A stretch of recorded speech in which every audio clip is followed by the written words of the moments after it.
Move to section 2 on the agenda as we wait on the minister to arrive.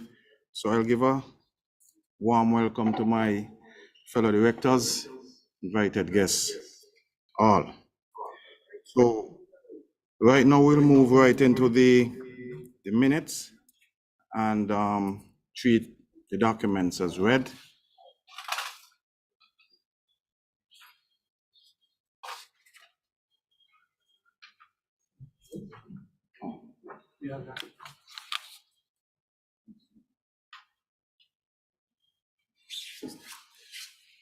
Right, first we have to do the procedural matters, adoption of the agenda. Okay. But you can declare the meeting if you have a quorum. So since it's not on. Oh, sorry. So we have a quorum of 10? Yes. Yes, 10 bureau representatives. So we can officially declare this meeting open.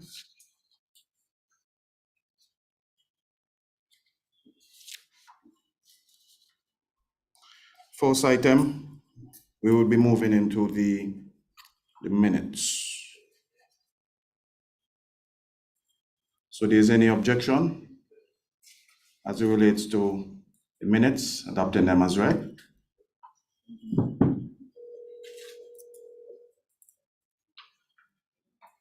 We need a first and a second.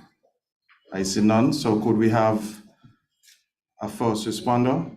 I recognize Antigua and Barbuda. Do we have a seconder? We have Grenada, Director Medford. Adoption of the agenda. So right now we move right into the adoption of the agenda.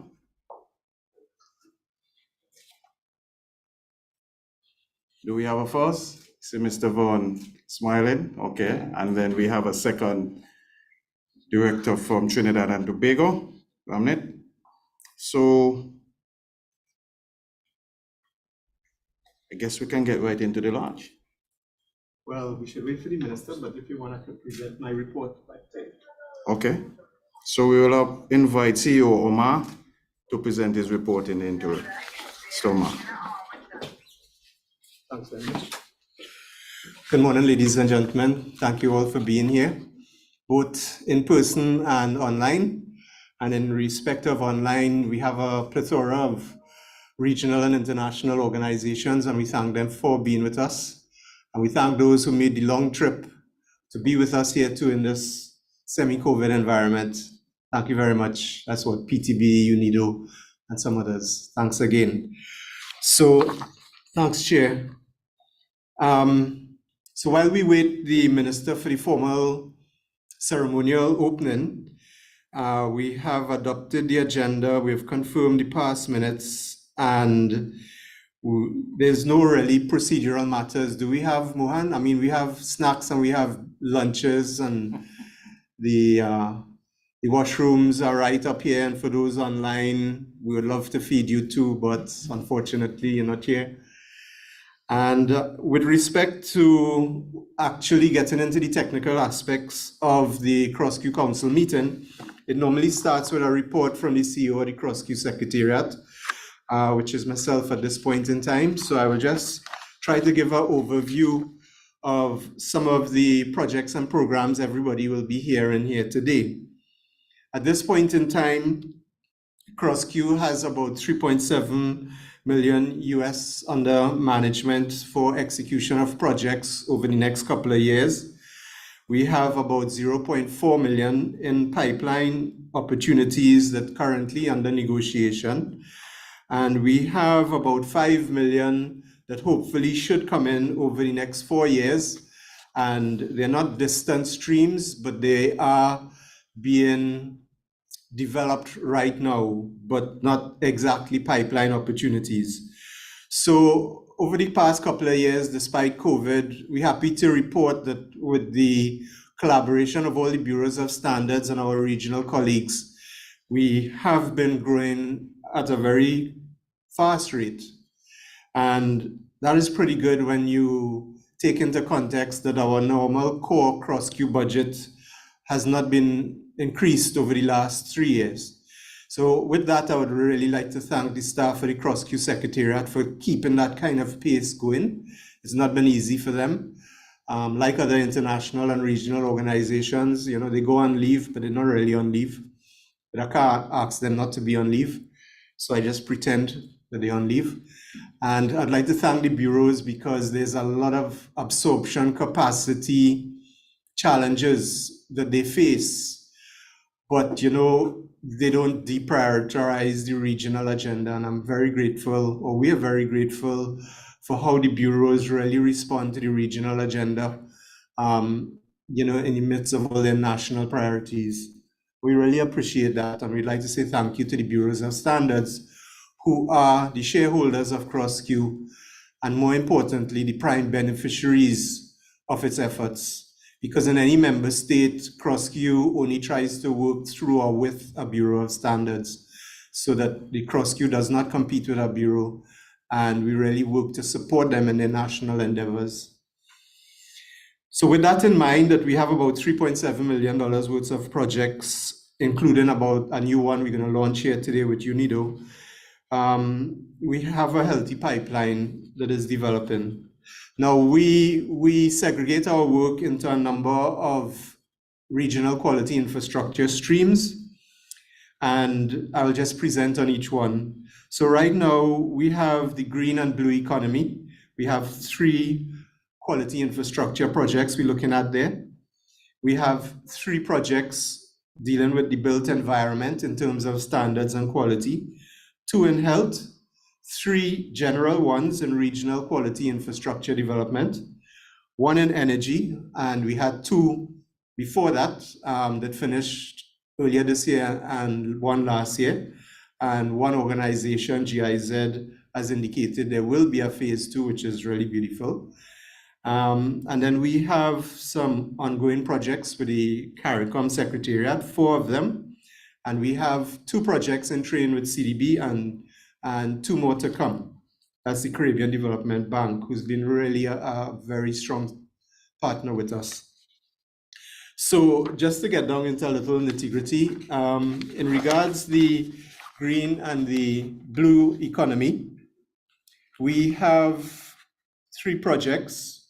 1 is a biodegradable products development in the area of standards development. Mr. Sempri will talk a little more about that shortly.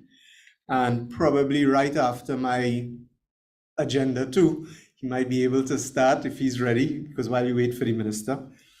Then we have a really nice project going on with the German Metrology Institute, who is conducting a project on the circular economy in both Latin America and the Caribbean. And it's about quality infrastructure in the promotion and development of what is called the circular economy. And the circular economy is really pushing industry beyond just development and supply and production into the whole issue of reuse, repurpose, re-engagement, and those kinds of things of its products and services. So bring back things and recycle them. So in regards to the circular economy, we have a number of bureaus of standards in the region participating in that project at different levels. St. Lucia Bureau of Standards, the Bureau of Standards of Jamaica, I think Trinidad and Tobago Bureau of Standards too. So it's really good that they're participating in this macro project with PTB, the German Metrology Institute, and our Latin American colleagues. Then we are working with the Caribbean Regional Fisheries Mechanism to help them look at accreditation of some fisheries or SPS laboratories in the region. In respect of the second big quality infrastructure area that we're looking at, it's building quality infrastructure in the built environment. In that respect, we have a really nice project that we're doing with the Caribbean Disaster and Emergency Management Agency, SEDEMA, and that we're developing a standard called a Code of Practice for Construction of Houses, an instruction manual for foremen and experienced artisans.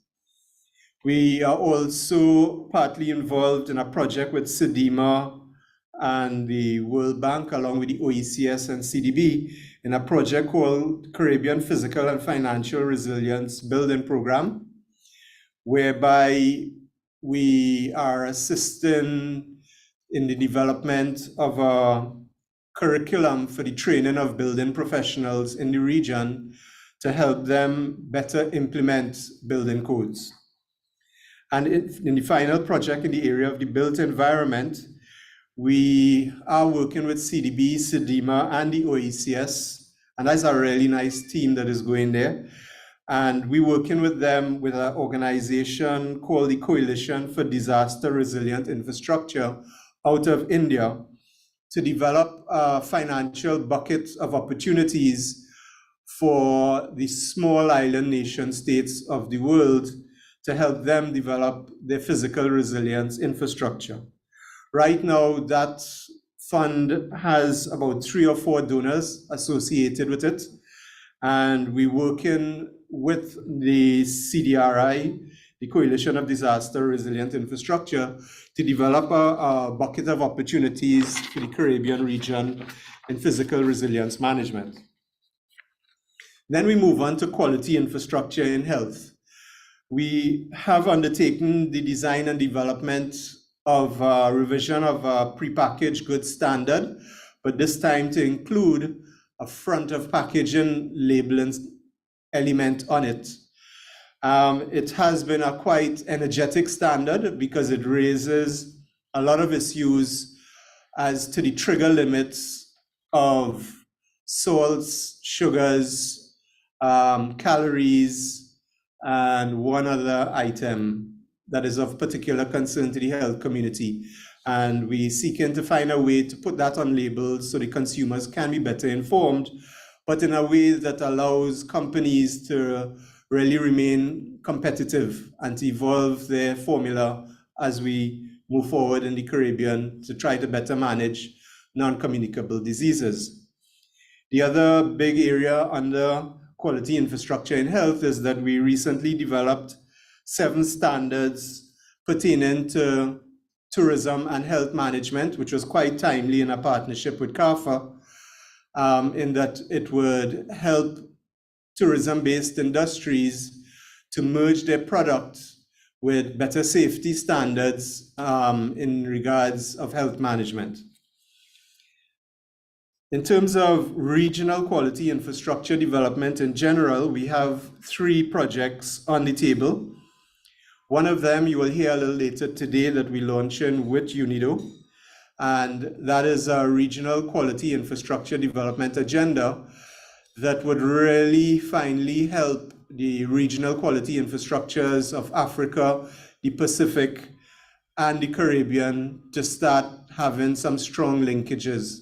And if you could link those quality infrastructures of those 3 South-South regions together, then you can be sure that that would help trade to grow between them. So we thank UNIDO for working on this project and developing it with the support of the EU and the Organization of Caribbean, OACP, Organization of Caribbean, Pacific, and African States. And that reminds me, both the OACP and the EU is online here. So maybe after this, we should start the function. And if the minister joins, we should go on because they have some remarks to give. Finally, in regards of general regional quality infrastructure, we have a wonderful project called the 11th Economic Development Program that is being funded by the European Union. And it's coming through Kerry Forum Secretariat.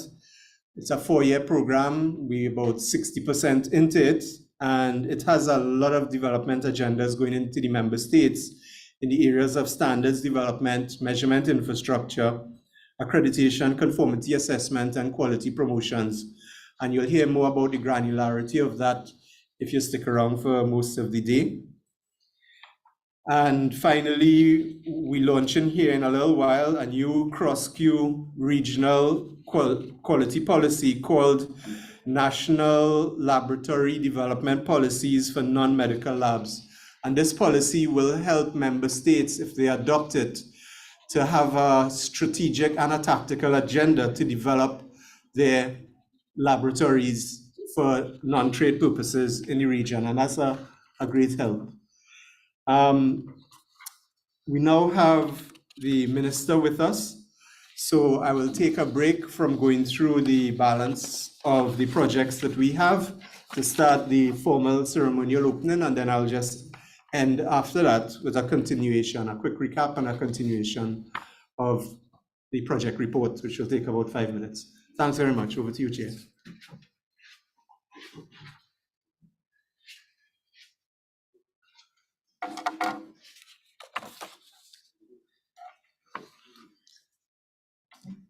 Thank you, CEO Omar. Good morning, everyone. Good morning.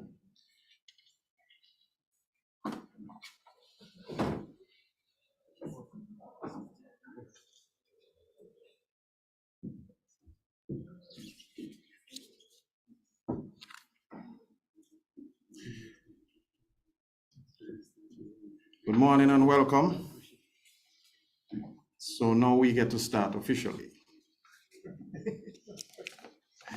The Honorable Minister, Kerry Simmons, Minister of Energy and Business Development, and Senior Minister of Coordinating and Productive Sectors, my fellow directors and members of CARICOM Bureaus of Standards and related quality institutions present here, Mr. Sepien Oliveira Gomez, Assistant Secretary General, Organization of African, Caribbean, and Pacific States, Mr. Sheldon Jackman, Program Manager, Delegation of the EU to Barbados, the Eastern Caribbean States, the OECS, CARICOM and CARIFORUM, Mr. Bernard Bow, Industrial Development Officer, United Nations, Industrial Development Organization, UNIDO, representatives of international, regional, and national institutions and agencies, both present here with us and online, Mr. Derek Omar, CEO of CROSQ, and the staff, the hardworking staff, I must say, here at the CROSQ Secretariat, specially invited guests, members of the media, ladies and gentlemen, all, welcome. It is particularly heartening to be joining my fellow executive directors and quality infrastructure development experts here in Barbados today for the first time in 3 years. Through our interactions were limited to electronic screens, Zoom, etc., the development of the CARICOM regional quality infrastructure has not been hampered. In fact, it has continued apace, something we should all celebrate. Integral to its continued development has been increasing demand for quality improvement services, particularly those emerging from recent and continued global challenges, such as the heightened need for health-related standards, testing, measurement certainty in health, and trade-related matters, accreditation testing methods, results, and third-party certification, of course. We know it's very important to international management system standards. Continued demand is an indication that robust quality infrastructure, namely standards development, metrology, or measurement services development, accreditation, testing, inspection, certification, as well as quality promotions are not just important, but vital for any growing economy.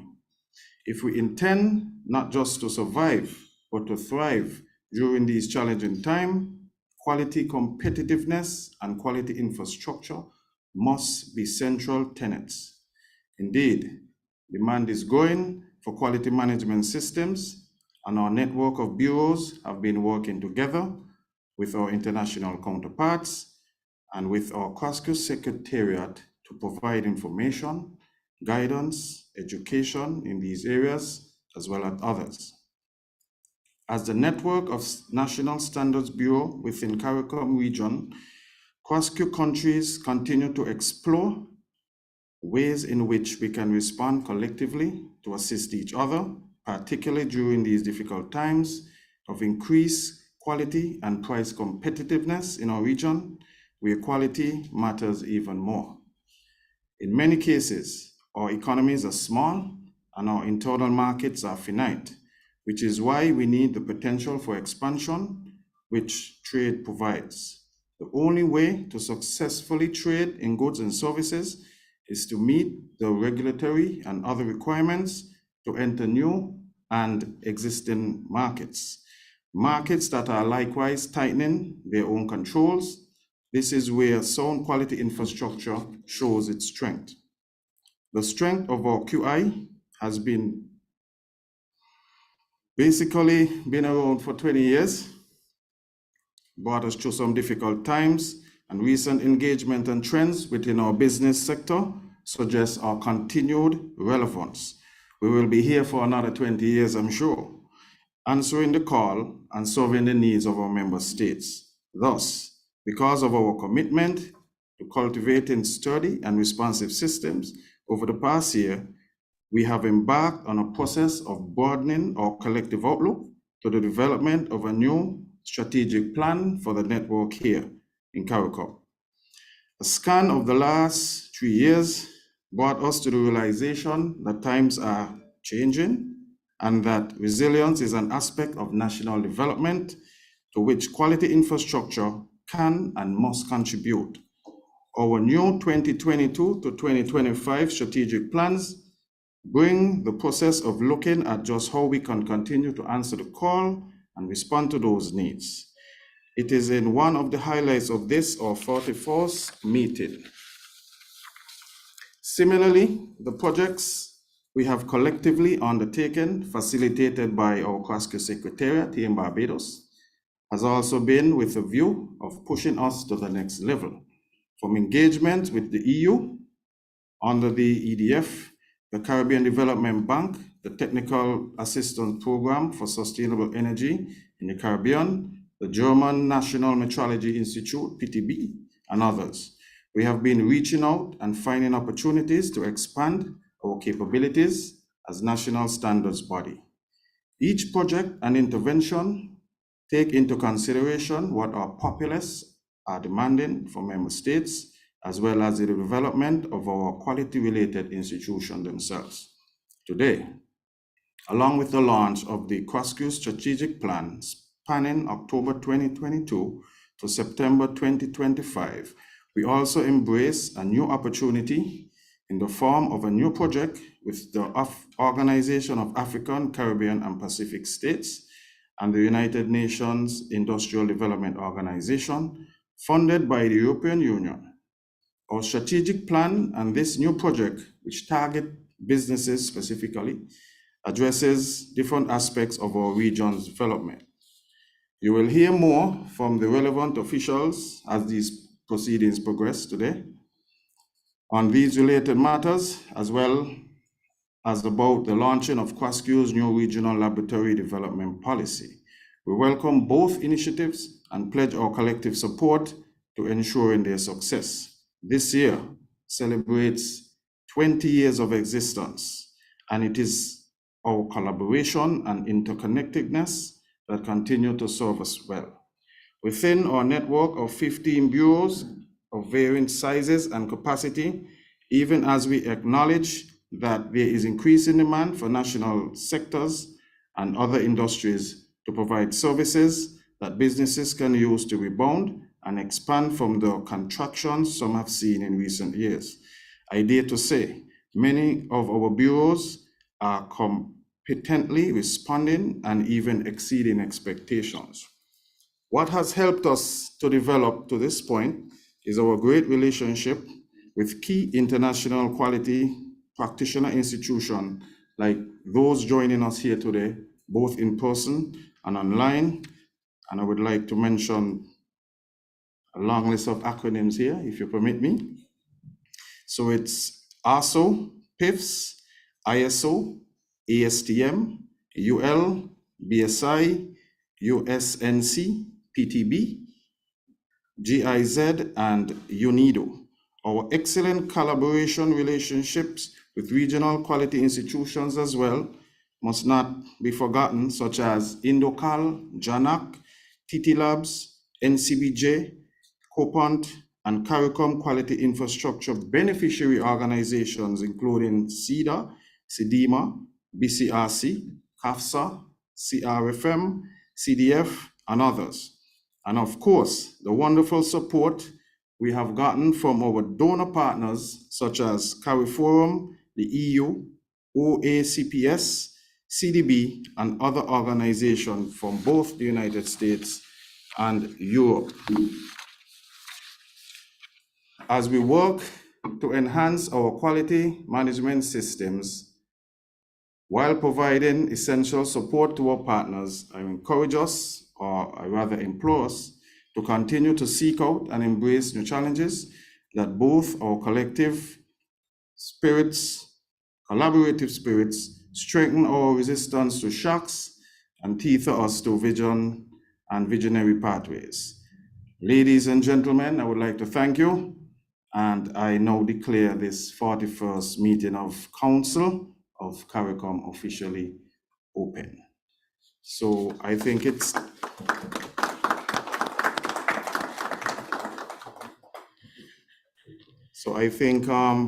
we can move into the first lodge. So I welcome Mr. Omar.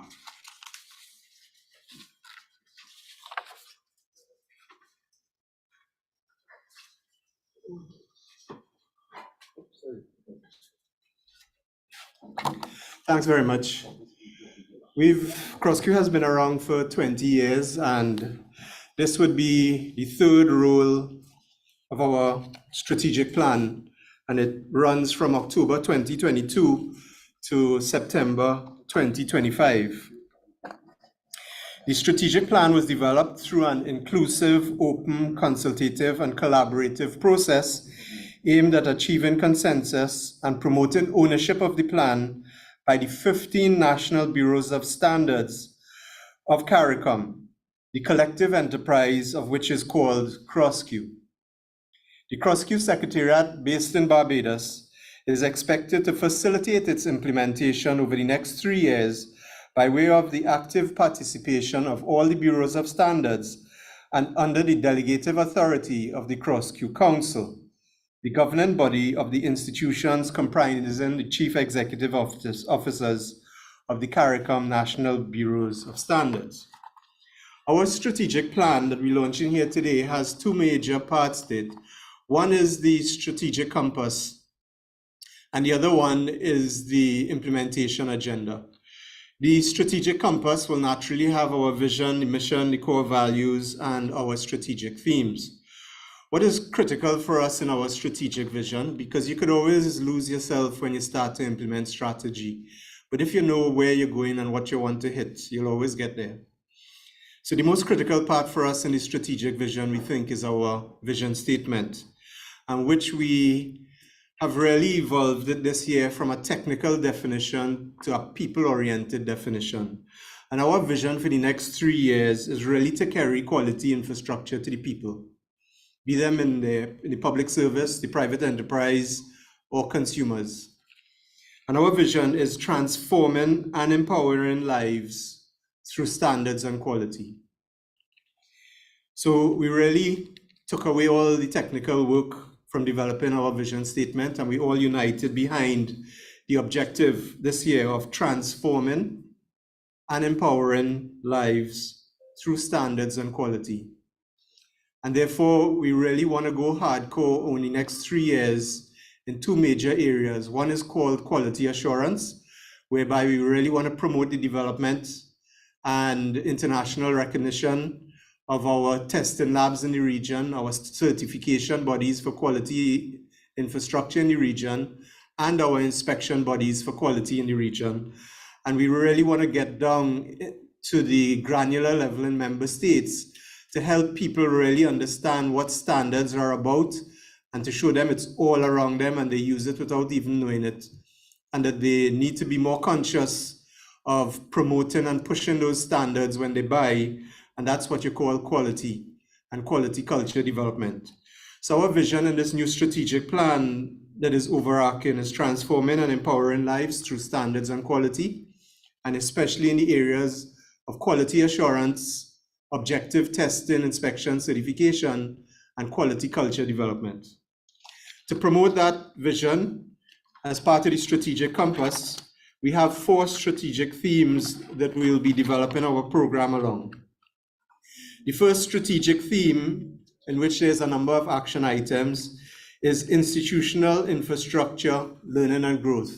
That is, we have come up with a number of mechanisms to evolve our institutional infrastructures in the member states and to help them learn as organizations and therefore grow. Once your institutions start to more advance on that path, obviously you now have to resource them. And therefore our second strategic theme to develop and grow along is a theme called finance and resource mobilization. The third strategic theme, now that we have more institutions learning and growing and resourced, would then be to offer more heightened quality infrastructure services and, more importantly, solutions for people's quality problems. And finally, the last strategic theme is if you do all those themes properly, you will naturally get quality culture being developed more in the Caribbean to help us move from price competitiveness to more quality conscious competitiveness. So that's the strategic compass in a nutshell. And we have developed for each of those 4 strategic themes 4 scorecards that we call the implementation agenda that outlines the macro objectives, the activities, the performance measures, the baseline, the targets to get it all done so we could track how we're going. Because if you could see a strategy and you can measure it, then you will get it done. So with that, I would like to thank everybody who took part in the development of CARICOM, of the CARICOM Regional Organization for Standards and Quality new strategic plan, and I declare it launched on behalf of the CROSQ Council Chair. Thank you very much.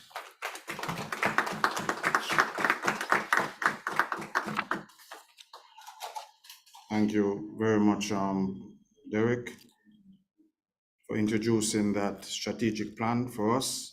As we know, it's very important and timely. And now I would like to invite the Honorable Minister, Kerry Simmons, to give us a keynote address. Minister Simmons.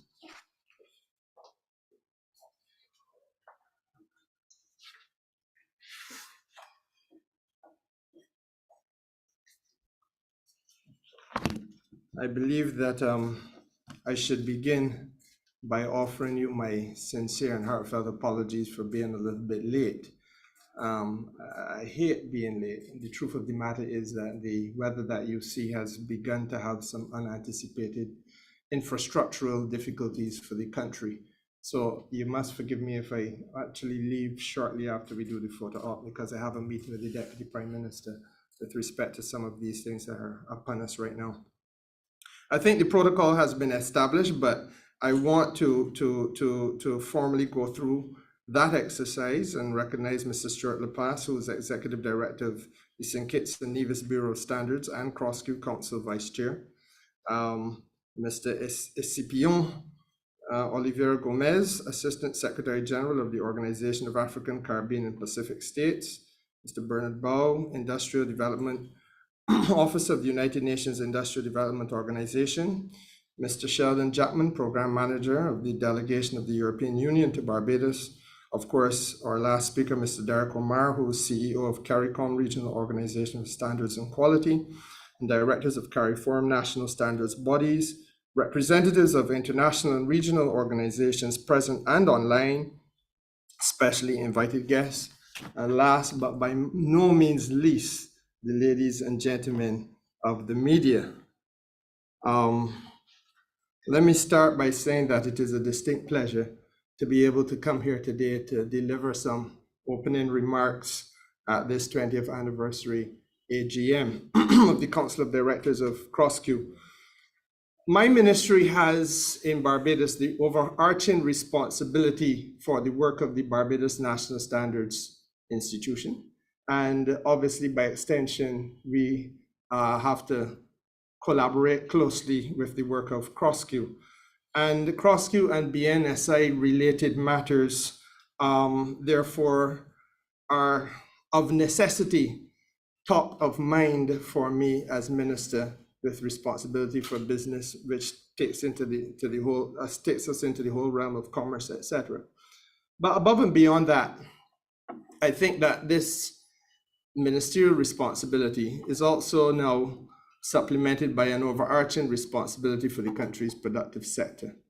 And again, we cannot have a serious productive sector engaging with the wider world unless we are treating to the issues of quality and to the issues of standards.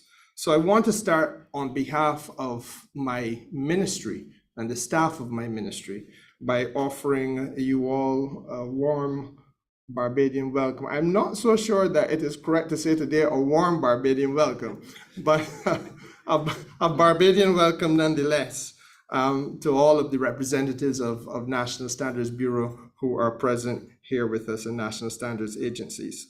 I believe it is correct to say that this is the first face-to-face meeting of the Council since COVID, and I am pleased, obviously, that you have chosen Barbados. I am well aware that you have a number of options at your disposal, and I would want to urge you to make the most of the country's hospitality, notwithstanding the inclemency of the weather. But this is still a wonderful place to do your business and find some opportunity for recreation and relaxation. I go next to Director Ryan to offer you an apology, sir, because I know that you had taken the trouble of making some suggestions with respect to things that you felt ought to be said, and I have digested, and I want to say publicly, I agree with much that you have said, but if you find that those things that you have recommended have not actually been said, it is not through any fault of your own, but rather because of the fact that there are some things which, because I have this overarching responsibility for this country's productive sector, that I think I need to use this opportunity here now, and this, what the Americans call the bully pulpit, to say a few things that I think need to be said. It is in that regard that my mind goes back to the period of October of 1999, when the heads of government and state of CARICOM would have met and settled the concept of a quasi-cabinet. That is the allocation of major responsibilities amongst the heads of government of CARICOM back in 1999. And they do this so as to be able to ensure that critical areas of Caribbean community development are looked after by way of priority attached to specific heads who will have that responsibility. In Barbados, our responsibility has been since then the integration of the single market and the economy. And I start at that point because I think, therefore, that by virtue of the fact that our head of government here is the lead person with lead responsibility for the Caribbean single market integration, and I am her minister with responsibility for the productive sector, that we have to speak candidly to those things that are before us. The first thing I want to say is that I want to heartily congratulate you and your staff, Derek, for the excellent work that you all have been doing. This is your 20th anniversary, and for 20 years, CROSQ has been able to shine in this region and to produce with an amazing degree of diligence a track record that I think we should all be proud of, whether it be through testing or inspection or certification, or just using the influence that CROSQ has at all levels of government to be able to make sure that the region becomes increasingly conscious of the need for quality and the need to meet standards and to execute those standards in all that we do commercially. I think CROSQ has been at the forefront of that process. And as a result of being at the forefront of that process, it has become a veritable vehicle for Caribbean businesses and, quite frankly, Caribbean professionals to be able to successfully lift their game and access the world stage. CROSQ, I think it is fair to say, has raised the bar of expectation for all players, especially in the area of industry, and again, facilitated this region's capacity for trade, and to put our business people, especially those related to the manufacturing sector and industrial enterprise, on a footing where they can access international markets and can compete as equals in those markets. And that is a valuable and vital contribution to this region, and it should not go unnoticed. But even as I say that, I have to reflect on the fact that there is, and this is not a CROSQ specific matter, it is a regional trade related matter. There is a need for us, as we celebrate the success of CROSQ in the last 2 decades, to recognize the necessity for this region to cement its own integration and trade effort, and to make sure that we do not continue to leave unattended and unaddressed some of the burning fundamentals that still continue to nag us. When I came to public life in 2001, one of the issues of the day was the question of mutual accreditation, how we treat to academic qualifications and the recognition of the institutions that give us and our people their academic qualification. It is essential, if we are going to trade in services, that we are able to make sure that the recognition that is accorded to the folks who are in medicine and in engineering, and yes, the legal profession where I'm part of, but I don't want to be appearing to be touting or blowing that particular trumpet. But it is true of those who are IT specialists, those who are in physiotherapy, those who are in every area of provision of services. We know that this region is largely made up of economies, especially in the Southern Caribbean, which are trying to move services and move people to provide services. But yet still we have stymied our growth in this regard by failing to have the mutual accreditation issues settled. And major theaters of opportunity, for example, the European Union, continue to go a-begging. Nearly, we signed the EPA in 2008. So that long ago, access to that world stage is limited because we have not been able to work out the fundamentals of mutual recognition agreements for our professionals. Not only with the Europeans, however, it is true with respect to our neighbors in Latin America, and it is true with respect to our own creation, which is called Kerry Forum. So that while we are part of the concept of Kerry Forum, which is CARICOM and the Dominican Republic, there has not been the satisfactory settling of that recognition of qualifications and an agreement by which we ensure that our professionals, whether it be the engineering community, the physiotherapists, the nurses, the doctors, etc., have ease of access to the marketplaces. And while we are part of a concept called Kerry Forum, the fact that we have not settled these things internally, and the fact that even within CARICOM, we still today have the challenge of making sure that some of our professionals are recognized with ease in Suriname, which is part of CARICOM, tells us that we still have a long way to go if we are going to translate the talk and the effort to build the opportunity into the lived reality for our people. And I felt it necessary to make that point to you. I was also very pleased just now listening to you, Derek, when you made reference to what I think is quite fairly only described as a lot of forward-thinking evidence, or evidence of your forward thinking and your proactive efforts with respect to regional quality strategy, which I believe is for the period 2022 to 2025. And again, this, in my judgment, will only help us to continue to meet higher levels of improved systems and higher standards within this region. And it allows for this community to become more competitive, as you have quite rightly and eruditely argued. Now, here at home, the government of Barbados is committed to making standards an indispensable part of the commercial landscape of this country. It must be the sine qua non of all that we do.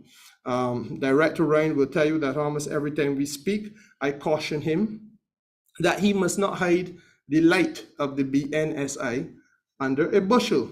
It must shine brightly. The expansion of services offered by the Barbados National Standards Institute is something about which I am immeasurably proud and pleased. I will not torture you with a tale about how limited the reach of the BNSI was a little while ago within our economic or ecosystem or domestic ecosystem. But I will say to you that we have, by yards, miles, kilometers, stretched beyond where we were. And I feel very satisfied about the fact that hundreds of people were recently trained and given their certification with respect to ISO 9000 training in quality management, both in the private sector of this country and in the public sector. And it is true to the very good work of the BNSI and the excellent leadership that is being offered there. Again, the BNSI is also at the forefront. Only last week, I had the privilege of going to Parliament to begin the process of passing our Metrology Bill. And that Metrology Bill, thank you. And that metrology legislation, as you would expect, started a few tongues wagging because it was impossible for the minister to pass the legislation without also sharing with the country some of the painful realities of the way in which measurement practices in Barbados have started to, or not started, have been proven to work to the detriment of our consumers, and worse yet, to the detriment of some of the businesses themselves. Now, this is a conversation, obviously, that the country must continue to have. But again, it is only possible by virtue of the work that is being done by the Barbados National Standards Institute in placing us in a position where we can have that. And again, as you pointed out, Derek, the question of quality and a quality policy, not only for this region, but for every member state. And in Barbados, part of what we must now do is to make this concept of quality an everyday part of the communication between people in the country, whether they are involved in services, production, or goods. This must be part of the discourse. And therefore, I am inspired and I am intrigued by the thematic challenge which has been put really by the theme that is before us today. If I have it correct, the community is being invited to grasp the linkage between sustainable development goals and standards. And I think that either intentionally or unintentionally, you have been able to get to the rub of a major challenge that we have in this region. I don't only want to speak for the region, I want to speak specifically to this country that I have responsibilities in. The national and regional economic success and national and regional economic growth requires an active buy-in by all stakeholders. I want to restate that. The stakeholders in Barbados must buy into the process or an understanding that quality matters, standards matter, and that they are connected to the actual sustainable development of this country. And I think that that is a critical point of departure. If we do not get the average person walking across the street in the rain today to understand that strategic sustainable development goal number 1, which is talking about the end of poverty, is linked intrinsically to the question of operational standards, then we fail. And I think that you understand the point I'm making better if you can look at some of the realities that we have here in this country. And that's why I'm not going to be lured into going too deeply into what's happening in the region. But here in Barbados, for example, we have wrestled, and I think we have now wrestled to the ground successfully, but we wrestled with a challenge where persons will be presented with a job opportunity. And as a condition prior to getting the job, you had to arrive at the place of proposed or intended employment with a police certificate of character.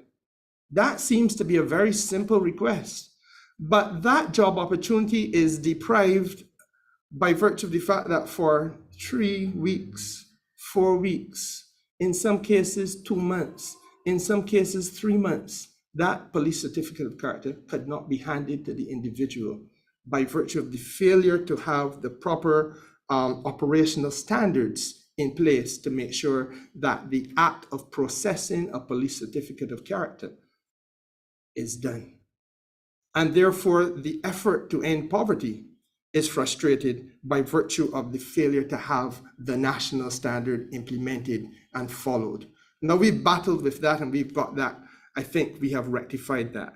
But the person riding from Bridgetown to Holetown today on the bus must be comfortable with the fact that if you tell them a sustainable development goal, I think it is number 2, is about ending hunger, then they must be in their minds automatically connecting that there's a social significance, a social and economic significance between the end of hunger and standards that they are following in the country.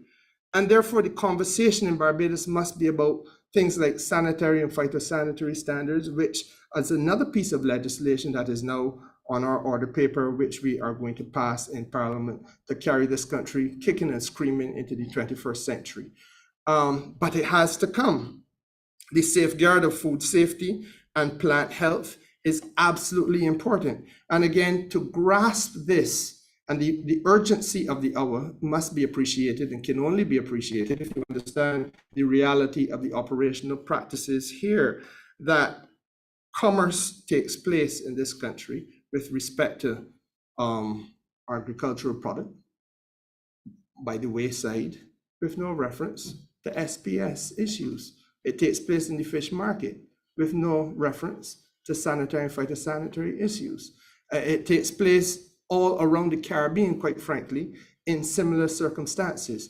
And therefore, for us to be able to make sure that we can trade in those goods that we produce, our people must be comfortable, and part of their second nature must now be that they get it, that standards matter, and that there is a national or regional movement in the direction of lifting the quality of services related to the production of food, safeguarding of food safety, ensuring plant health, so that when now you come to trade between yourselves in one domestic space, you have done it and gotten it right as a best practice. It makes life so much easier when you come to trade across borders. And that is the point that I want to make. And the same thing obviously is with respect to the question of good health. I don't think that there's anybody who would dispute the fact that the last thing that you want to worry about if you are a patient who is ill is the the safety and the effectiveness of the healthcare services or the healthcare products, that equipment that you are using. But our lived reality in this country, and I presume all across the region, has been that we just went through COVID. And I think we all know, in Barbados for sure, that there was the appearance on the landscape of these things that look like little plastic guns that people would stick to the side of your head and tell you that your temperature was inappropriate for you to come into this place or appropriate for you to go into the next place. And I can only attribute it to an act of God that on some occasions my temperature moved from 32 to 37 within the space of a 5-minute walk from one building to the other. But I suspect that the larger problem was that issues, again, of metrology, the way in which these thermometers were calibrated and maintained, etc., were at stake. And that is what is part of the missing piece of the puzzle in our economic landscape. And that is why I tell you, Derek, I'm intrigued by the challenge that has been thrown out, because for us to get where we want to be, I believe genuinely that we have to transform these operational practices in order to align standards with best practices in this region, and to get our community, especially our small business enterprises and our micro enterprises, to see standards now as an essential foundation for the services that they want to provide, as an essential foundation for the products that they want to develop and share with the rest of the community, and as a means of reducing the risks that are inherent in their business. If we can do that, in my judgment, then we take a long step and go a long way towards building the quality-based economy of which you just spoke, Derek. And I think that we also create a tool, a vital tool, an indispensable tool for our consuming public to be able to compare products and services and to intelligently differentiate between products and services, and to understand that in the context of competition, this is something that I prefer to have, and I am not so sure about that, and I know the reasons why. And that clarity in the mind of the consumer, I believe, is essential. I think it is equally essential, if I can just say in closing, that a competitive business sector should be able to benefit from that type of an environment. And if those things are in place, again, international trade becomes so much easier. So that I want to congratulate and express my gratitude to the national standards bodies who have been working with CROSQ in this regard. I believe they were just named at length, and I will not repeat that. But in particular, I want to mention the European Union as partners, the Organization of African, Caribbean, and Pacific States, and of course, UN in Industrial Development, for the work that they have been doing and that they will continue to do, I hope, with this region. And with those few words, ladies and gentlemen, let me once again welcome you to Barbados and urge that you make the most of your experience here. I'm obliged.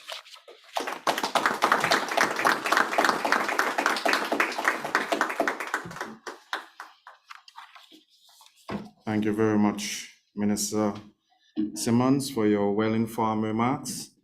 And I also am heartened to hear of your support for Metrology, for BNSI here in Barbados, and also that you share a similar anniversary with CROSQ in terms of the amount of years you're in the public service. So that is notable.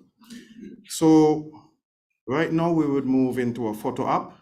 So we're gonna basically ask persons to come up and we will arrange ourselves around the banners here briefly. So can we do that now, please? Yeah, so you will handle that. Okay.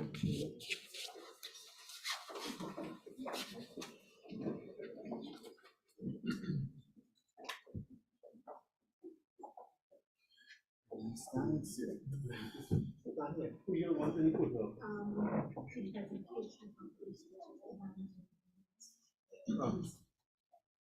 This is my personal copy. Well, yeah. Can I have a personal copy 3 minutes time after sir? Yes, you know. Thank you.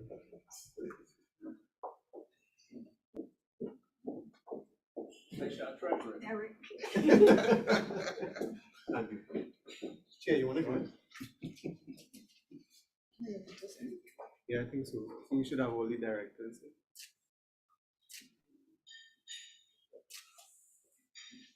Maybe all the directors, if you don't mind.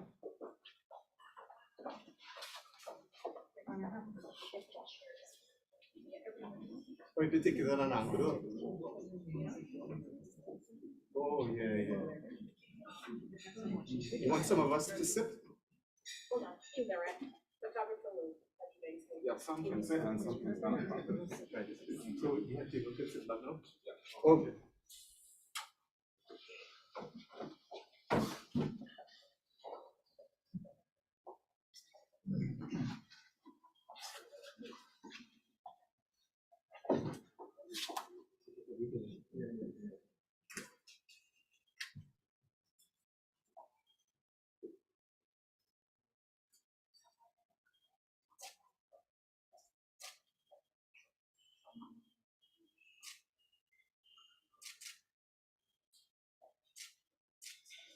Thank you very much.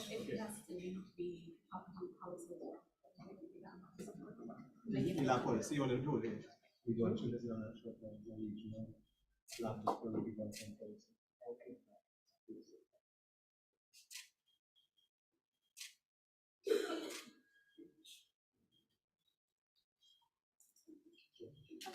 I shall be a diligent student. So yeah, could we get on a mark, Minister?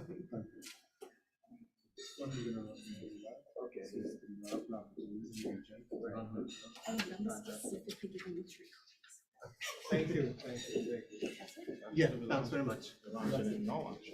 Yeah.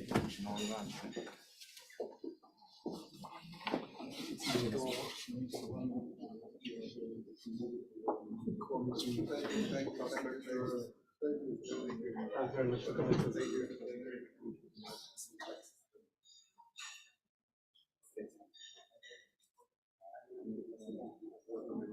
Okay.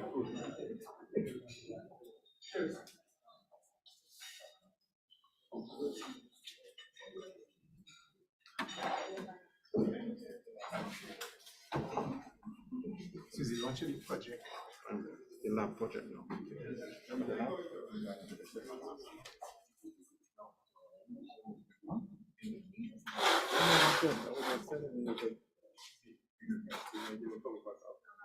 Okay.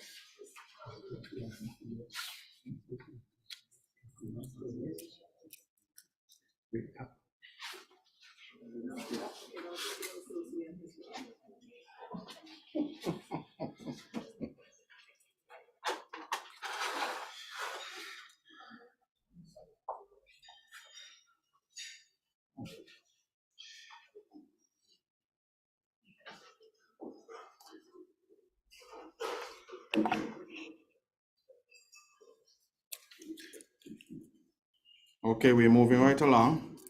The next item on the agenda would be the launch for the laboratory policy under the EU, Oacps, and UNIDO. So I would like to welcome CEO Omar to take us into the launch. Mr. Omar. Thanks very much. Ladies and gentlemen, we have a new project on the horizon in terms of regional quality infrastructure development. And the new project for the next 4 years, I mentioned earlier, is being sponsored by the European Union and the Organization of African, Caribbean, and Pacific States. And the implementation agency is the United Nations Industrial Development Organization, UNIDO. And the title of the program, or rather the ethos of the program, is to develop regional quality infrastructure that would be very business friendly. And my colleague, Mr. Bernard Bow, in a short while will come up to introduce you to the program and formally launch it.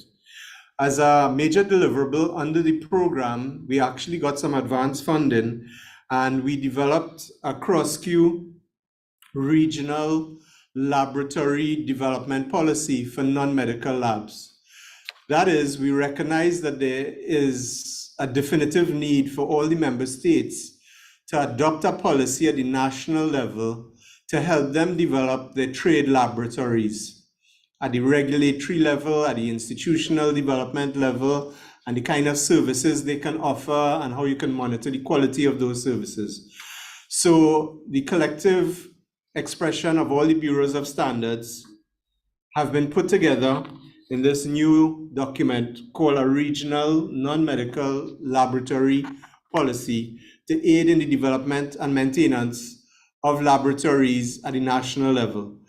And we hope that once we launch this regional policy here today as a deliverable under this EU OACP UNIDO project, we will be able to further support the rollout of this regional lab policies in the member states. And that would become a deliverable in itself in this project. So we will cascade down this regional policy at the national level. And this is another CARICOM policy you will see implemented over the next few years in the member states. And that will be really good. So at this point in time, to tell us more about the UNIDO program with the EU and the OECPS in regional quality infrastructure development, and to get more into the specific launch of our colleague, Mr. Stephen Farquharson, who led the development of this regional lab policy, I will now pass it over to Mr. Sheldon Jackman of the EU and I'm hoping he is still there, Sheldon, to make a few remarks on this EU OECPS UNIDO program, and then we go across to the Organization of African and Caribbean Pacific States, who will then follow, and then following on that would be Mr. Bernard Bow, who would actually launch the program. And then from there, we will go into the launch of this regional policy on non-medical laboratory development. So at this point in time, I would just like to introduce Mr. Sheldon Jackman, Program Manager, Delegation of the European Union to Barbados, the Eastern Caribbean, Pacific States, the OECS, and the CARICOM region, to make a few remarks. And Sheldon is Trini. Thank you very much, Derek. The Honorable Mr. Kerry Simmons, Minister of Energy, Business Development, Mr. Pion Oliveira Gomez, Assistant Secretary General of the Organization of African, Caribbean, and Pacific States, Daphne Cassell, CROSQ Chair, Derek, Mr. Bernard Bow, Industrial Development Officer, UNIDO, Mr. Stephen Frackerson, Technical Officer, CROSQ, members of the CROSQ Council, members of the media, ladies and gentlemen, good morning to all. I'd like to start off by saying that the EU is honored to join the 41st meeting of the Council of CROSQ taking place today. We are seizing this opportunity to highlight a significant milestone towards the implementation of the EU-funded program, ACP Business Friendly, supporting value chains through inclusive policies, investment promotion, and alliances. This joint program of the EU and the OACPS seeks to bring together the strengths of the World Bank, UNIDO, and the ITC to work jointly in a number of countries on improving the business environment by having a dialogue between policy, investment promotion, quality infrastructure, and value chain actors with the aim of improving productivity in key sectors. The program is essentially built around three windows: the country engagement, the regional engagement, and the rapid response window.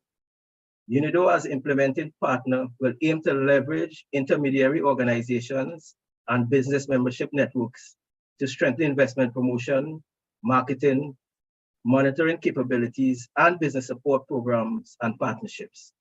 A key focus of the program that will be under the spotlight today is on the improvement of investment-related business environment through quality systems and conformity assessment. To stimulate economic growth, local industry should not only be able to meet international standards, technical regulations, and other market requirements, but they must also be able to demonstrate that they meet those requirements. A sound, internationally recognized quality and regulatory infrastructure is therefore vital to enable market access and to promote sustainable economic development, as well as environmental and social well-being. Today, we will hear about two milestones achieved under the program: the regional laboratory policy and the launch of the quality infrastructure component in the Caribbean. UNIDO has worked with CROSQ to develop a policy framework for a regional laboratory policy for the CARICOM region, which was subsequently approved in June of this year. This policy is intended to reflect the principles and tenets of the UNIDO Laboratory Policy Guide, while ensuring appropriate integration with the CROSQ regional quality policy.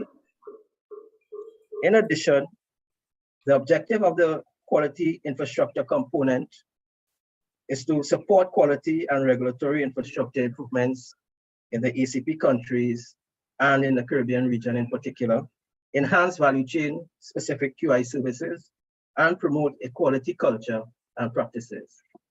After an inception phase and preparatory work, we are happy that the program can now start and we can work towards concrete outputs for countries and enterprises in the region. This project falls in line with the ongoing support under the Regional Technical Barriers to Trade program supported by the EU. To date, this TBT regional program has seen significant inroads in closing quality-related gaps, communicating the importance of quality infrastructure, and strengthening regional frameworks in standards, metrology, accreditation, and conformity assessment. It is absolutely key that both programs work hand in hand to ensure complementarities and synergies.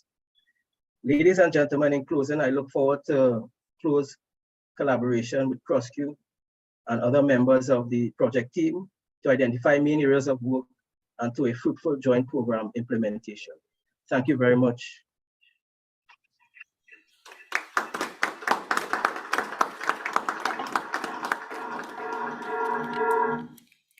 Thank you very much, Mr. Jackman, for those words of encouragement and support for our regional laboratory policy.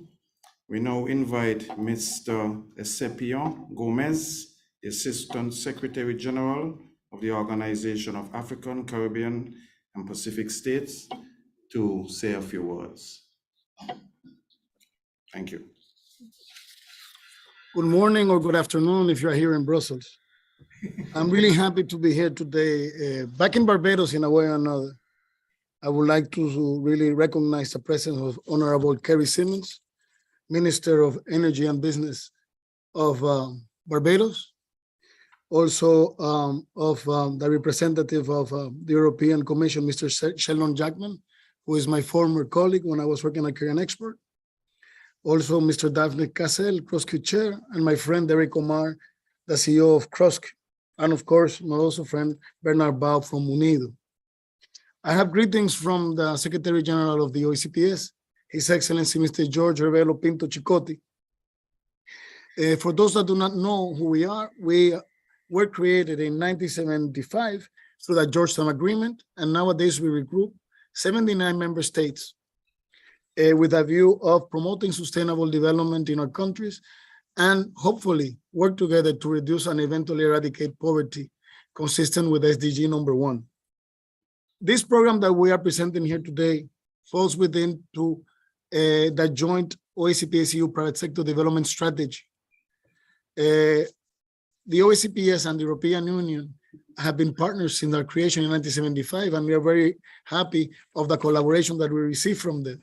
And we also wanted to mention especially Ambassador Wasilewska from the delegation in Barbados to the OACS and Barbados.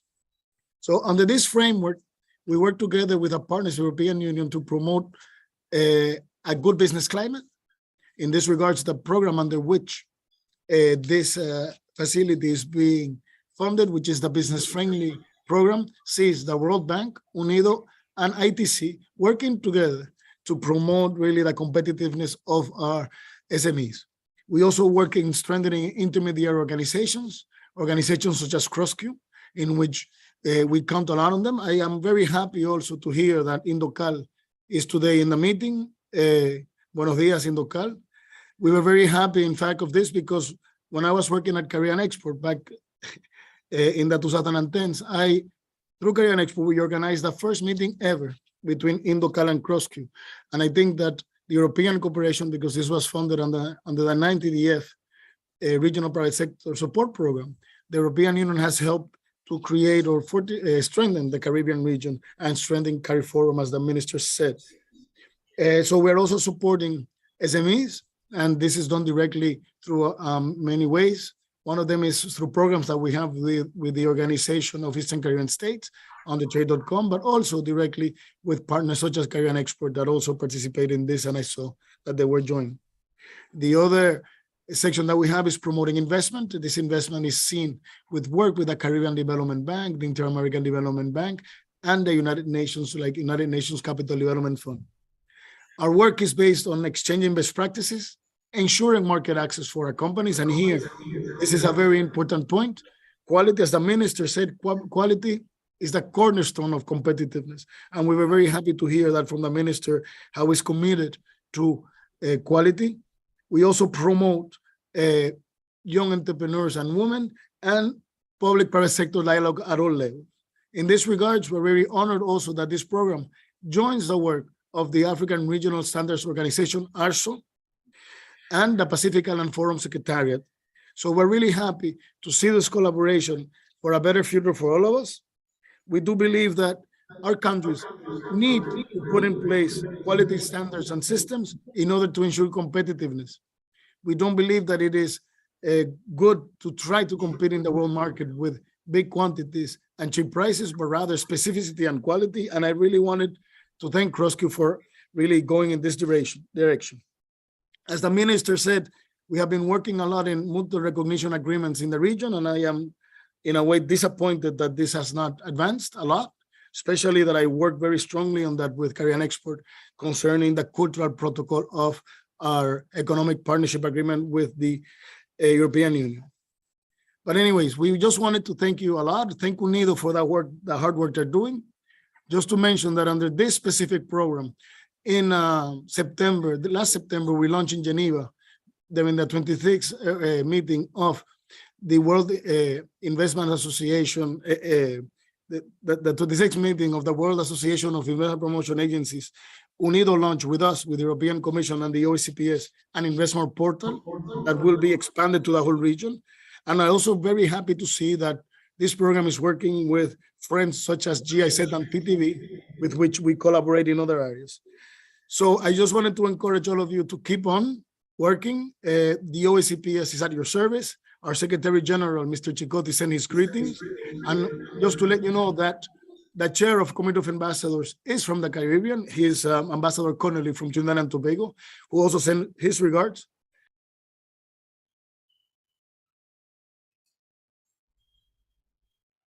Sorry, I caught my mic. Sorry, and for those that didn't notice, I'm from the Caribbean as well. By my strong accent, you should have guessed I am from Dominican Republic. So thank you very much. Muchas gracias. Merci à tout le monde.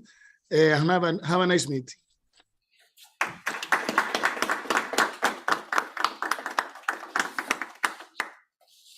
Thank you, Mr. Gomez, Oliveira. for those brief remarks and for your Gomez is my expression mom. of continued support to SMEs. We now welcome Mr. Bernard Bow, the Industrial Development Officer for UNIDO, to give us a few remarks. Mr. Bow.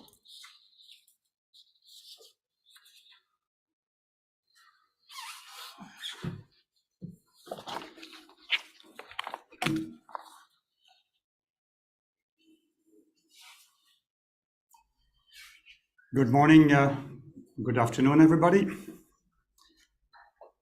Mr. Stuart Laplace, CROSQ Council Vice Chairperson and Director of the St. Kitts and Nevis Bureau of Standards, Mr. Escipion Oliveira Gomez, Assistant Secretary General, the Organization of African, Caribbean, and Pacific States, dear friend, Mr. Sheldon Jackman, Program Manager, Delegation of the European Union to Barbados, the Eastern Caribbean States, the OECS, and CARICOM, Kerry Forum.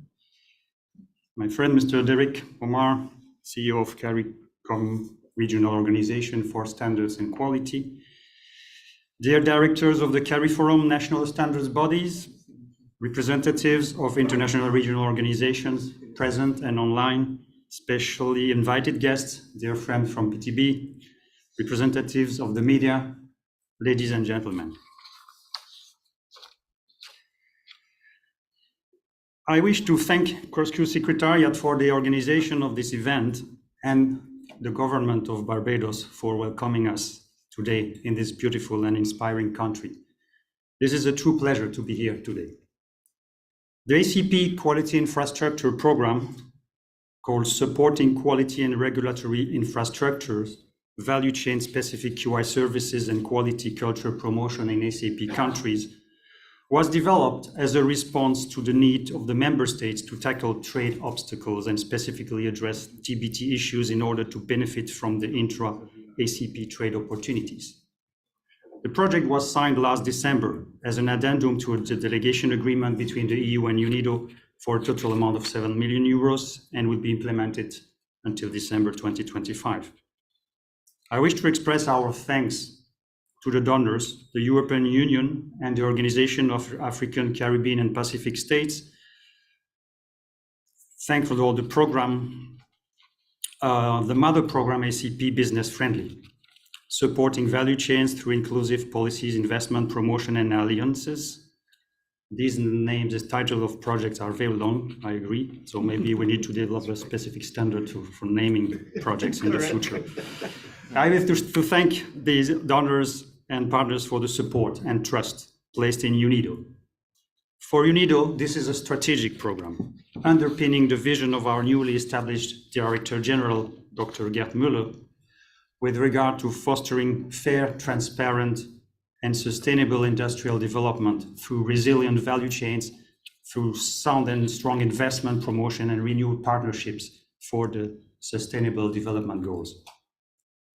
UNIDO takes pride in having built a long-standing relationship with the European Union, notably in the area of trade capacity building, with more than 20 years of successful cooperation.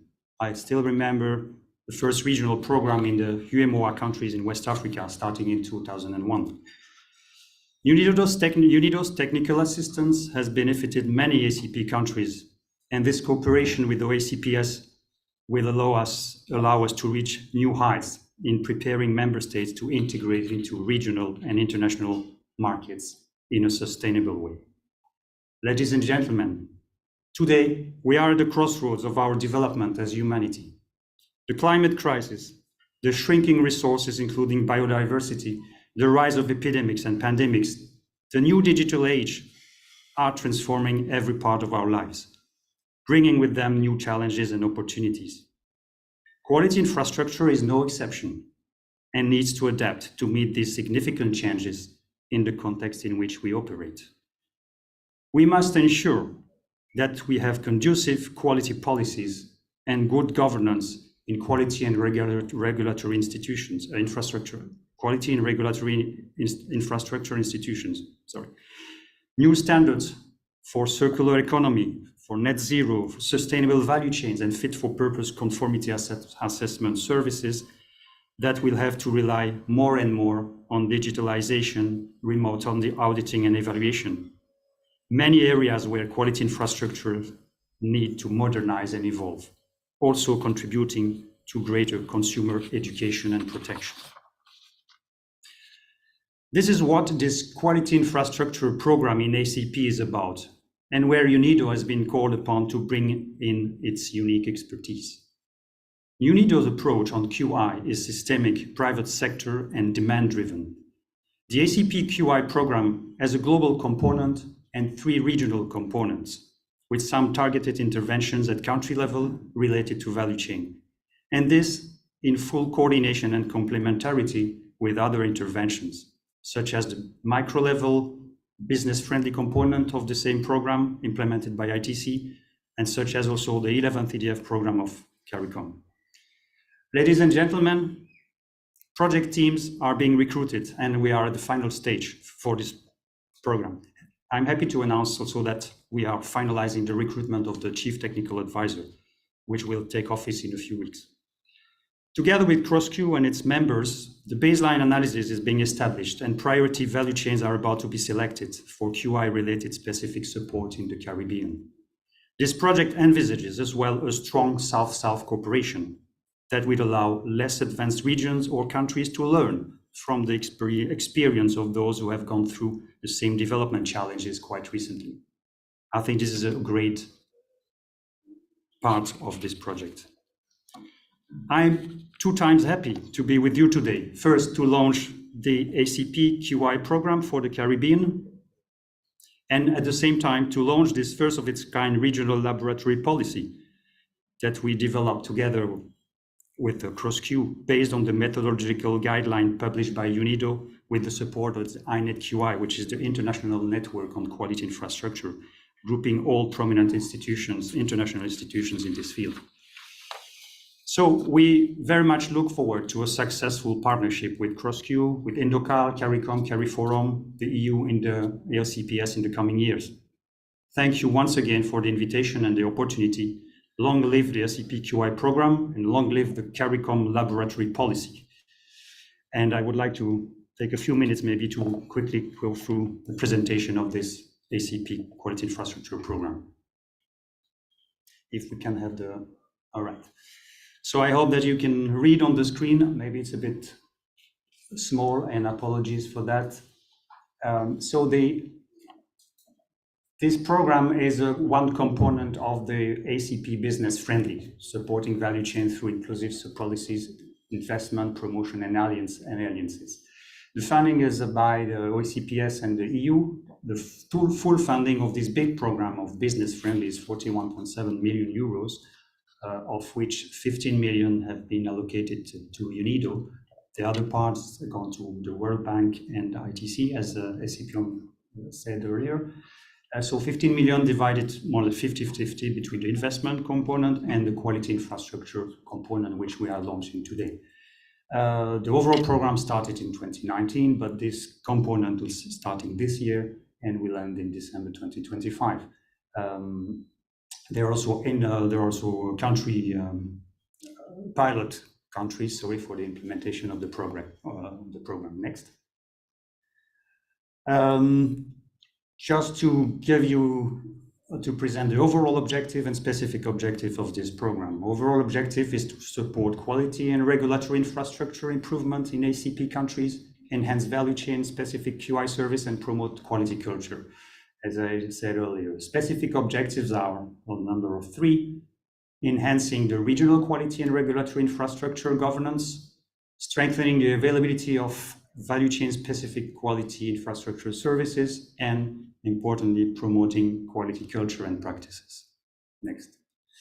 I will not go into the detail of the 3 components. You have here a sort of an extract of the theory of change, and this theory of change is also anchored into the mother program of ACPS Business Friendly, where we see how quality infrastructure meets the investment promotion component, and where we can also work on getting investment promoted in the quality infrastructure.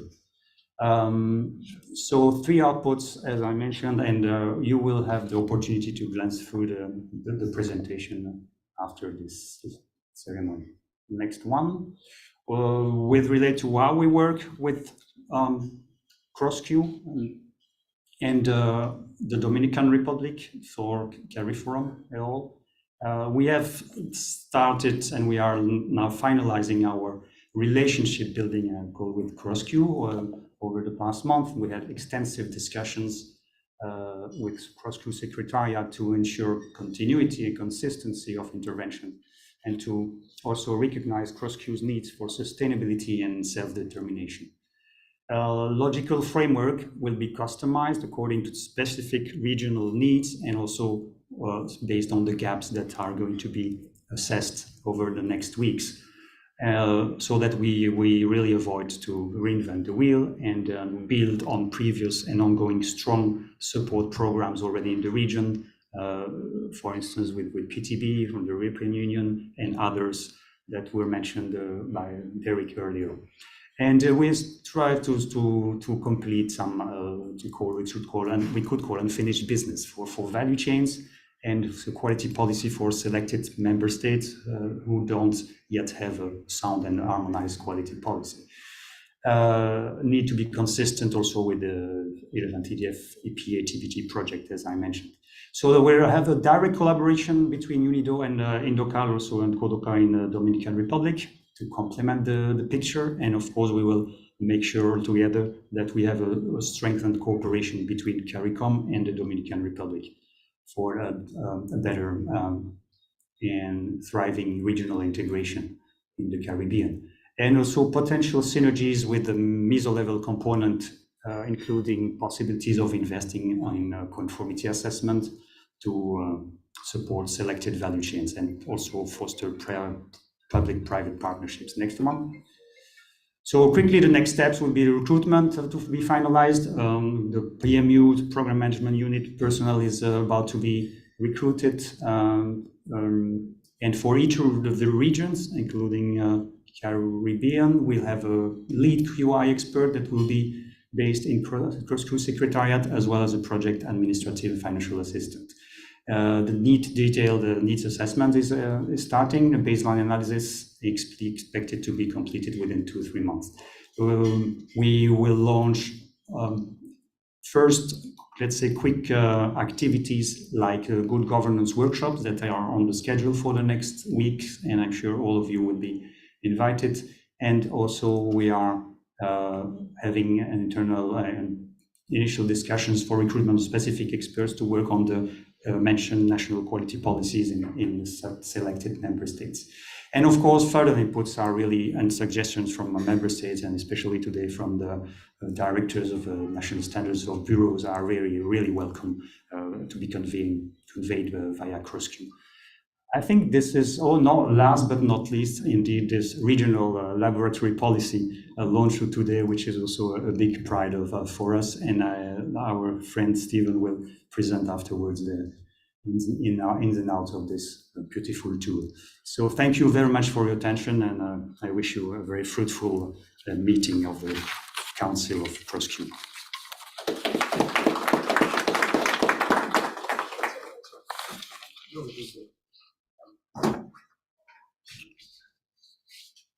Thank you, Mr. Bow, for those words. We also recognize the work that UNIDO is doing with other counterparts, especially in the waste management area. So I'm glad to see how this would dovetail into those other projects as well. Right now, we would move right into the regional laboratory policy launch, and I invite Mr. Stephen Farquharson, CROSQ Technical Officer, Accreditation and Conformity Assessment. Take us into the launch. Stephen.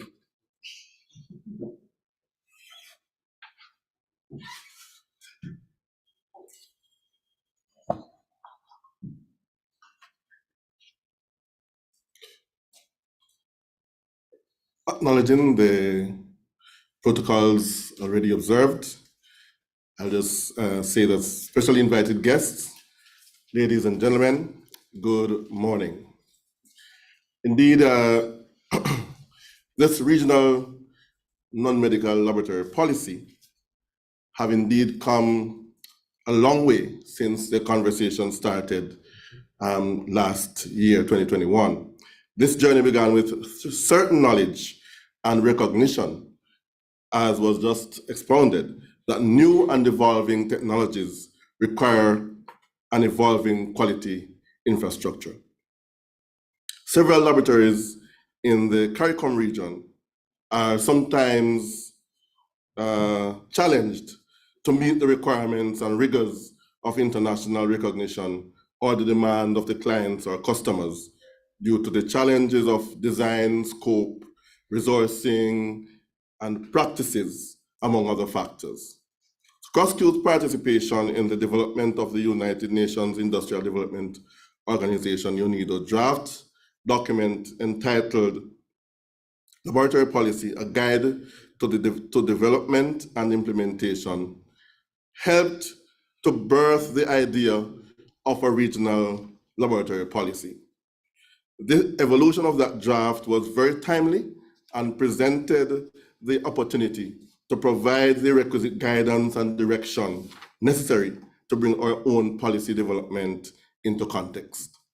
With all this in mind, CROSQ submitted a draft concept document to the UNIDO in early 2021, and with the approval of this concept, we began the actual policy development journey with an official kickoff meeting in September 17, 2021.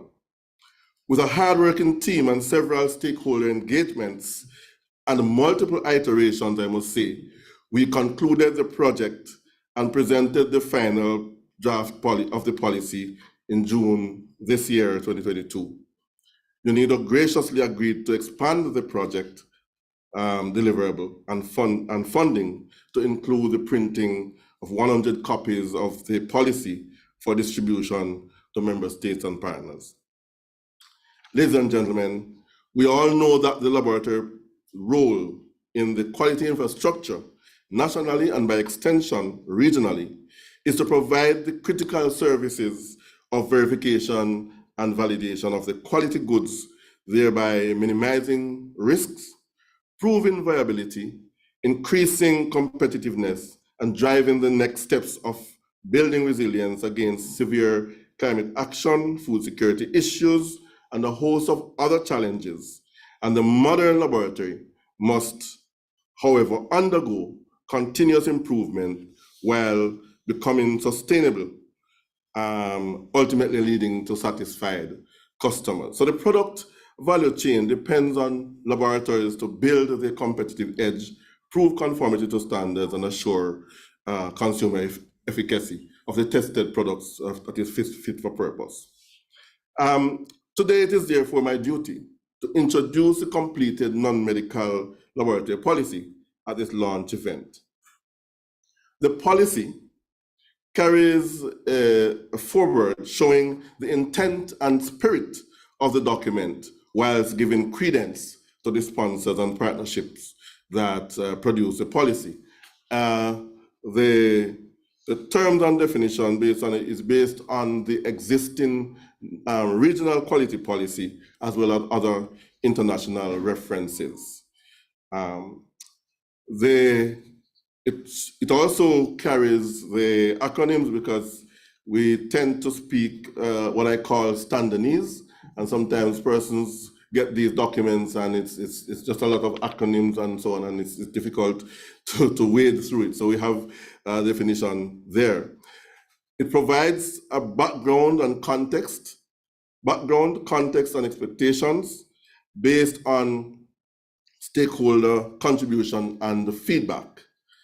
The lab policy, as it gets into the meat of the matter, provides a rationale as to why the policy was necessary and the possible issues to address. It also speaks to shareholders and interested party, looking at intended users and so on. And then it provides a policy vision. And it took us quite a while and a lot of engagement to arrive at the policy vision. The objectives, there's a summary of objectives. It carries the expected results and core principles.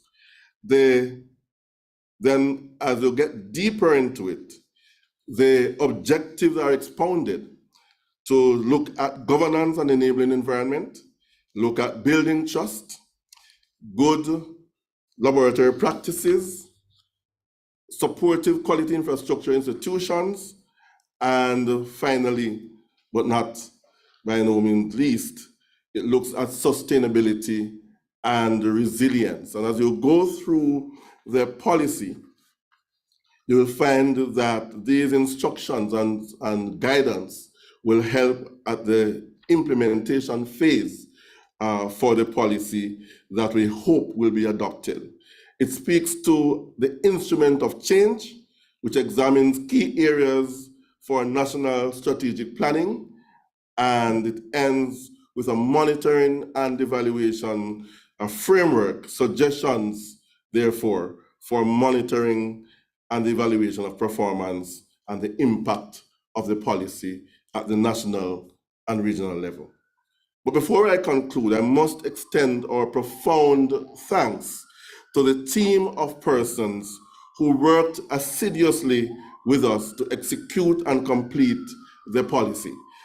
Help me show appreciation to the following list of persons and organizations. Firstly, the European Union and their government, management, and team who provided the funds.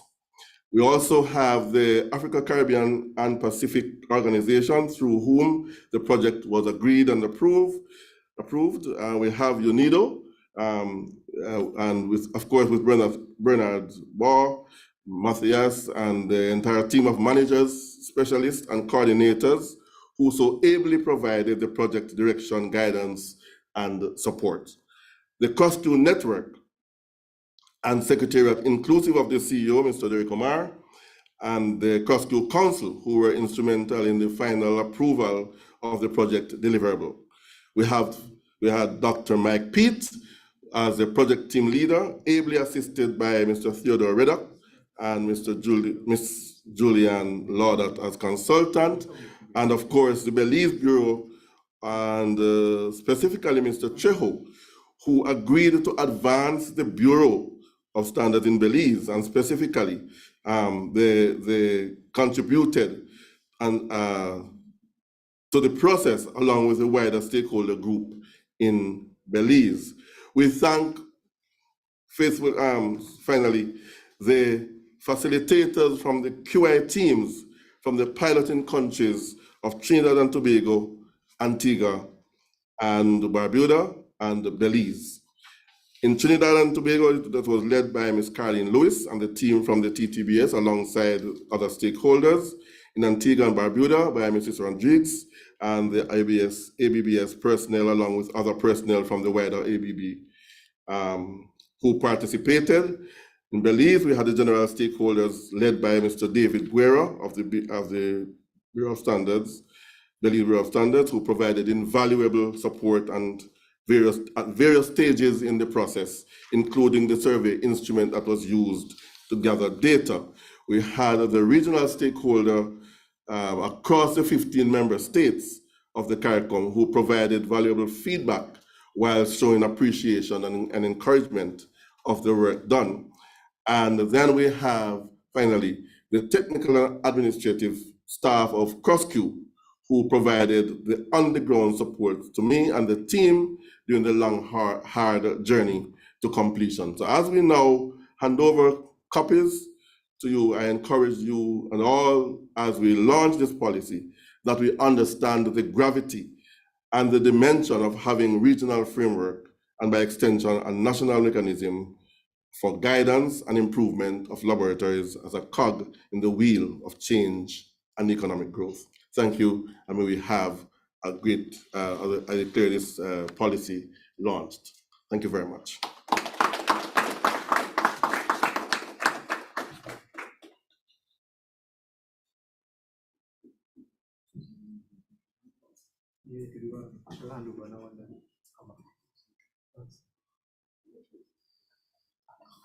So now we move right into the official handover of the copies, and then we will invite Mr. Omar back.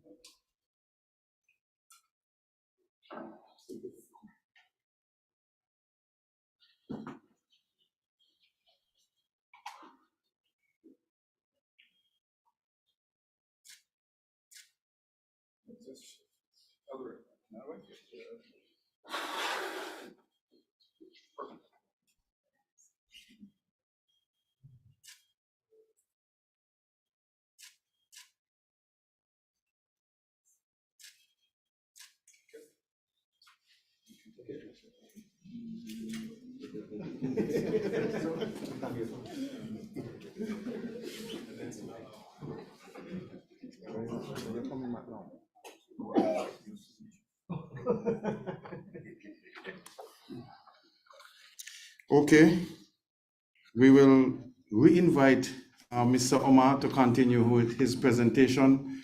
Remember, previously we had to break through the minister's intervention, so allow Mr. Omar to come back and complete. Thank you. Just to finish my report and then we close, Lynn, don't worry, it's not long. So basically we were saying we have about 3.7 million right now US under management. And that we had 11 projects, I just quickly espoused on, in the areas of the blue and green economy, built environment, health, and regional quality infrastructure in general. So just the last three areas to mention that in energy, we have a current project working with PTB now called Strengthening the Quality Infrastructure for Sustainable Energy in the Caribbean. We thank PTB very much for sticking with us over the last 2 or 3 years on this program, and they're going forward with us, hopefully on another phase soon. And this has to do with promotion of our energy efficiency labeling scheme for electrical appliances based upon a CARICOM regional standard.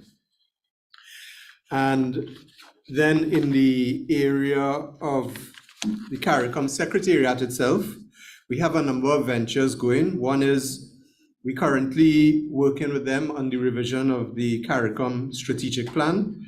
Secondly, we developing within CROSQ a results-based management framework based upon the CARICOM Secretariat's model that they're pushing for CARICOM. And we are currently working along with the 17 other CARICOM institutions on a regional review audit of all the institutions of CARICOM to see how we can all be more efficient and effective in what we do. And we're currently working with the Kerry Forum Secretariat on the development of the what they call the post-Cotonou agreement more specifically called the EU ACP Neighborhood Development and International Cooperation Instrument to 2027, which would reveal another plethora of regional quality infrastructure development projects for the region, probably starting from 2023 to 2027. And finally, and last but not least, we have a really beautiful partnership evolving with the Caribbean Development Bank. We thank them very much for sticking with us. And we have two current projects on the table. One is developing the metrology labs of St. Kitts and Nevis, Dominica, and the Barbados National Standards Institute in the area of metrology equipment and training and capacity development. And we currently assisting the Bahamas Bureau of Standards and Quality in the development of their metrology infrastructure on a CDB grant agreement to them. And they're developing a wonderful mobile metrology lab along with the inspection services that goes with that. We have two other projects on the table. We currently discussing with CDB. One is a project to develop the quality infrastructure of Haiti through the Bureau of Standards there, and the other one is the revision of the CARICOM Regional Energy Efficiency Building Code, which we hope to work with CDB on sometime next year.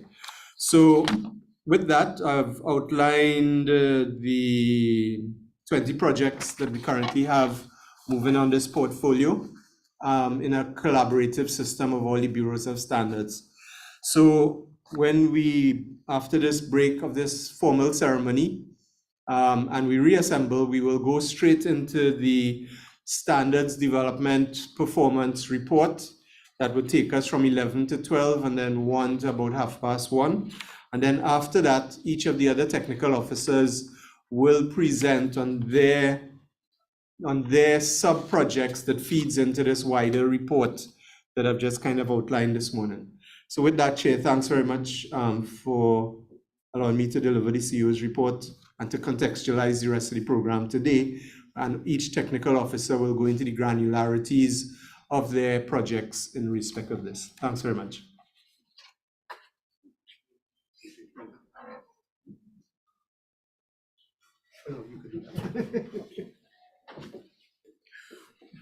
Thank you, CEO Derek. I noticed that you glanced over lunch, but of course, we will have lunch.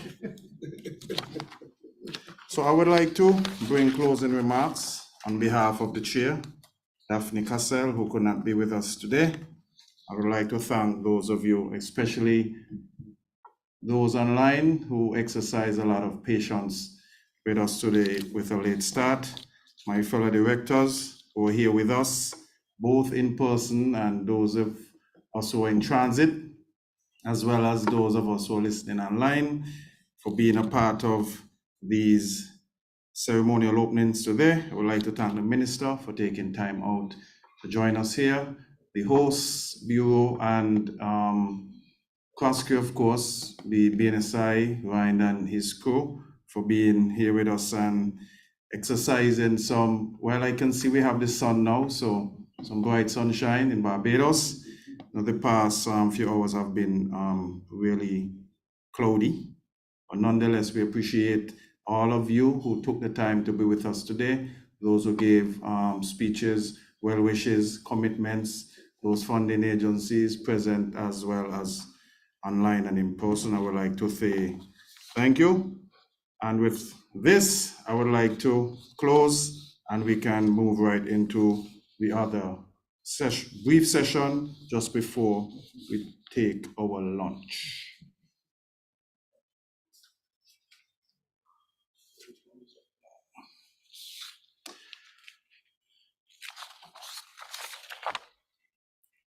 So now we will hear the TMC development report. No, let's reassemble across there and people could take this. Okay, so we could probably do a working break. Yeah. So we could take snacks over and we continue to plunge ahead so that we can be on time. Sounds good? Good. Okay, so we take our snacks and we reconvene in the meeting room.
Kerry, David sent me something. I don't know if you guys can be looking at it. I'll send you what he sent me. Cool, right? Great. This is amazing. It's amazing.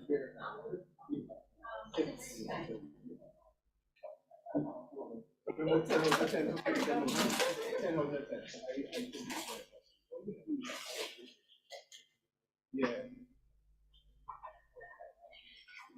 Everything. That is so amazing.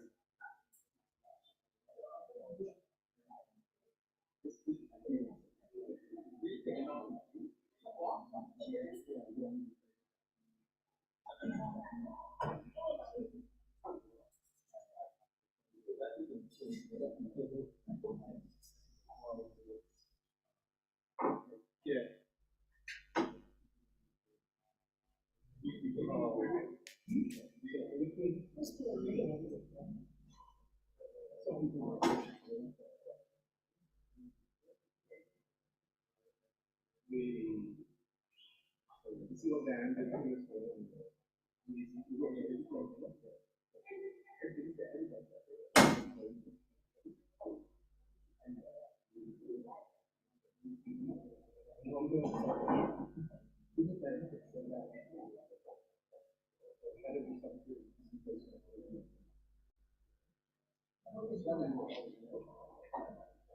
Yeah. Can I call back to the big TV?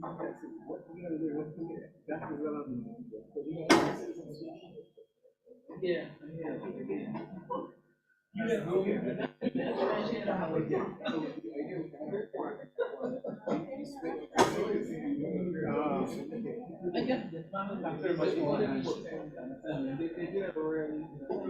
They continue to do a very good job.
Kerry, the best thing for them was something off was not important. Yeah, it's for you.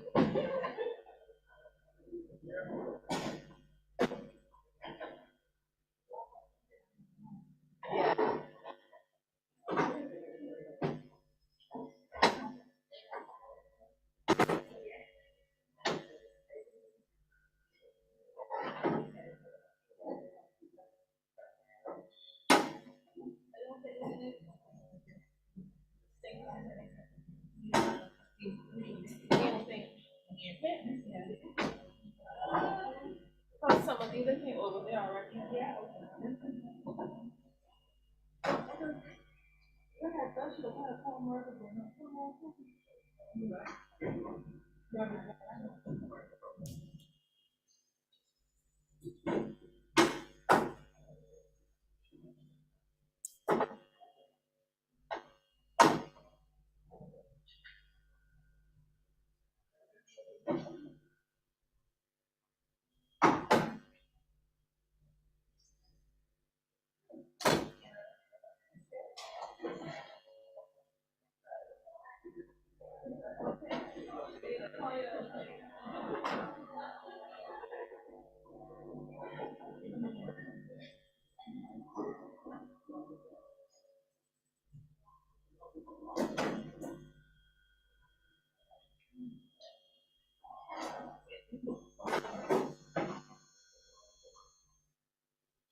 Okay, we ready to start? How are you?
Okay, I think we're ready to reconvene.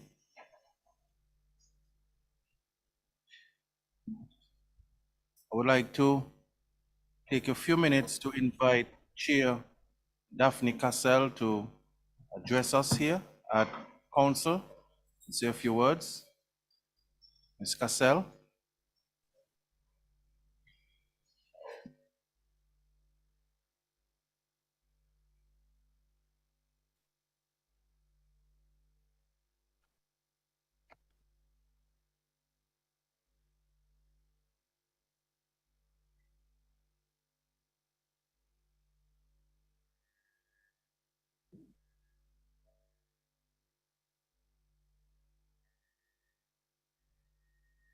Are you hearing us, Ms.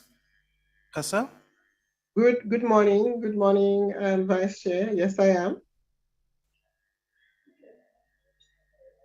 Yeah, we're not hearing you. 1 second.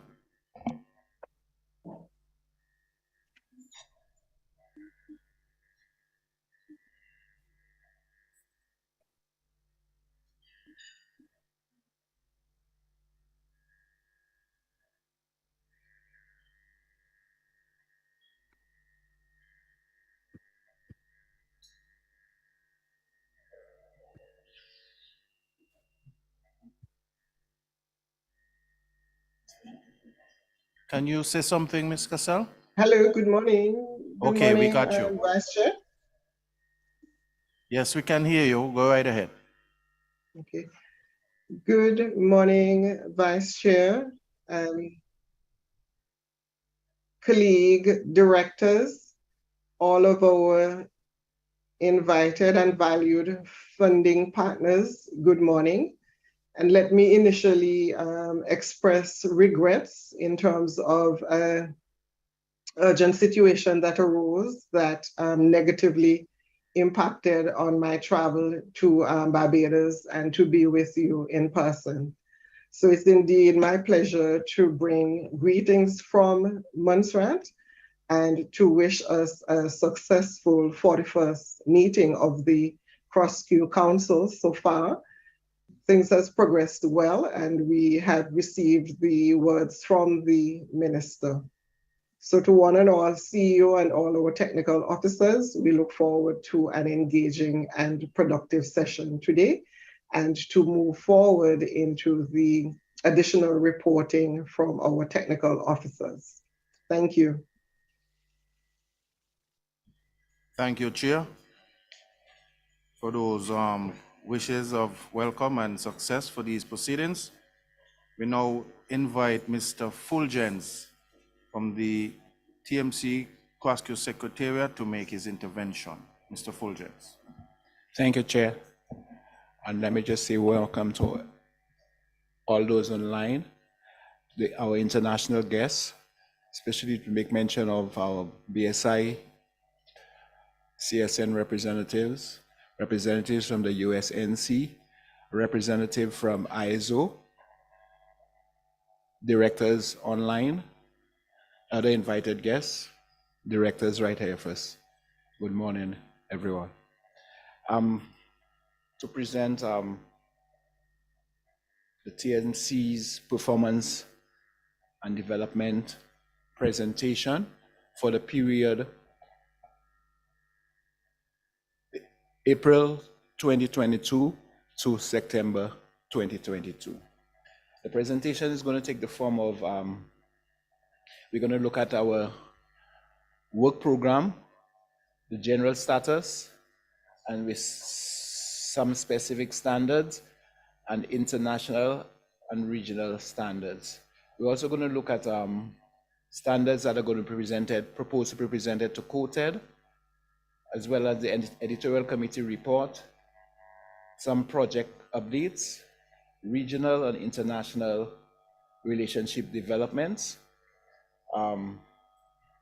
elections results of both the editorial committee and the technical management committee, as well as the proposed dates moving forward of the next EC and TMC meetings. Our work program. Chair, the last time I presented, we looked at specification forum. This, the RPT, the RTC, which is RTC 3, is working on that. That's Barbados. They have set up a number of working groups to look at various aspects of the standard. The working groups are made up of experts within the rum industry, right? And then they're going to put everything together and come up with the draft standard. So they're still looking at the working draft as it is now. We also have specification for shortening. Chair, specification for shortening was on the work program of the TMC. However, based on a decision coming out of the joint quoted, the 6th joint quoted COSHOD meeting, which was held in April of this year, a decision was taken to withdraw industrial trans fats from the food chain. That is based on a policy from the WHO that the CARICOM heads have adopted. And so as part of removal of trans fat from the food chain, we have PHOs, which is partially hydrogenated oils, right? And shortening forms part of that. So as a result, the recommendation was made to remove that from the work program. So we were removing the revision of the shortening standard from the work program because the decision is to fully withdraw trans fat, industrial trans fat, and partially hydrogenated oils from the food chain as of 2025. All member states supposed to put everything in place, all legislation and actions to be completed by the year 2025. And so the recommendation is to withdraw the revision of shortening on the work program. Labeling of foods, Chair, this I will go into more specifically later on in the presentation. Tobacco products, advertising of sponsorship and promotion of tobacco products, that the RPT is currently undergoing the disposition of comments received, right? In fact, the last update is that the draft standard have been updated and the members are looking at it to ensure that whatever decisions they would have taken on the comments received are reflected in the draft standard for it to be updated to a final draft CARICOM regional standard. Just to remind directors, Chair, that standard have been ongoing for quite a while. And that standard was circulated on 2 occasions for review by members of the public.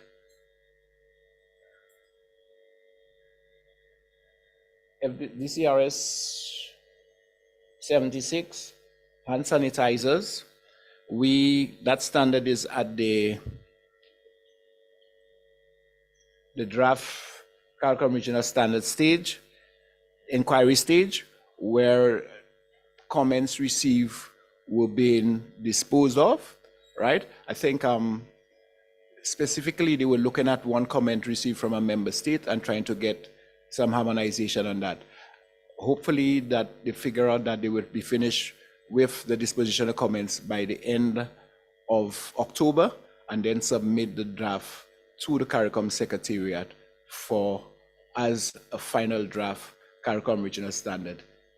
Member State Antigua and Barbuda have responsibility for that standard. FDCRS 39, pesticides labeling, that's one of the standards. That standard was circulated as a final draft standard for voting. The deadline for voting was the 29th of July.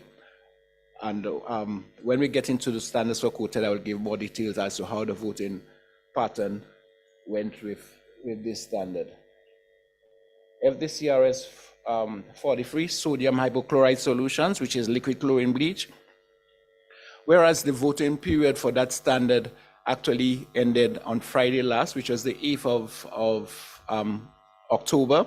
However, that standard is also proposed for submission to the quoted. And when we get again to the quoted agenda, I will go into more details on that standard. FDCRS 63, Chair, I don't know if council members could recall that that standard was presented to the 52nd quoted meeting last year, right? At the time it was presented, we had member states Belize put in reservations for the approval of that standard, as well as member state Trinidad and Tobago had some comments that they felt that they wanted resolved. We had attempted to resolve those comments prior to the quoted meeting, but then when the officials came to the quoted meeting, they said they preferred a particular path as to what was recommended. And so we're moving to resolve their concern. However, Member State Belize's concern was that at a quoted decision, a decision was taken not to further disaggregate white sugar, right? And so that white sugar is supposed to be inclusive of plantation white sugar, and do not disaggregate it from plantation white sugar and refined white sugar, which really and truly is a tariff issue, right? But in terms of the standards, we have a clear distinction between refined white sugar and plantation white sugar. But the quoted took a decision to suspend the approval of that standard, requesting that the CARICOM Secretariat work alongside with Belize to come to a resolution. And I think they were also supposed to work with the Customs Committee as well, right? And so the decision is to, the quoted agreed that the CARICOM Secretariat would work with Member State Belize to resolve the issue, and that the committee, the RPT, would resolve Trinidad and Tobago's comments. Problem is that that standard was presented in May and June of 2021. Now it's still on our work program, and there seems to be no progress on it. And so the recommendation is that the CEO of CROSQ engages the CARICOM Secretariat, giving them a reminder of the quoted's decision, the 52nd quoted's decision, and to see if we could move that forward. If not, then we would have to withdraw it from the work program, because it's not showing any progress. If you're going to measure the performance of the work program, it will show up negatively on our work program. So that's the recommendation coming out of the TMC.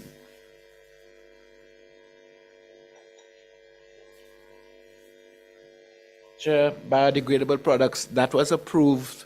Again, that was approved for presentation to the quoted, the 54th quoted early on this year, Chair. But however, when the voting summary came out, it was recognized that one member state had a negative vote because of technical reasons. And so the TMC's procedure allows for trying to reconcile any negative vote prior to submission to the quoted. And so the standard was reverted to the RPT, and Dominica has the RPT for that standard to try to resolve the technical issues that were presented with that standard. And also, Member State Trinidad and Tobago had some comments, so we asked the RPT to take the opportunity to resolve those comments as well. And so that standard is still at stage 60. Once the comments received from Jamaica in terms of their technical concerns have been resolved, we will recirculate the document to all member states, right, for another round of voting in an effort to try to bring it to the 56th quoted meeting scheduled for April or May 2023. FDCRS 76, non-medical face masks. Again, that standard is proposed to be presented to the quoted. Chair, directors will recall that at the 40th council meeting, it was approved, the new work item proposal for 4 COCO standards were approved, and with member state Trinidad and Tobago given the responsibility for the development of these standards, Chair. It was also approved that these standards, 2 standards would have been developed first, and thereafter the other 2 standards would be developed. The RPT for that, the development of these standards have been set up. Letters of appointment have been issued, right? A chairperson have been identified by Trinidad and Tobago, and the first meeting is scheduled to be held sometime in November. And that was as a result of the technical officer from the TTBS, who is responsible for that committee, is on vacation. So once she has returned, but then the intention is to have the meeting in early November, Chair. Compost is another standard, Chair, that council members would recall that we presented the new work item proposal at the 40th online meeting of the CROSQ Council. That was in April of 2022, and it was approved that we go ahead with the standard and be placed on the work program, Chair. That standard was basically proposed by Member States Jamaica. We did have a little difficulty in identifying a member state to host the secretariat until at the last TMC meeting, the 5th extraordinary online meeting of the TMC, Guyana indicated an interest to host the secretariat, and so we have actually issued letters of appointments to the RPT. Member states nominated the RPTs, the members of the RPT. Guyana nominated the chair, and the first meeting is scheduled to be held this week, as a matter of fact, of the compost, right? Also, to indicate to directors that we would have written to ICA. ICA was the one right behind the development of that standard, and we wrote to ICA to indicate to them, in an effort to push forward the development of the standard, we would prefer if they could engage a consultant to do the heavy lifting, to develop the working draft, and then put it through to the committee. We have, since then, they replied indicating that they received our letter and they would get back to us, but we have not received any further word from them. And so we're moving ahead as best we can to come up with the working draft and the development of the standard. Like I indicated, the first meeting is scheduled for this week, the 12th, Wednesday the 12th.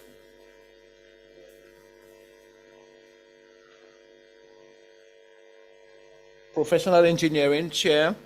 Again, a new work item proposal was approved at the 40th online meeting of the CROSQ Council. That new work item was proposed by Barbados, but they indicated that at this point in time they could not host the secretariat for the committee, and so a call went out to member states to host the committee. St. Lucia Bureau of Standards indicated their interest in hosting the committee, and so invitations went out to members to nominate the representatives. We got representatives being nominated by the member states, and St. Lucia Bureau of Standards would have indicated their preference for the chair of that committee. Council members would I think some of the TMC members would have had a discussion with council members as to the chair, because St. Lucia Bureau of Standards would have recommended that the director of the St. Lucia Bureau of Standards be the chair of the committee. The Technical Management Committee appreciated and recognized the fact that St. Lucia would have offered the chair as the director of the Bureau. However, they had their reservations as to the possible look of a conflict of interest if that is so done. And so they requested that St. Lucia Bureau of Standards reconsider the nomination of the director as leading that activity. And so moving forward, the TMC have indicated they, inclusive of the criteria for persons leading the technical work as it pertains to standards development, we come up with a policy to ensure that not saying that directors and technical officers cannot participate in the development of standards, but however, to lead the work is a different kettle of fish, because although we could put mitigative measures in place, it's just that the fact that what persons or members of the public might believe, they could have the possible appearance of conflict of interest. And so they decided to recommend that, to request from St. Lucia to nominate someone else to lead the work on the professional engineering code of practice. Chair, council members could also recall that we would have adopted the International Energy Conservation Code from the ICC in 2018 and did an application document to represent our regional circumstance within that code. At the time that the code was adopted, it was decided by the RPT to review and revise that code every 6 years. The time has come now for the revision of the code, because the ICC codes, they have a 3-year cycle for the review and revision of that code. And so they're now undertaking the revision of the 2021 code. We actually have a member of the RPT, if members council could recall, we would have nominated Mr. Zephrinus Norbert to represent us on one of the code review committees. That is for the residential aspect of the code. No, sorry, the commercial aspect of the code.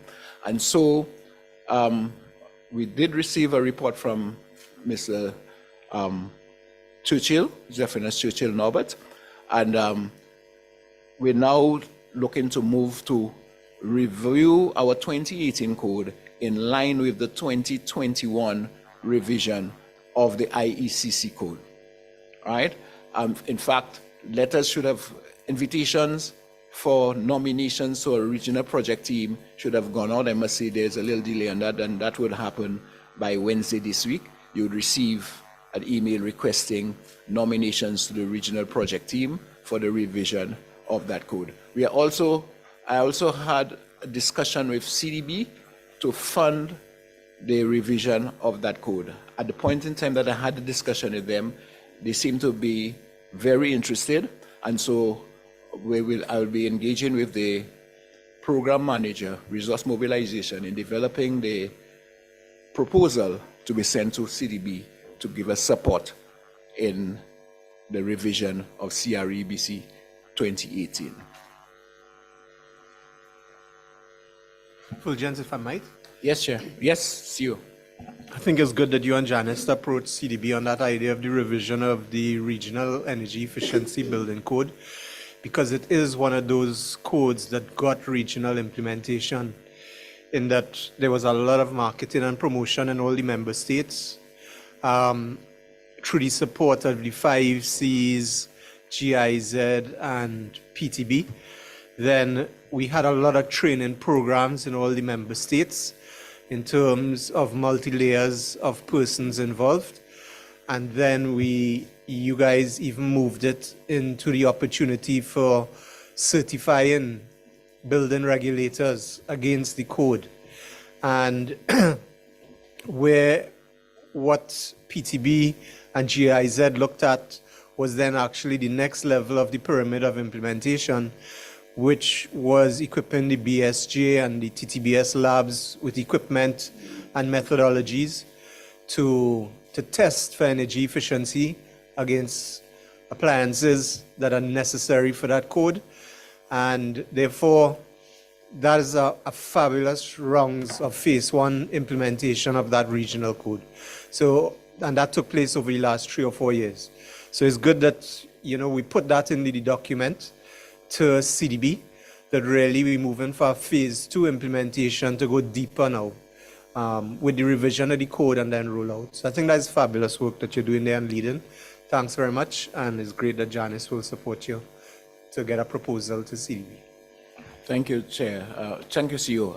And just to remind council members that, you know, that's one of the standards we had 100% participation by member states. And in fact, in terms of adoption, right, I think that's one of those standards that we had quick adoption by member states because of the importance of energy really to the region.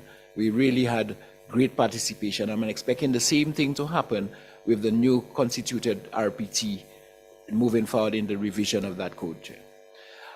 As it pertains, if we move on in terms of the RTC 6, having completed the 7 standards that were developed for CAFA, we now have RTC 6, tourism and related services, looking at the general accommodation standard, right? CRS 11 Part 1, general requirements for tourist accommodation. And they're now in the review process, and they would indicate what is the next step as it pertains to the results of the review, whether they go into a revision, whether they go into an amendment, you know, and whatnot. So that is ongoing with RTC 6. In fact, the next meeting I think is slated for next week. Yeah. So that is it as it pertains to the work program, the general work program. And so this is the ask for the CROSQ Council to note the status of the standards on the work program, on the work plan. Also note that CROSQ will be approaching CDB as indicated in terms of seeking support for the revision of CREBC. Further note that the standards which completion are significantly delayed, and I would have indicated the white sugar, right, as such a standard, and assist whichever way possible to advance the completion of these standards. Chair. Thank you, Fulgence, for that comprehensive intervention. We now ask council colleagues here if we can approve those notable interventions as is. Recognize Antigua and Barbuda. Sorry, Chair, I have a comment before. Fulgence, can you go back to the first page, I think it was?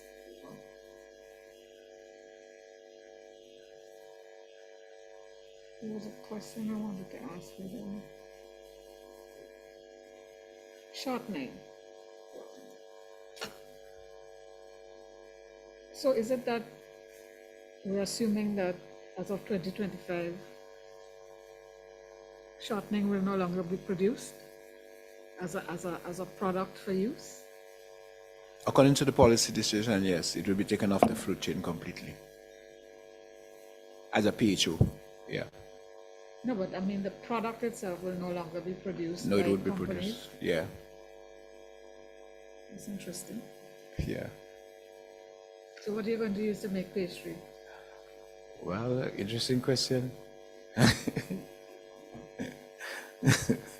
This it's detrimental to the health. So WHO have recommended that they remove it. Okay, the next one I had a question on was the white sugar. Mm-hmm. Based on what you said, I think it's on the next slide.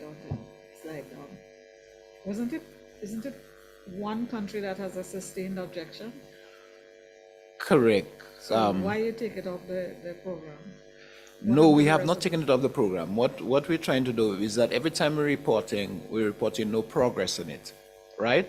And so it shows a non-performance in terms of the work program. However, based on the quoted decision, right, they asked the Secretariat to engage Baileys, Member States Baileys, to try to resolve the issue.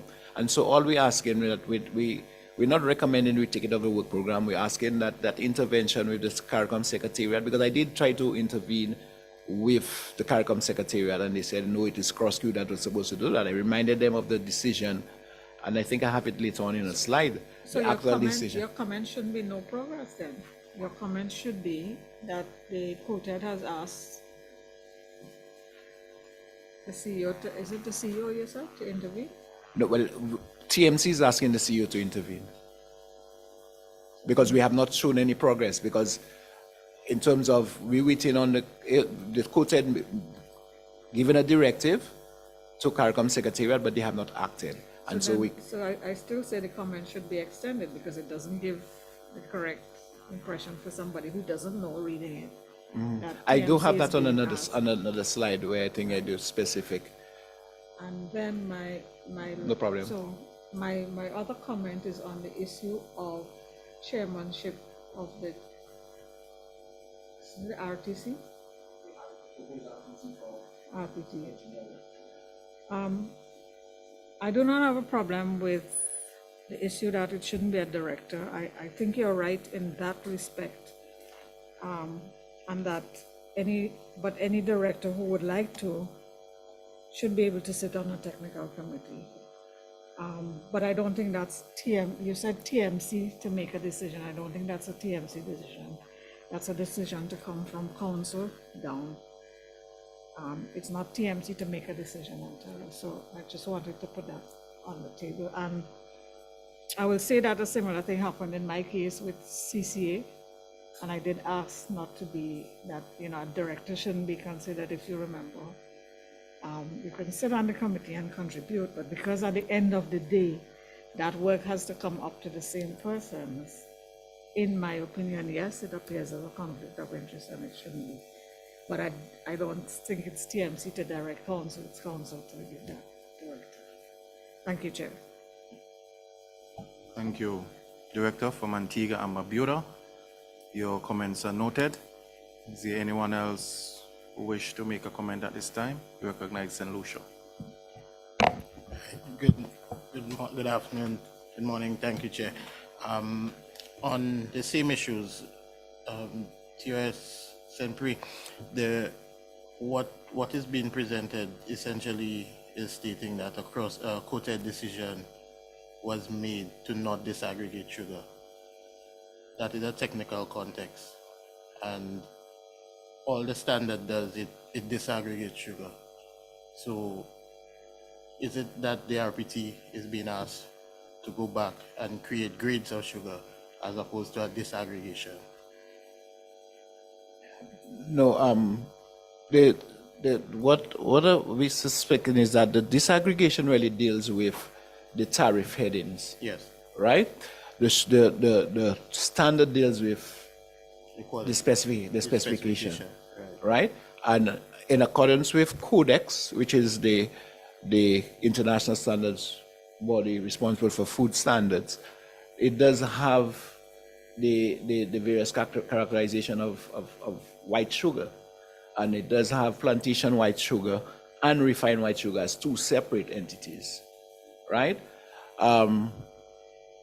However, I know that Belize have been trying to protect their plantation white sugar. In fact, a study was conducted, right? I think by a consultant on the white sugar industry, and that study would have revealed that plantation white sugar can be substituted for white sugar, for refined white sugar in certain circumstances.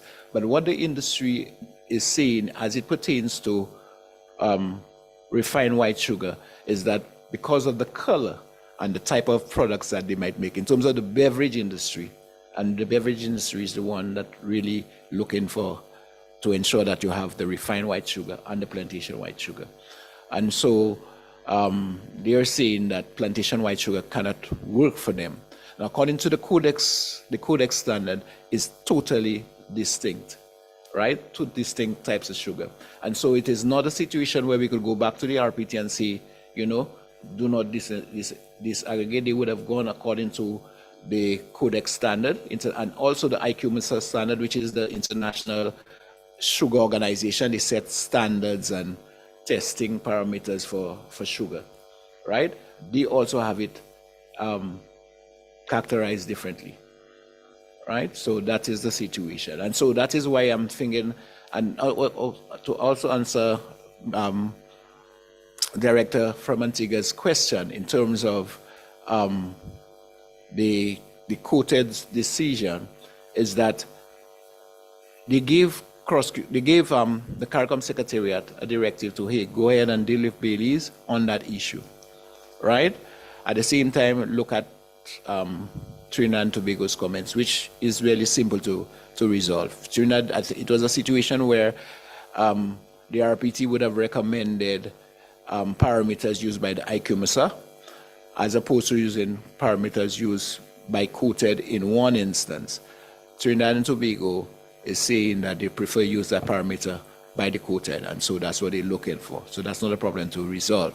In terms of the Bailey's issue, CROSQ cannot resolve the Bailey's issue because, like we said, it is a tariff consideration, and I know that quoted would have asked the CARICOM Secretariat to also engage the Customs Committee in so trying to resolve that Bailey's issue. And Antigua and Barbuda Director, Mrs. Rodriguez, it is strange that you would raise that because really and truly, we would have presented a paper to the quoted saying that if we had 75% support for any standard, it'd be declared a regional standard. But then somehow or the other, when it comes to the quoted, we really can't question the decisions, and that's how they make decisions. Sometimes it appears as if it's who that complain, and it depends on the importance of the industry to the member state, right? And so we just have to go by their decision and try to resolve whatever issue that's there. Yeah. So, Director St. Lucia, that's basically the situation with that standard. Chair, and just one final thing. The tobacco standard Fulgen spoke about earlier, that will be coming up for voting shortly, right? And that is going to be a very energetic standard to prepare yourself for again.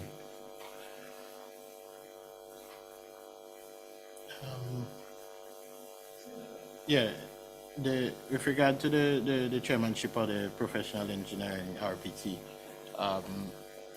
I think that this is a matter that could have been handled and dealt with differently.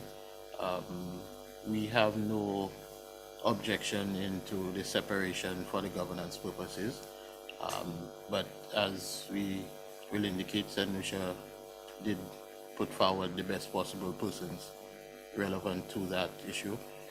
I will nominate another person from the Association of Professional Engineers to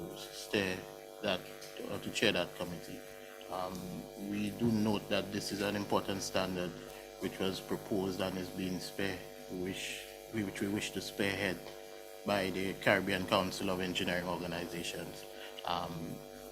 We also note that this will form part of a technical regulation, and while we use standards development process similar to what we did in the Energy Efficiency Building Code to gather the requisite consensus, what this is it will end up being part of the technical regulations as part of the engineering registration regulations for the region, and forming part of the broader CSME in creating the free movement of professionals. So we do not in any way wish to delay the work, and St. Lucia will in short order nominate a new chair, but we do believe, and we need to place it here as our objection to the manner in which this is being raised. We believe it can and should have been handled totally differently. Thank you, Mr. Emmanuel. And Mrs. Rodriguez, we do take consideration. We're ready to be, it is a recommendation coming from the TMC, not really a decision. Really. So the decision really is council's own. Yeah? But Mr. Emmanuel, I do take note of your concerns placed on the table, and I'll convey that to the TMC as well.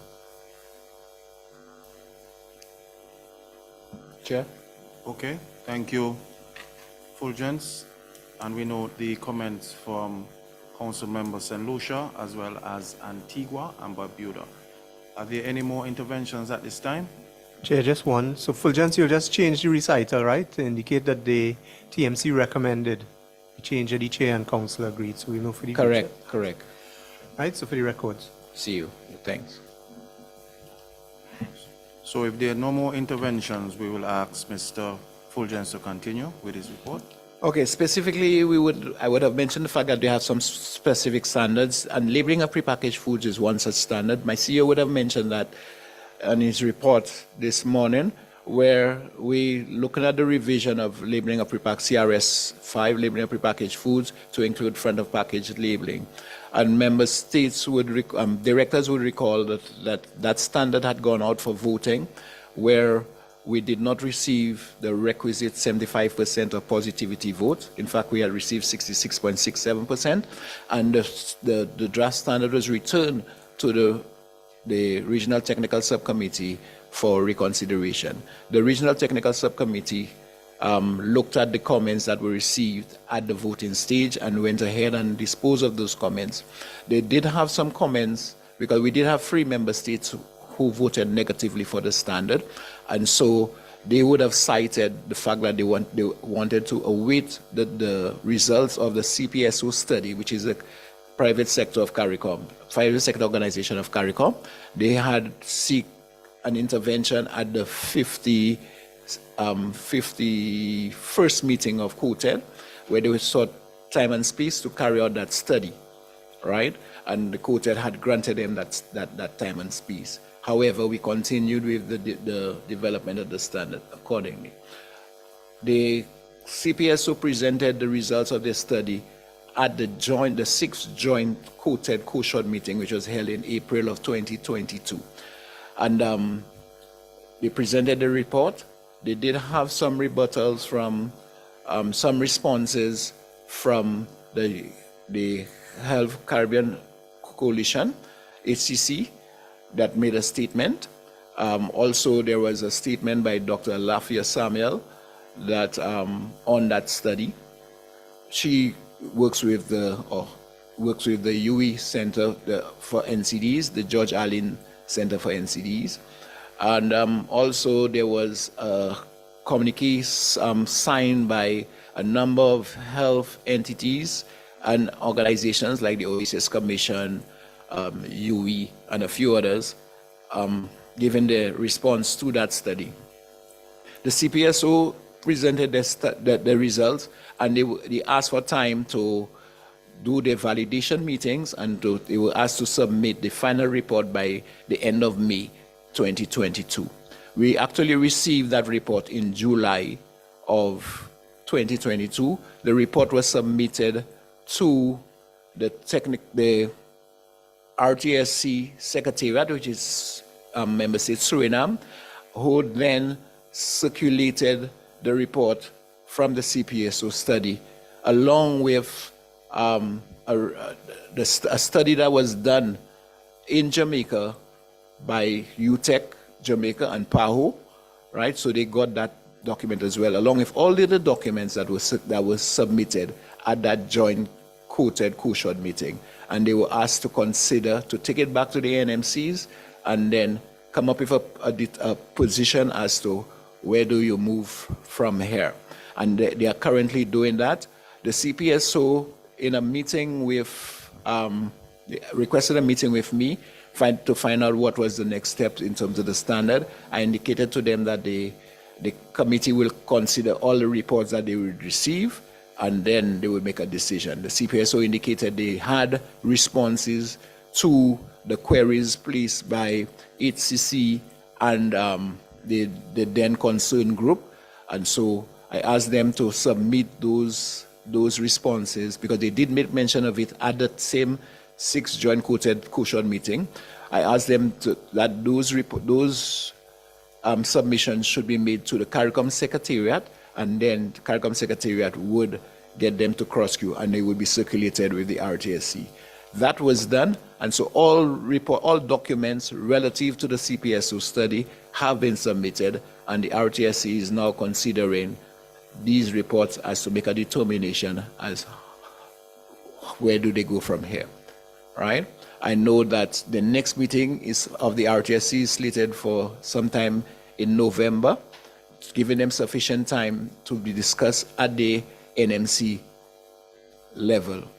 And so that is the position as it pertains to labeling of prepackaged foods. And so CROSQ Council is being asked to note that the RTSC, right, is considering all documents submitted on the front of package labeling, right? Also note that the documents were submitted to them for consideration by the National Bureau Committee. Further note that comments, right, received have been disposed of, and additionally note that the RTC was reminded, yeah,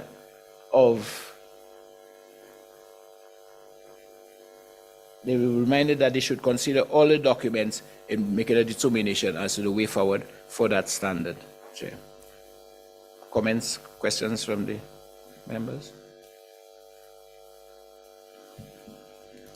Noted. Fulgence, are there any questions, concerns, comments at this time from council?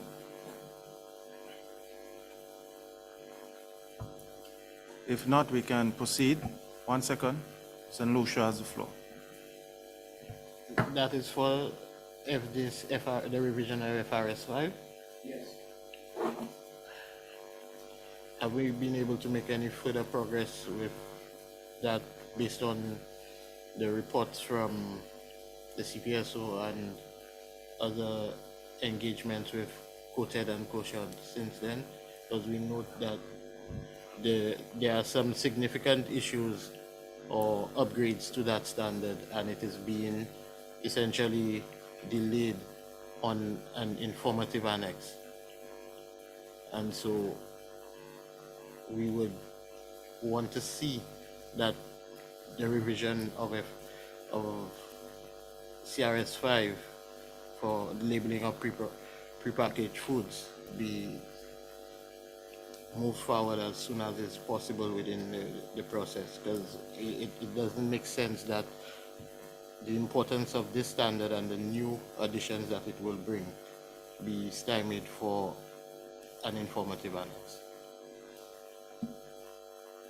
Thank you, Mr. Emmanuel, and that will be conveyed to the RTSC in moving forward.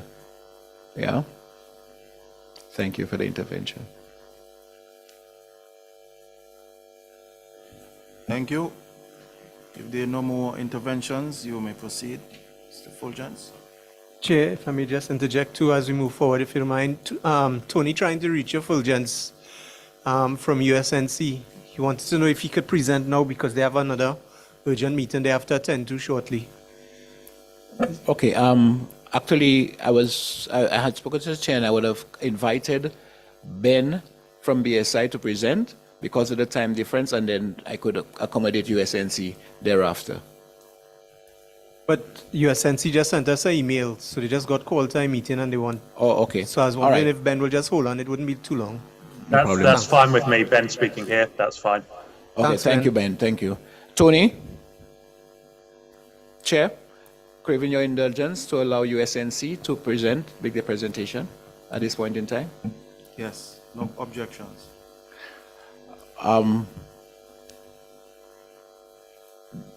Tony? Yes, hello? Kevin? Okay. So you could share your screen. Fulgence, you want to just give Councillor a quick 1 minute in context? And then... Okay, yes. Council members would recall that we had a mentoring program under the IEC mentoring program where the USNC would have mentored CROSQ, right, in terms of participation at the IEC. That intervention started in 2019. At that time, when we developed the program, USNC had indicated that they wanted to, on the program, they would have had a capacity building workshop that was slated for Jamaica on the margins of another meeting that they were having. And they would have taken CROSQ members from CROSQ to attend that meeting. However, because of COVID in 2020, because that was slated for 2020, because of COVID in 2020, that was not possible. We included it, we got an extension from IEC in terms of the mentoring program for a further year, and we tried to have that workshop virtually, but again, we were unsuccessful. So earlier on this year, I got an email from USNC indicating that they were still interested in having that workshop, this time a face-to-face workshop, and they were looking at, in fact, I met with them, the chair of TMC and the vice chair and myself. We met with USNC, and the proposal was that they do that workshop on the margins of the COPANT meeting, which is supposed to be scheduled and held within Barbados. And they felt that they would have had a number of CARICOM member states attending, and they themselves would be in attendance at that workshop. So to try to kill two birds with one stone, they would have liked to have the workshop then. But I indicated to them that the persons that would have been attending that workshop would not necessarily have been the ones attending COPANT, right? And so we're still in discussion, and hence the reason we invited them to the council meeting to make a presentation as to the proposed workshop moving forward. Tony, let me see if I could stop sharing my screen. So Tony, you could go ahead. Share your screen now. Yeah, I'm sorry, I cannot share my screen. I'm actually just off of my laptop. I'm only on the phone right now, so I can't connect via my laptop. Well, okay, if somebody has the agenda, you could screen that. That's all I was going to put up is the proposed agenda. And if you don't have it, I was going to have Ade send it to you.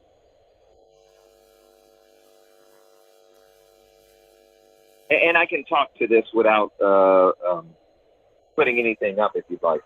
Yeah, I think you could just go ahead and talk through it. I will share the agenda with them afterwards. Okay, let me do that, if you don't mind. So what we were thinking is, and the basic proposal for the ask is, as was mentioned, we've had a couple of opportunities where we did not, missed opportunities where we were trying to put together a workshop between the U.S. National Committee and the CROSQ NECs. This is what we usually do in each of our last three mentoring relationships, is we cap off the end of the 2-year term, 2 to 3 year term, with a workshop, usually in the country that we are mentoring. And what we like to do is basically have the CROSQ countries tell us, what is it that you would like the workshop to be on? Some of the usual issues are membership retention, the funding model that the USNC uses. Those are usually the big issues. A lot of the mentoring countries also like to have the National Electrical Code outlined as well. But it's basically a workshop that you would design, customized by you, and that's usually the way we do it. Because for the most part, most of the members, most of the USNC, most of the issues that the mentoring countries could come up with are going to be, will be able to be covered by our experts in the U.S. For example, we had a good example is when we were mentoring Costa Rica, they had a specific question about lightning protection during thunderstorms. So we actually have a few really good experts in the U.S. That deal with that lightning protection, and so we were able to bring them to the workshop. So that gives you an outline of what we were thinking about and the kind of workshops that we usually put together. As you know, as was mentioned, we tried and failed a couple of times to have a workshop in the area because of the pandemic and the different issues surrounding that. But we seem to have a good opportunity next year, and I don't know if Corey is still on the call, to do something in conjunction with the COPANT meeting. Not, formally in conjunction, the COPET meeting because they obviously have a full slate of activities going on. But since many of the CROSQ, we hope, representatives as well as the U.S. will be in Barbados for the meeting in COCANT, it might be a good idea to kill two birds with one stone, if you will, and have a workshop there while we're there. If not, the U.S. is open to other suggestions. So we wanted to put it to you and this body here during this council meeting to let us know what your thoughts are and to get some feedback. Members, as you could have heard, I know one of the questions that we had was funding in terms of how do we get the participants to the workshop, or whether the USNC would be providing the necessary funding, to the participants to the workshop. So Tony, I don't know if you have any further response on that before we move to the council to answer any specific questions that you may have. Tony? You mean response in terms of funding? Yes, the funding issue that we raised at the meeting. Yeah, that's an easy one for us. Well, it's a challenge for us in the U.S., which is probably I would think a challenge for most national committees. Is always the issue of funding. So what we do is just to kind of give we can give you guys an idea of how we handle funding in the U.S. And it may not be a model that you can do. But it might, spring up some ideas that might work. Other ways to handle funding in your national committees, and it could also be vice versa. We could also figure out some, we learned some things as well. We learned a lot as well from the countries that we mentor. Fulgence, just a quick thing, if I might. Terry, we have a TMC meeting to be able to be sponsored, right?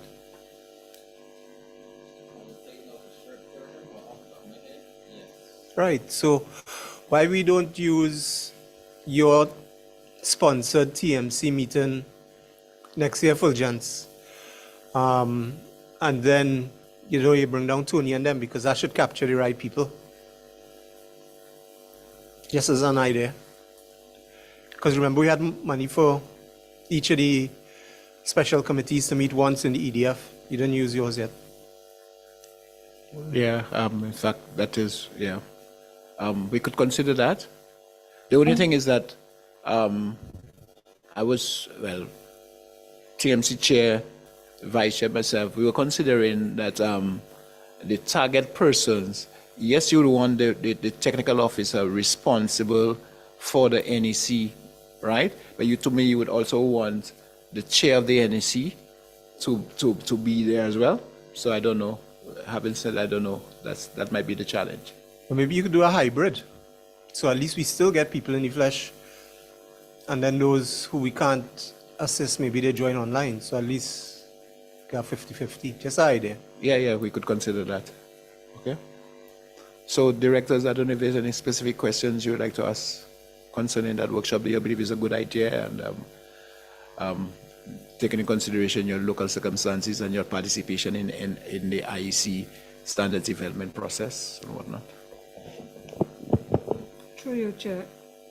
When he spoke, he said quoted. That was an error, right? Oh, okay. So, Fulgence, I think if we want to have this workshop, which is a good idea, and there's no sponsorship for it, let's use the funds from the TMC meeting and see what kind of hybrid environment we could create. I think that's the best we could get at this point. No Just problem, as an Sir. idea. We'll consider that. Okay. Certainly, yeah. Yeah, Tony, so we might have an idea, and Fulgence could talk to you offline to see how we could make it work now. Thanks. Okay, and I wanted to mention, I mean, we're right, obviously we're right in the middle of planning the IEC general meeting in San Francisco happening in 2 weeks. So things are a little crazy right now, but obviously as soon as November 5th rolls around or November 4th when the meeting ends, we'll have a lot more time because we'll be back to normal, quote unquote. There may be some opportunities. I can't speak to it right this very second, but there may be some opportunities, hopefully, if there's any help the USNC would be able to put up as well in terms of putting up the workshop so you're not, alone. We will do everything we can to help assist in putting that together. That's what we did. That's what we've done before when we mentored Chile, I believe. And just as a side note, some other proposed issues put on the agenda were energy efficiency, the U.S. National Electrical Code, I think the labeling scheme, conformity assessment. So again, it's whatever the CROSQ members would like to have on the workshop. We're more than happy to accommodate in any way we can. Okay, Tony, thank you. I just to inform you that I did present the draft agenda to my TMC, and we did have some discussion on that. I will get back to you all later on this month as to the proposals that we would have made. So through Adelina, I will get back to you all on that, on the draft agenda. Wonderful. We remain at your disposal. Thank you so much. Thank you, Tony. Thank and you. thanks for joining us. Yeah, thank you, Chair. Thanks for entertaining our comment or intervention. So the week of April 24th next year, which is the scheduled week to host the COPANT General Assembly, as Barbados has raised their hand to be host, it actually coincides with the 50th anniversary of the BNSI. So we too have, in that period, scheduled events, national workshops included.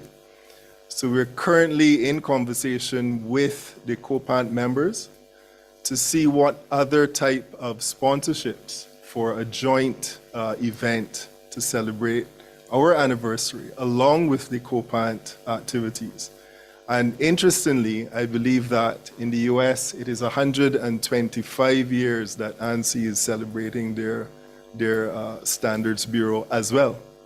And I do know that they too have ideas of some type of joint event, within that time period. So there are quite a few significant events, and CROSQ's 20th. So quite a few events culminating around the week of April 24th.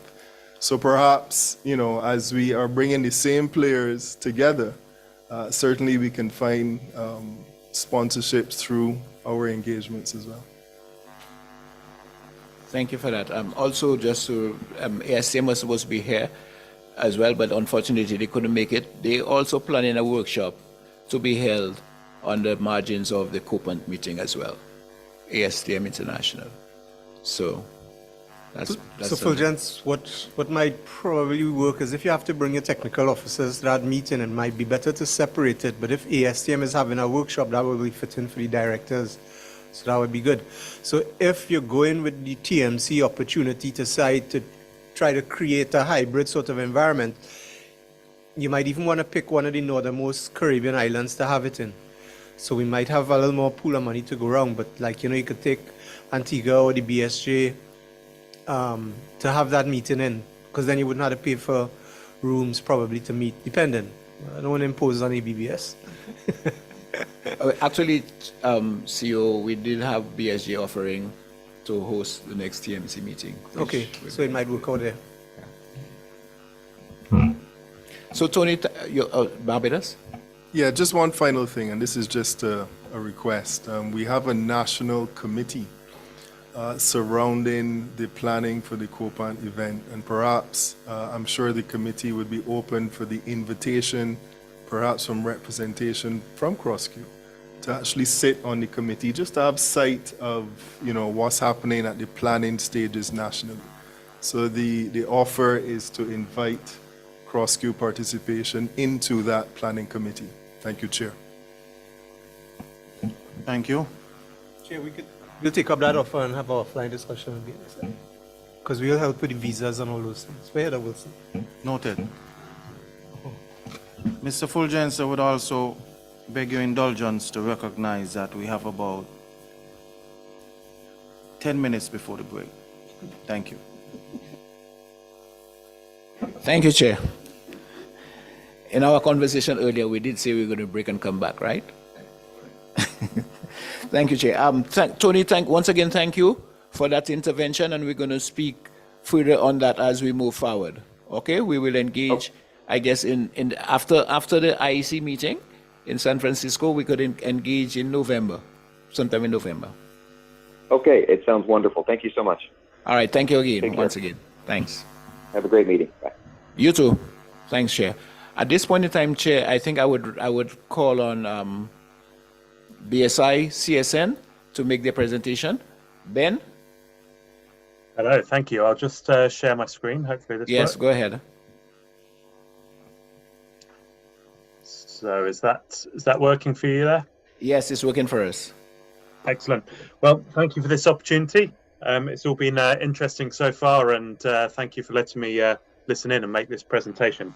I will be quick, and then people can contact me afterwards. I think lots of you know me already. My name's Ben Headley. I work for BSI, the UK's national standards body.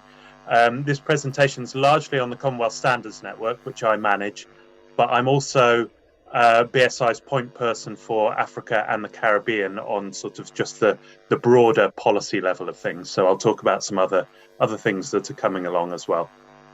Like I say, I'll keep it brief. So apologies if this seems a little bit rushed, but I'll try and stick to 10 minutes here. So the Commonwealth Standards Network, lots of you already know about the work it's done. Basically, the Commonwealth is now 56 countries, 53 of those are CSN members, a large amount in the Caribbean, also Africa, Canada, South Asia as well, lots of Oceania, so Australia, New Zealand and Pacific Islands as well. So far since 2018, when it was established, we've delivered 65 training and stakeholder workshops for national standards bodies and 9 focused technical assistance programs that I'll talk a little bit more about. So what we tend to do is we have annual meetings as side events of the ISO GA meetings. So I saw some of you a couple of weeks ago at the Abu Dhabi meeting. Before that, there were a couple of years online, but we were also at Cape Town and Geneva before that when CSN had its first meeting. We also have associate members, which are non-NSBs, members like ARSO and CROSQ, basically standards and QI related organizations, which we keep in touch with and invite to our meetings and so on. So the trainings and workshops, what we've been aiming to do throughout the CSN is increasing the participation in international standards development and increasing the use of international standards as a tool to reduce technical barriers to trade and increase trade specifically between Commonwealth countries. But obviously that's not really restricted to Commonwealth countries. If a country is using international standards and their neighbour is non-Commonwealth, but they're both using the same international standards, obviously it reduces technical barriers for them. Also, the UK, about 85% of the UK's national standards catalogue is national adoptions of international or regional standards. So as a preference, the UK will adopt ISO and IEC standards. So obviously this has knock-on benefits for the UK as well, because UK exporters and importers have reduced technical barriers to trade if other countries are using the same international standards. So something we try to encourage is the increased participation in international standards. So there'll be more buy-in from different countries. If they've got more experts that are taking part in the standards being developed, it's more likely to suit their markets and more likely to get adopted as a national standard. So that's some of the work we've been doing. We've been doing that either through supporting NSBs directly, supporting their business models, supporting the development of national standardization strategies, potentially supporting engagement with non-NSB participants, government organisations and others to be more involved in the international standards and the national mirror committees. We've got a platform, which this slide shows here, commonwealthstandards.net, where we have a variety of e-learning resources, things like benefits of using international standards that you might find useful for when you're having discussions with, say, policymakers. It's also got a lot of documents stored on the library, which I believe the next slide shows a few of these. Yep, the role of standards in supporting policy is one of those that we work with the WTO to create.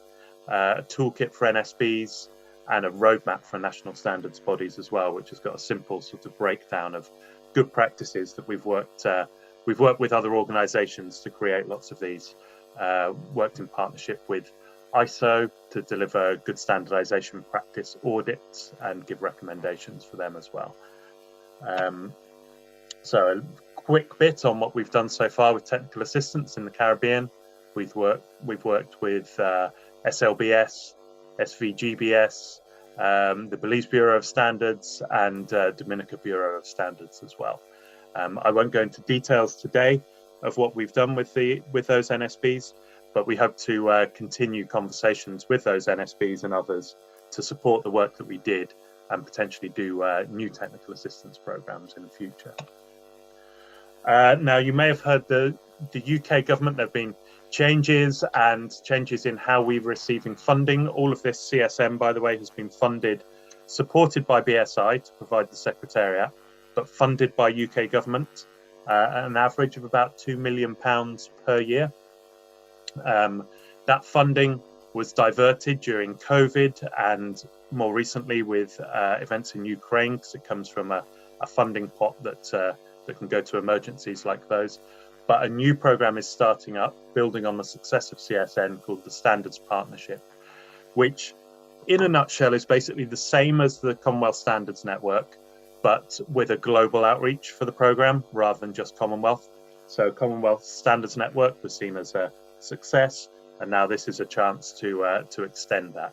So BSI has won the pilot of that scheme from the UK government. So through till March 2023, we're piloting technical assistance in Ghana and Rwanda, who are both Commonwealth countries, to see how the process works, put the findings to the UK government with a hope of this becoming a multi-year program that we'll be able to do beyond those two countries and beyond just Africa. In all likelihood, Commonwealth countries will probably play an important role to this. And the Commonwealth Standards Network is receiving a percentage of the funding as well to keep up with its overarching activities rather than technical assistance.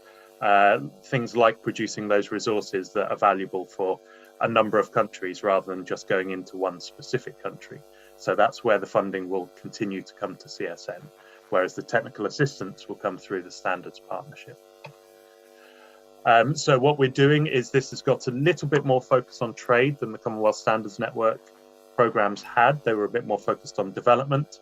This has the mutual benefits of trade. So it's policies where particularly the use of standards and more widely quality infrastructure can improve trade between the UK and other countries and countries around their regions as well. There's a strong push from the UK government to promote green and sustainable trade and a focus on climate and environmental impacts. We're going to work with a number of different organisations for this. It's not going to just be NSBs, it'll be quality infrastructure institutions and governments as well. So some of the work builds on CSN's work, particularly working on the good standardisation practice audits. Going to also work on the WTO, TBT and SPS notifications and codex inquiry points, so looking at those trade aspects. I won't go through everything on the screen, but we're also looking at testing, metrology, certification and product certification, as well as management systems certification. So I can share this presentation with you for those details, or please anyone contact me if you want to know more. But these are the things that have been trialled in Ghana and Rwanda at the moment. We're also looking into regulation and inspection, and like I said, the CSN updates of CSN materials. So there is a budget for that. So if anyone has any suggestions for publications that could be useful for all of the Commonwealth, which obviously is a wide remit on standards development and quality infrastructure, then let me know, because there is some budget available to do that from this standards partnership budget. Another thing that we have that I've sent through to quite a few of you already, but that I still have courses available, is we've got funding to do to pay for BSI's Road to Net Zero courses, which talks about that as a concept, terminology and principles. So if anyone in the room or anyone at your NSBs wants to attend that course, I can send you links to do that for free, which is just sort of something else that I've got through the CSN at the moment. This, again, I won't go into all the detail. This is the plan for the standards partnership, the design ideas, with the core of improving QI, particularly looking at international standards and how it relates to economic growth. So you can see on the screen some of the things that we're going to be working on. The kickoff meetings have been going on with Ghana and Rwanda over the last few weeks. And so at that's a quick rush through the things that we're doing, but I'd be interested to hear. I know you've got lunch to go to now, so not necessarily now, but feel free to send me any questions or let me know now if you want to. But to consider opportunities for us to collaborate more closely through the Commonwealth Standards Network, and as the Standards Partnership develops and hopefully becomes a multi-year technical assistance program. Building on the CSN lessons learned and recommendations from the technical assistance programs that we did in the Caribbean, other work that we can do building on that. And like I say, new resources, particularly written resources that are going to be applicable to a lot of countries.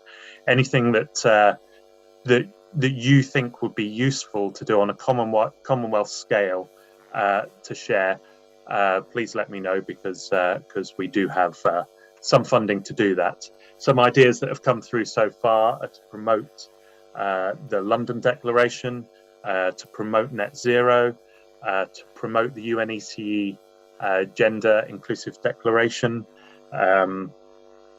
Also from Canada, a suggestion to work on some guidance documents for including communities that would sometimes otherwise not be included within the standards development making process. So community engagement for Indigenous communities in Canada, but maybe that has knock-on benefits in different countries to build into that document. So they're the suggestions I've had so far. So really an open question and to think about is any of these things that you think we could usefully work together on. And I think that is my last slide, so I will leave it at that. Yep, if anyone has any questions, please email me, or I'm available to take them now, but I don't want to cut into your lunchtime too much. So thank you very much. Thank you, Ben. Any questions, queries? Hi, Ben, Derek here. Do you know Bernard from UNIDO? No, I don't think I do. I do have quite a few UNIDO contacts, though. Yeah, they're huge. They're just probably too big, though.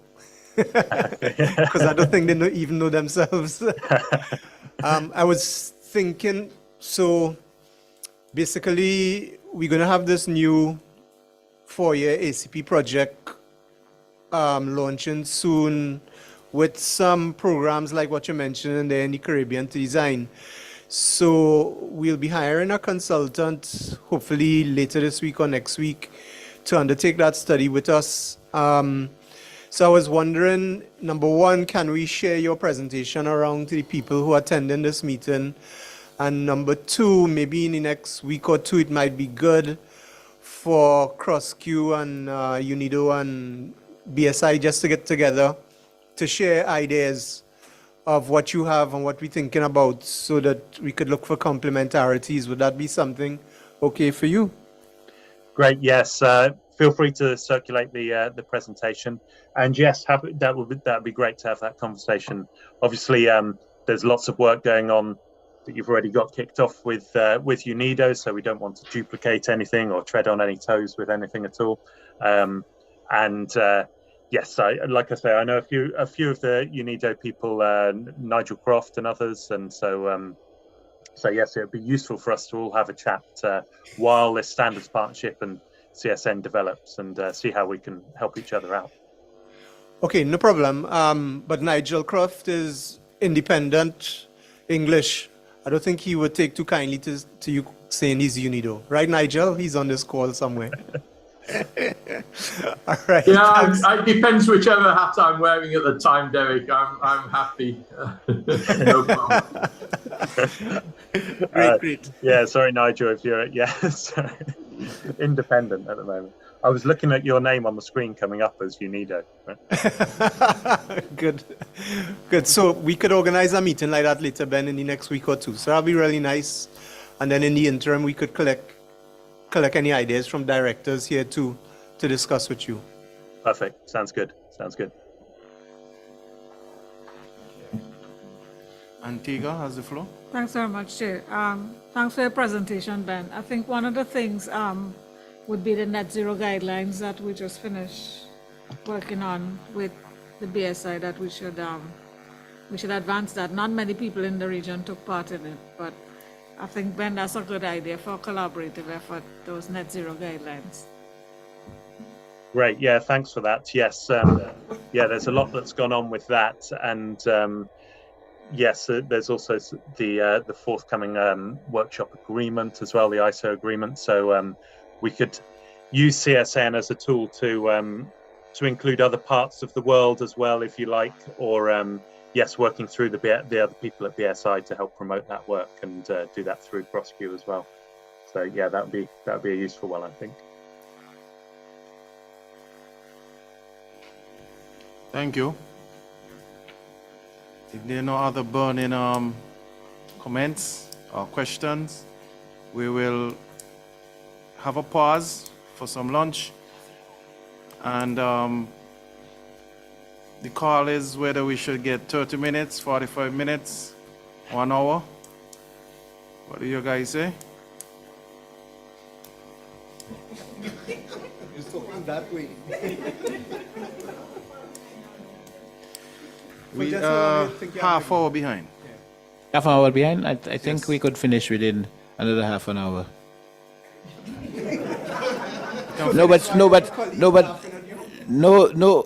But Chair, as we would have agreed, we'll go for lunch and just continue after lunch, maybe for another half an hour, thereabout. So why colleagues laughing at your half an hour?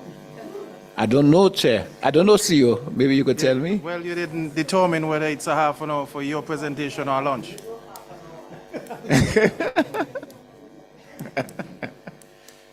So I think we can split, let's say 45 minutes then. All right, agreed.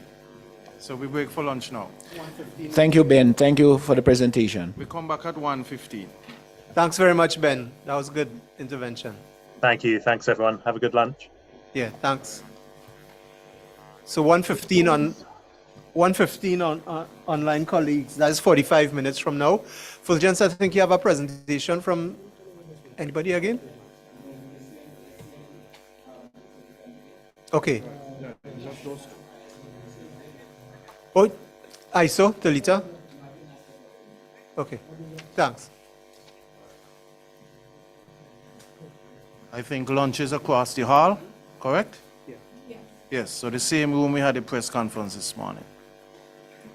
Okay, thanks all. 1:45, 1:15 reassembling.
Mr. Fulgence? Yes. I think Mr. Omar would have expressed that we are comfortable. Okay.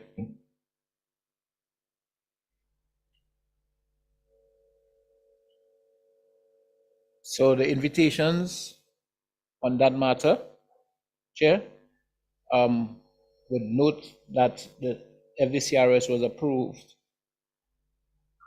at the 30th online meeting of the CROSQ Council on April 11th and 14th, 2021 for submission to quoted. Also note that the decision of the quoted is as it relates to the FDCRS, which is what I read a little while ago.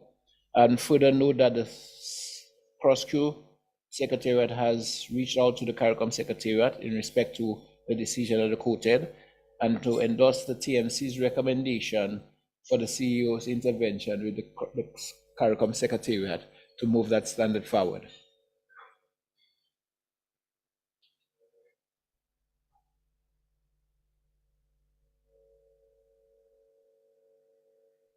Chair, no questions? Questions open to the floor. Is to move the following intervention by T.O. Fulgence as it relates to the standards, moving them forward. Any objections? None seen. You may proceed, Mr. Fulgence. Thank you, Chair.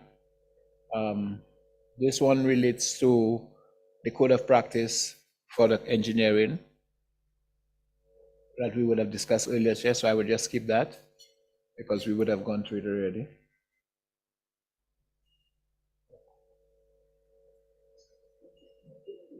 What? Yes, the fourth year.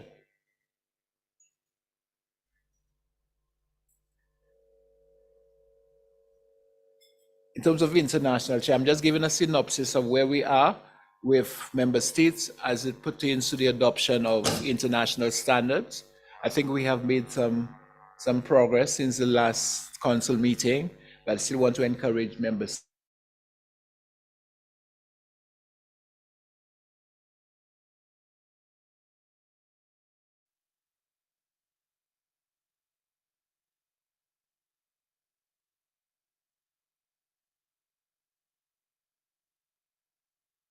as to the rate of adoption thus far, Chair.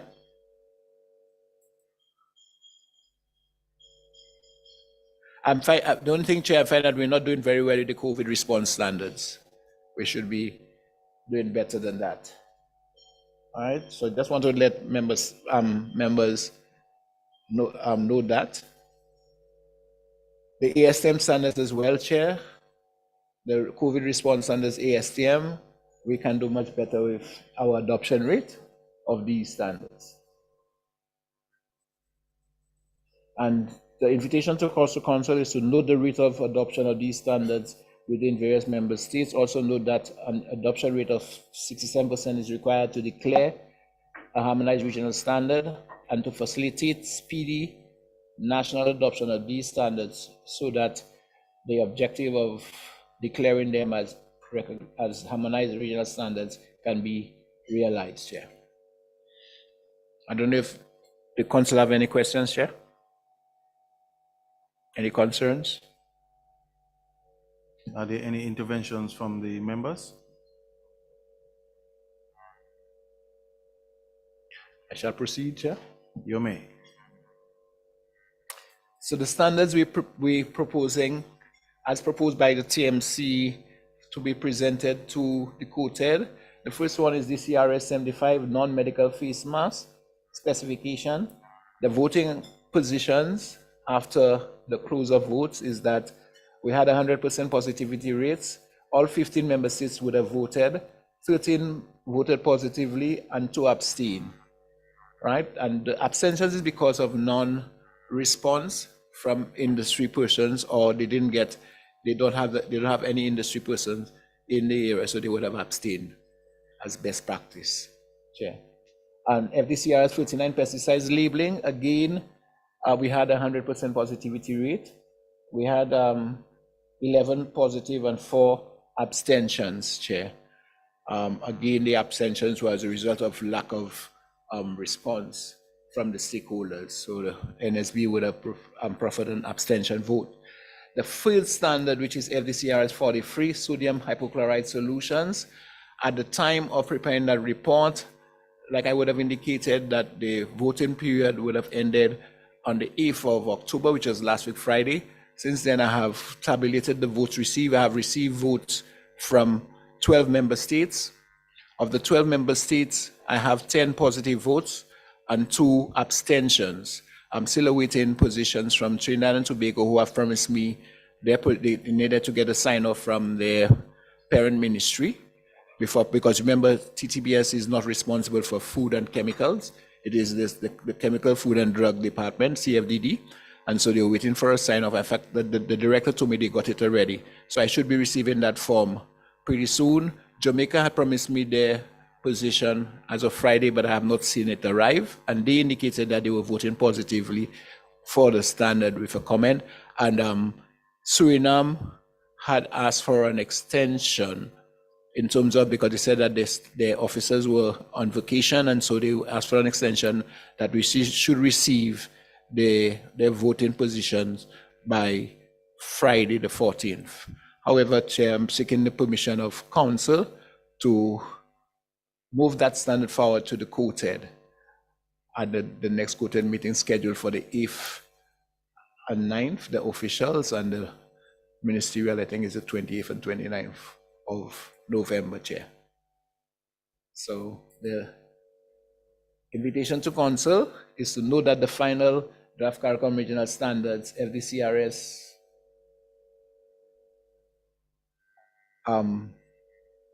39, the 2 standards proposed have a positivity rate of 75%. I also note that the other FDCRS, which is the liquid chlorine bleach hypochlorite solution, is currently out. I would have indicated at the time of writing this report, but now the deadline date have passed, and then we have received the positivity rate is 100% thus far, right? All member states who have voted positively with 2 abstentions. Again, the 2 abstentions as a result, I think abstention from Haiti, member state Haiti, and member state St. Kitts and Nevis, because Haiti have been out of office for the past 4 weeks because of the situation in Haiti. So they really couldn't engage their stakeholders in any kind of consultation as it pertains to the standard. And so they have preferred an abstention vote, Chair. And that also give an indication on the dates of the quoted meeting, 8th to 9th November, the officials, and 28th and 29th of November is the ministerial. And to approve, I'm asking for approval to present those 3 standards as presented to the quoted, Chair. Thank you, Fulgence. Are there any objection in moving these 3 standards for consideration towards quoted? No objection seen. You may proceed. T would have met on the 26th and 27th of October, Chair, where they would have edited the 3 standards that are proposed to proceed to quoted, Chair. Also, Chair, at that meeting, they would have looked at, as part of the editorial manual, we have the ISO IEC Directive Part 2 as a reference document. Basically, that is our Bible we use to edit and format standards, right? Chair, the latest version of that document is 2021, and so the editorial committee would have looked at the document over a number of meetings to see areas which are excluded as it pertains to the editorial committee manual. And so we will look at that document again at the last meeting and made some adjustments accordingly, and we call it a bulletin, Chair. And so the editorial committee is seeking to just ask CROSQ Council to note that the 6th extraordinary meeting was held on the 26th and 27th of September, that the directives 2, right, principles and rules for the structure and drafting of ISO and IEC documents were further reviewed to determine exclusions, right, as it pertains to the editorial EC guide, Chair, and to further note that the documents will be circulated to Council in sometime in January, Chair. We felt that the time frame for between the editorial committee and now was too short a time frame to give Council those documents to consider for endorsement for use as by the editorial committee. So, Chair, we're saying that we're going to circulate it in January to the Council members that they could have an in-depth look at it, and then we could ask for, we're going to go for approval for them, endorsement for these documents to be used by the editorial committee at the 42nd face-to-face council meeting sometime in April, Chair. I don't know if you have any questions, Chair. Any concerns with respect to the timeline for having the editorial circulate that final document to Council for review?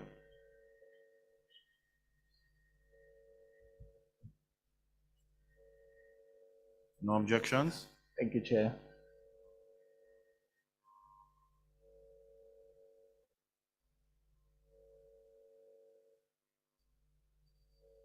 Chair, this project updates, the safer building project, Chair, which is a CDMA project where we're developing the code of practice for the construction of houses, Chair. To note that since the last time that Council met, since then the working draft have been developed. The committee agreed on it as a committee draft. It was submitted to the CROSQ Secretariat to be registered as a DCRS. That document was circulated for inquiry. The deadline for comments, receipt of comments, was the 2nd of October.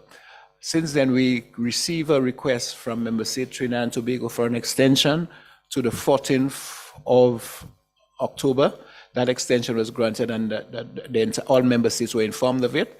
And we're just waiting for the 14th of October to compile all comments for the RPT to consider those comments and dispose of them accordingly. But despite that, Chair, just to indicate, quite a number of Member States have already submitted their position on the document, Chair. So it's just a matter of just waiting for those who have not to submit their comments, Chair.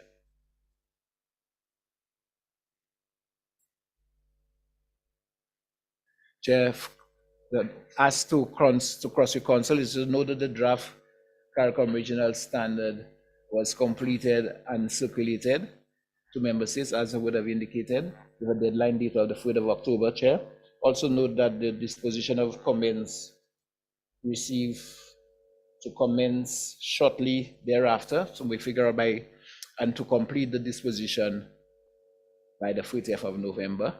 And further note that the development of the COP is proposed to be completed in time for submission to the 56th meeting of the quoted, scheduled for April or May 2023, Chair. And just to remind Council that that deliverable is the subject of a project being done by CDMA. Any questions, comments, concerns? Council is invited to make any interventions at this time. No objections. Chair, the project that we undertake, that the TMC is undertaking, Chair, we would have spoken about, we had a regional standard development priority plan that was developed in 2017, Chair.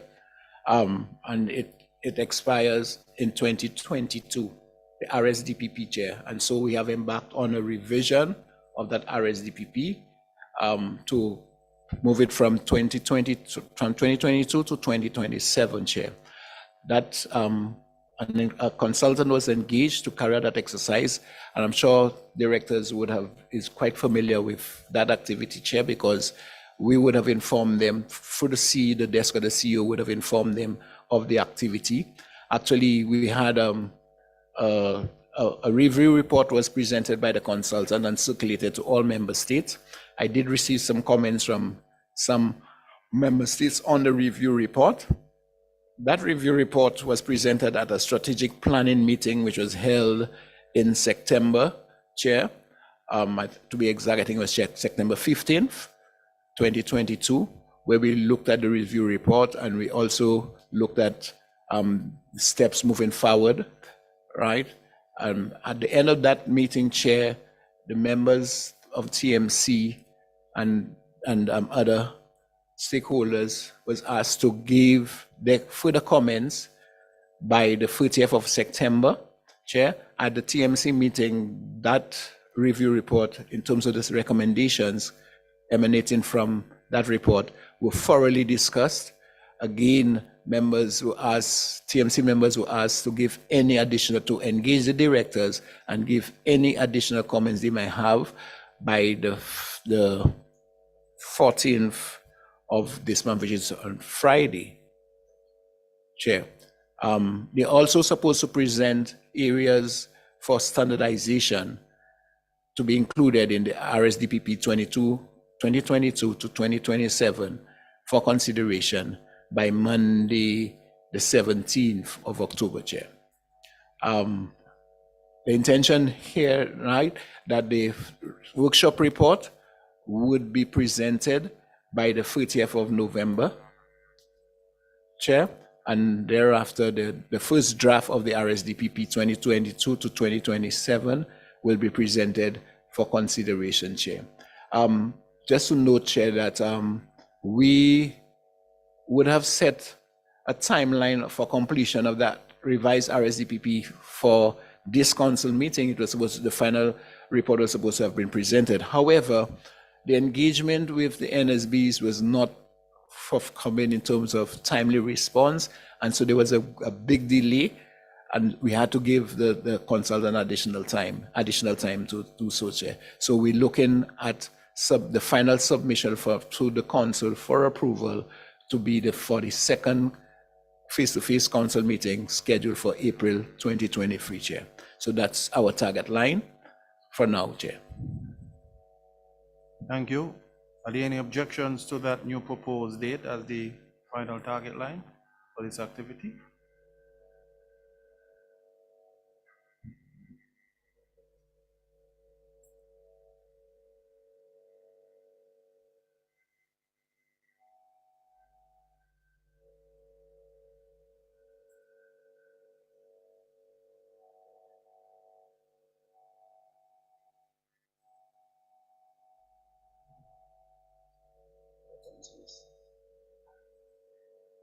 Ladies and shifting.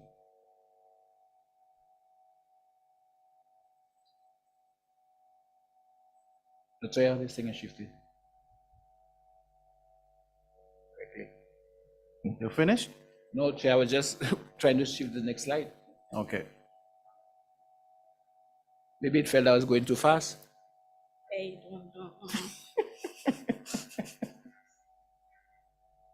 Okay, thanks.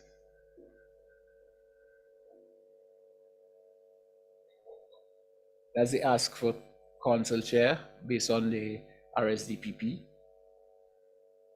Chair, international regional relationships, Chair, GIZ Trade Barbados, these discussions are ongoing on a possible new project, right? As it pertains to the GIZ trade. Chair, I would have mentioned at the last council meeting that we were looking at doing a project on the sustainability standards, right, with GIZ. But that was actually with the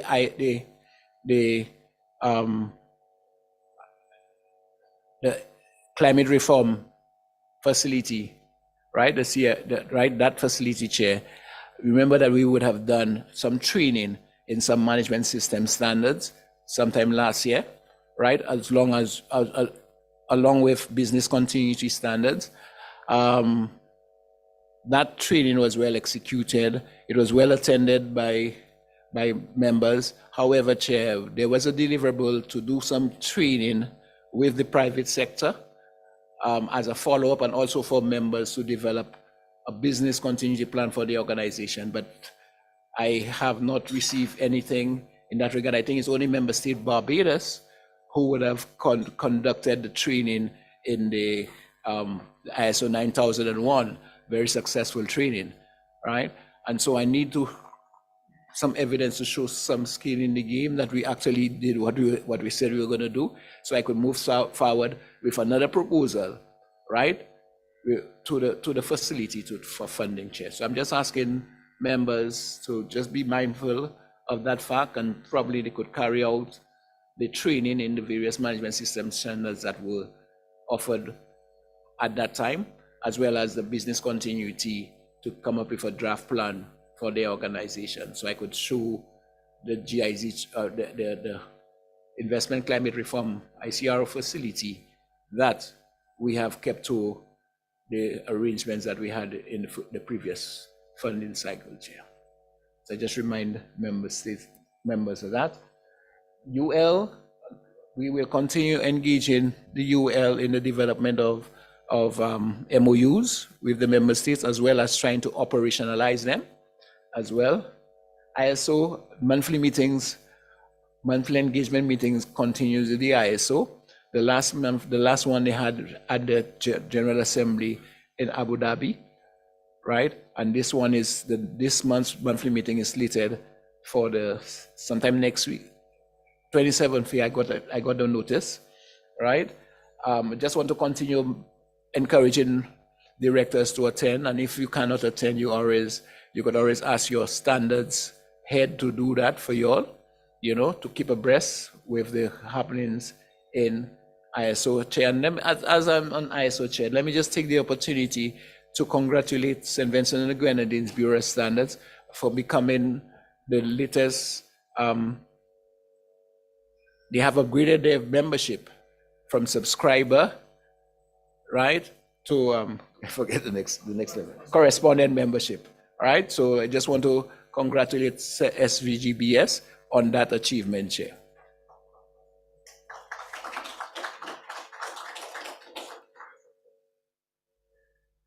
Chair Sidima. Oh, Mr. Ryan, you're talking to Grenada? Oh, I thought you were saying that they were the next member. I was about to congratulate them.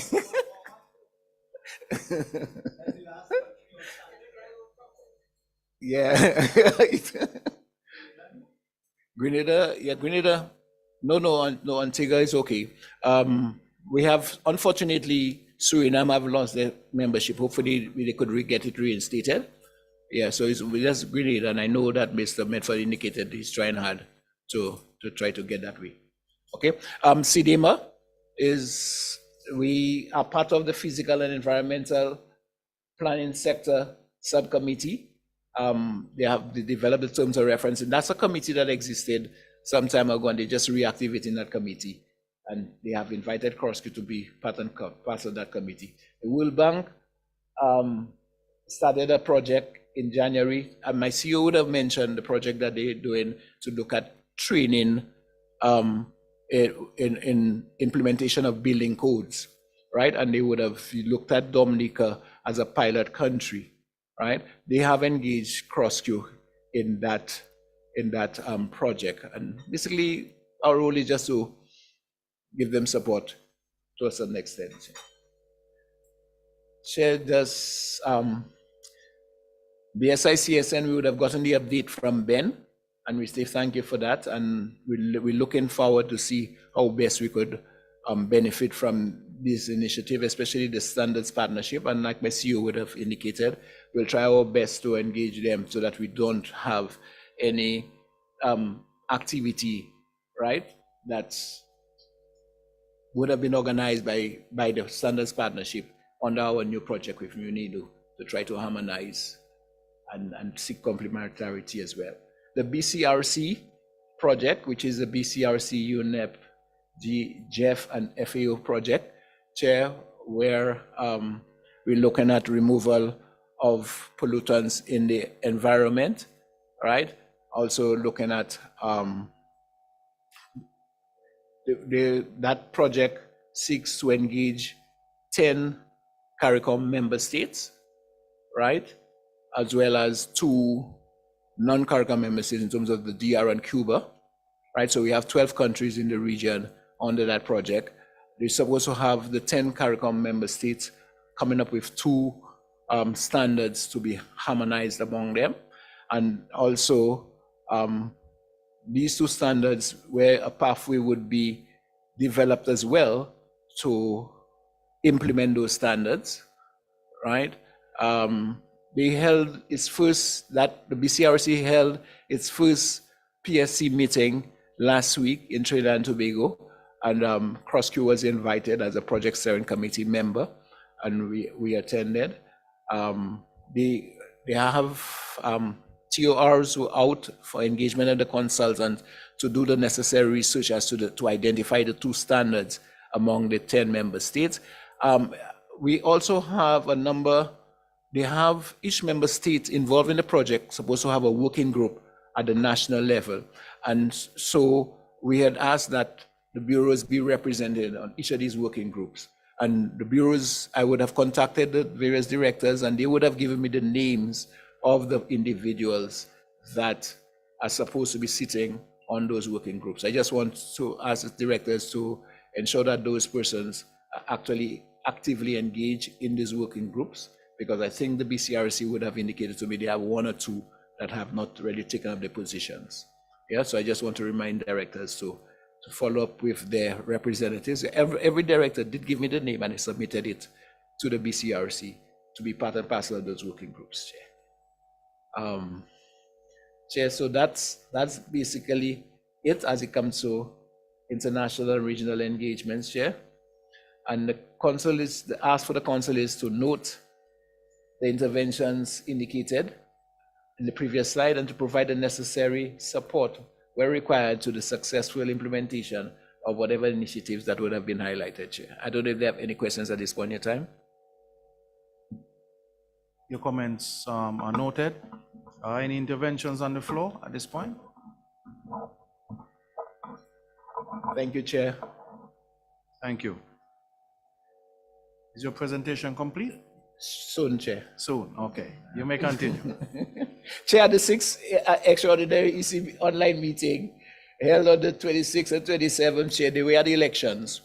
And so I'm just presenting the results of the election of the editorial committee. We had Mr. Shane Slater from the BSJ being elected as chair, and Ms. Judy Edwards from the SKNBS, the St. Kitts and Nevis Bureau of Standards, being elected as technical secretary. So I just want to congratulate and I'm seeking endorsement for these results of the editorial committee, executive committee, Chair.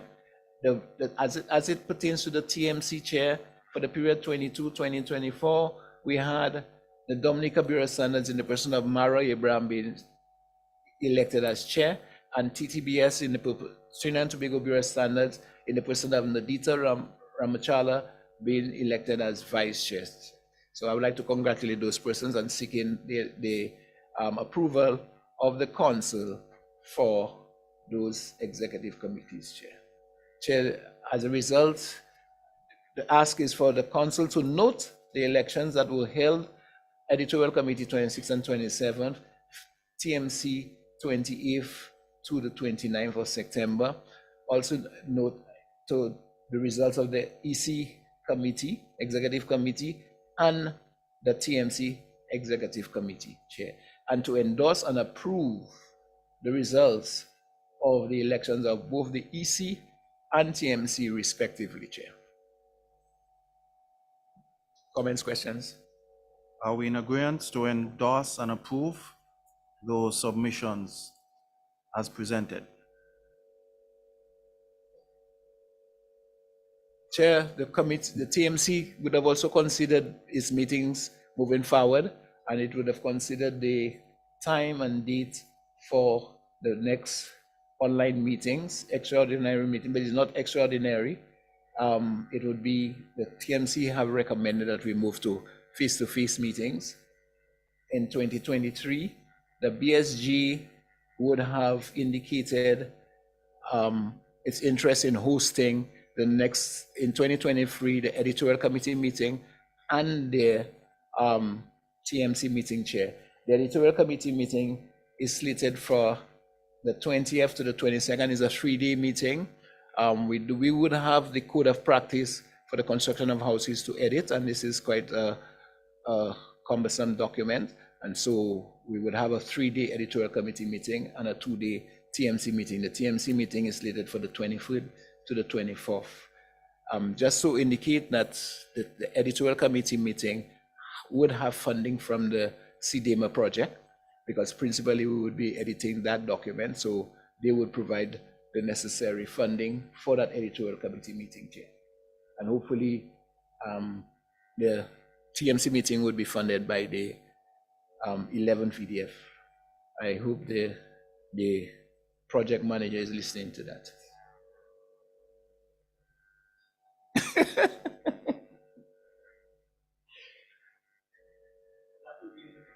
Yes, that'll be in Jamaica, based on the. So, Chair, the CROSQ Council is just asking, is asked to note the dates for the TMC meetings and the AC meetings, and that Jamaica BSG have agreed to host those face-to-face meetings accordingly, Chair. And with that, Chair, I come to the end of my presentation. Thank you, Mr. Fulgence. And we are right on schedule. Thank you, Chair. Question on the floor from Just Antigua. comment. Based on the discussion with Director Ryan this morning, I was under the impression the next TMC might be in Barbados. Or Jamaica had. No, not really, Okay. because remember the CEO was suggesting that probably we could have it somewhere up north, and he's talking about either BSG or ABBS, right?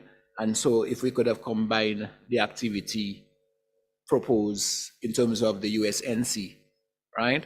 But then and also I think that my CEO would have also indicated that Copant director would have indicated that we could have had that USNC workshop, I think, in the afternoon of the 26th, I think she was saying.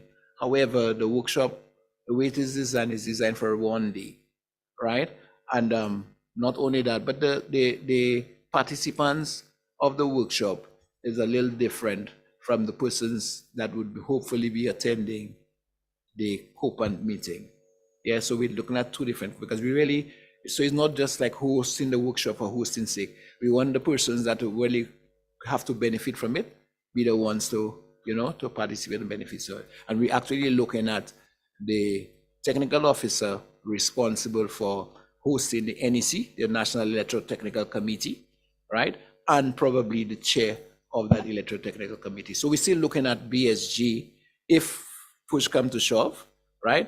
If not, then we would look at another host country. But the other thing that when we had the discussions with USNC was the cost of the venue, the cost of the destination would be a major factor, right? Getting to the destination in terms of flights, because we're not talking about accommodation, we're talking about, getting to the destination will have to be something that we'll have to look at, yeah?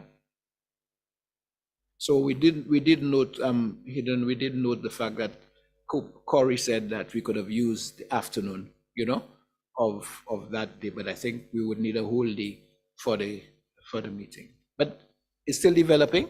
When I have the discussion with USNC and we look at the various funding options, we're going to look to see what's the best option. Yeah. Thank you. Thank you, Mr. Fulgence. We now move on the agenda to hear from CEO as he presents on the projects and resource management. You can find those documents in Annex 3. Thanks, Chair. I presented that this morning and I was able to finish with your kind consideration. And it would have tempered some of the reports, projects Fulgence presented on. So we can move right now straight into Mr. Hutchinson with 11th EDF, if you're okay with that. Yes. We were so efficient. Kerry, if you may.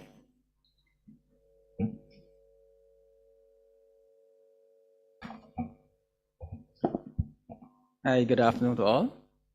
It is really pleasant to see faces in person, after such a long period.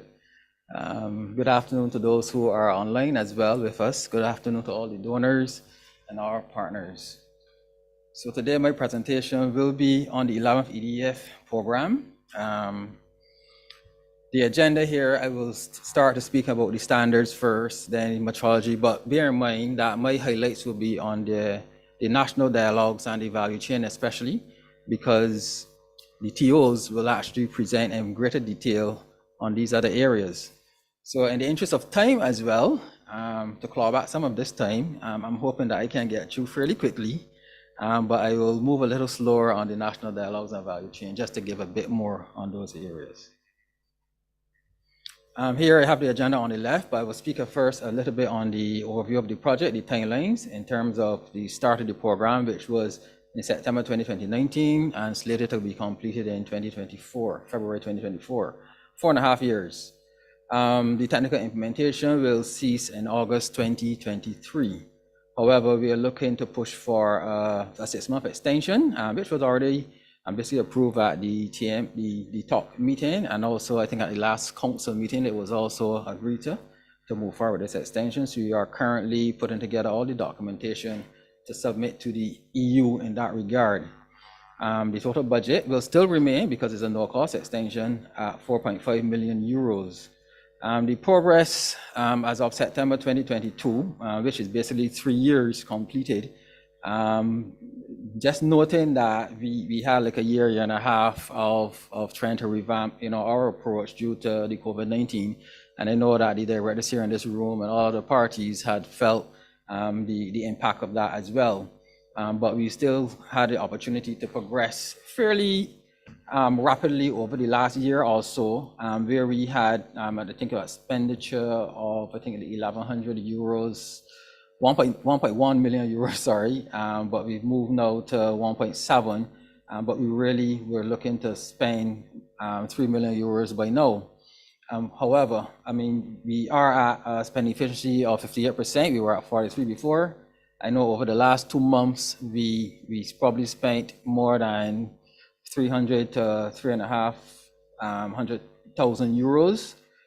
We've been progressing pretty rapidly there, and as we continue to move forward, we expect that by February 2023, which will be 3.5 years into the program, we would like to be at least 2.5 million euros. I think we can go beyond that. They have some activities that we really need to accelerate. We have had some delays in that area, and I will speak about those a little further in my presentation.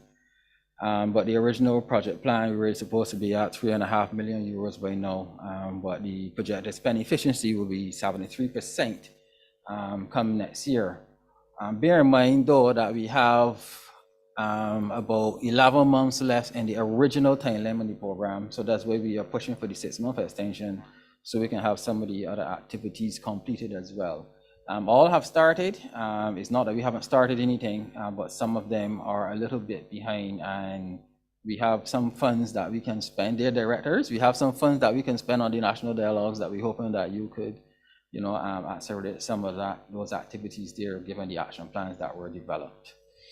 I'm not going to go into these as mentioned before, because Fulgence would have spoken about these, which would be the standard development priority plan, and the technical specifications for the toilet tissue banana specifications. Here again, we will have now my technical officer, Nicole, will go into greater detail here in terms of the Belize calibration lab and the one in the Dominican Republic as well, in pressure. Sorry, I know I'm going a bit fast, but so we also have the Caribbean Reference Lab 2 in Trinidad and Tobago, pressure and humidity, and also one at Indical. Nicole here again will elaborate a bit on those, but all of them have been progressing, and we expect to have those completed within the next year as well. Then we move to the certification scheme. We've put that out to tender. Stephen will speak a bit more on this, but we put that out to tender, and we got a few responses in that we have to evaluate during the course of this week and next week, and then we can move forward with that feasibility study. The QMS certification here. Stephen will elaborate on this as well. We've been progressing well. We had 2 additions, well, 1 replacement, which is Belize, in Belize, the Tiger Run Farms, and then we had the addition, which would have been the Jamaican company Complete Healthcare Solutions, that was added as well. And they are all progressing. We have an aggressive schedule to get those completed, especially those 2 that were just added. But as you all know, we have some challenges in Haiti as well, but the consultant has been working. We have to normally fly him from one part of Haiti to the next, because we're looking at safety of all parties involved, just to get some of the work done. I think we have a scheduled training at the company Oacpcu in Haiti during the course of November. I think the 2nd week in November that will be happening. So hopefully that can continue and happen as we planned. The accreditation of cabs, I definitely will leave Stephen to have some conversation about this. We have some good highlights here that he may want to highlight. But I can safely say that this particular activity is on the cusp of being completed.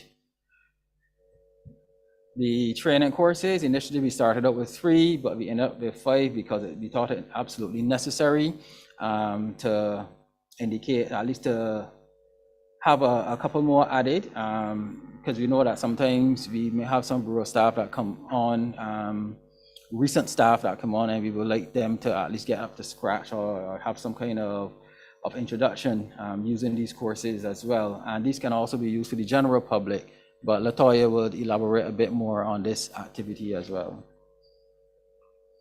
The National Quality Awards, Latoya will speak on this, but we have a few of them already completed, 1 new one, and Jamaica, the one in Jamaica is this week. I think that is on Wednesday, I think Wednesday or Thursday is this week.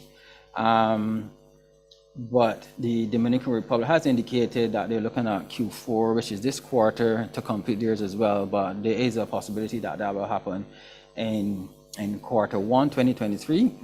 But we have confidence that that will happen because this is not new to them. They are seasoned in that regard, and that would be achieved. Suriname completed theirs as well.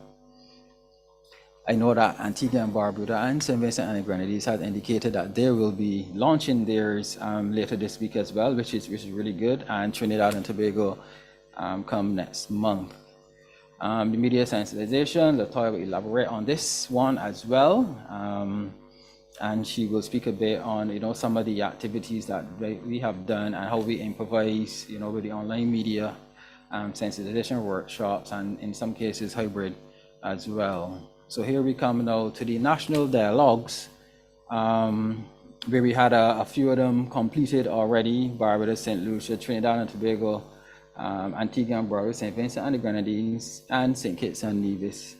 I think it was St. Kitts and St. Lucia that went with tourism. All of these action plans have already been developed. I have money for the action plans, folks. If you need to get any of the partners on board, if you need me to intervene, you need me to participate in any meetings, myself and PTB, we are willing to have that conversation to encourage, because I know that you guys have been pushing, to get your partner institutions on board and to implement. But we will come and we will talk dollars and cents, and I figure that we might get some support then for sure and get some actions moving. The third group, we having the discussions with Grenada as well. Guyana is actually theirs tomorrow. So I had sent a few remarks there on behalf of CROSQ and the project partners. And we are in a discussion with Haiti again, but we understand the challenges there as well. So we have to play that by ear and see how best we can work in with them.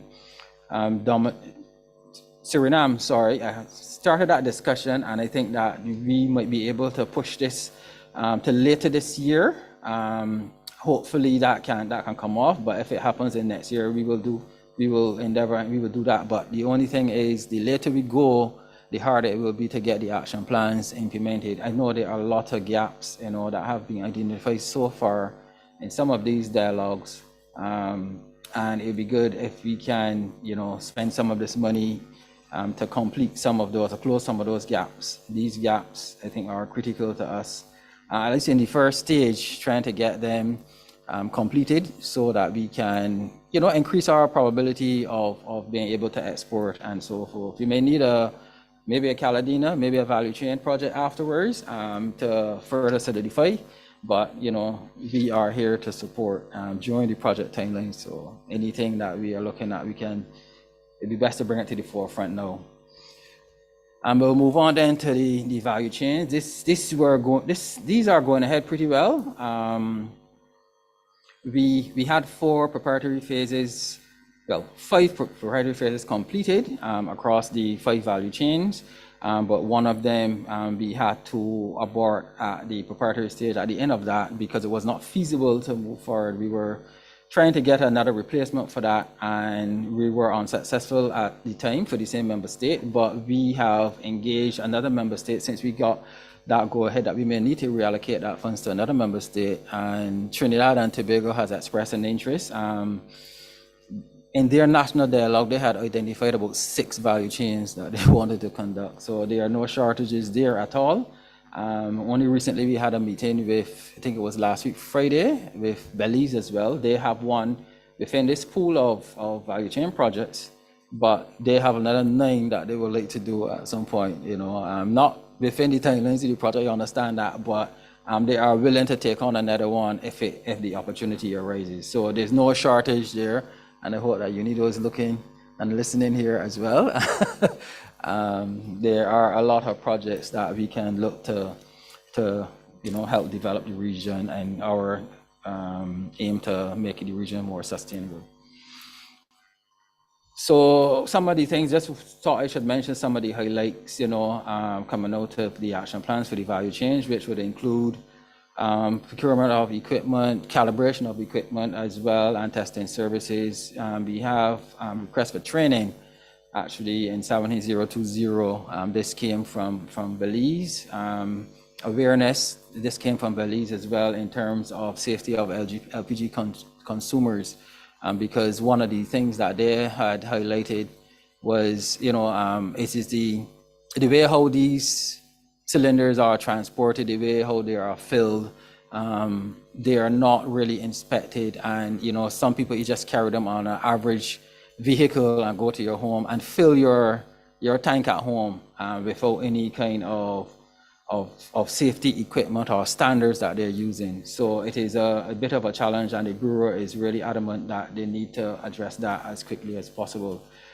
Jamaica has they have submitted a list of equipment, some specifications for equipment as well, that we are looking to see if we can procure it for them. Just remember that each of the 5 value chains have a €5,000 attached to it for equipment only, but they have some other funds available for consultancy services, training, and these things. So there is some monies there, advertising monies here all now, that we have that we can help. Yeah, anything that that will be submitted, it has to fit within the thematic area of the program. But thus far, I think we seem to be okay there, and I think we can, get some more of the action plans developed. Here again, we have additional awareness activities, and this is across all the value chains now, thus far. And the black castor oil, they are actually detailing their production processes because they're looking at geographical indications. We just received a request from Dominica. They're looking at an accreditation 17025. This is for their chemistry lab, and they're looking to test for heavy metals and cocoa because cocoa is their value chain.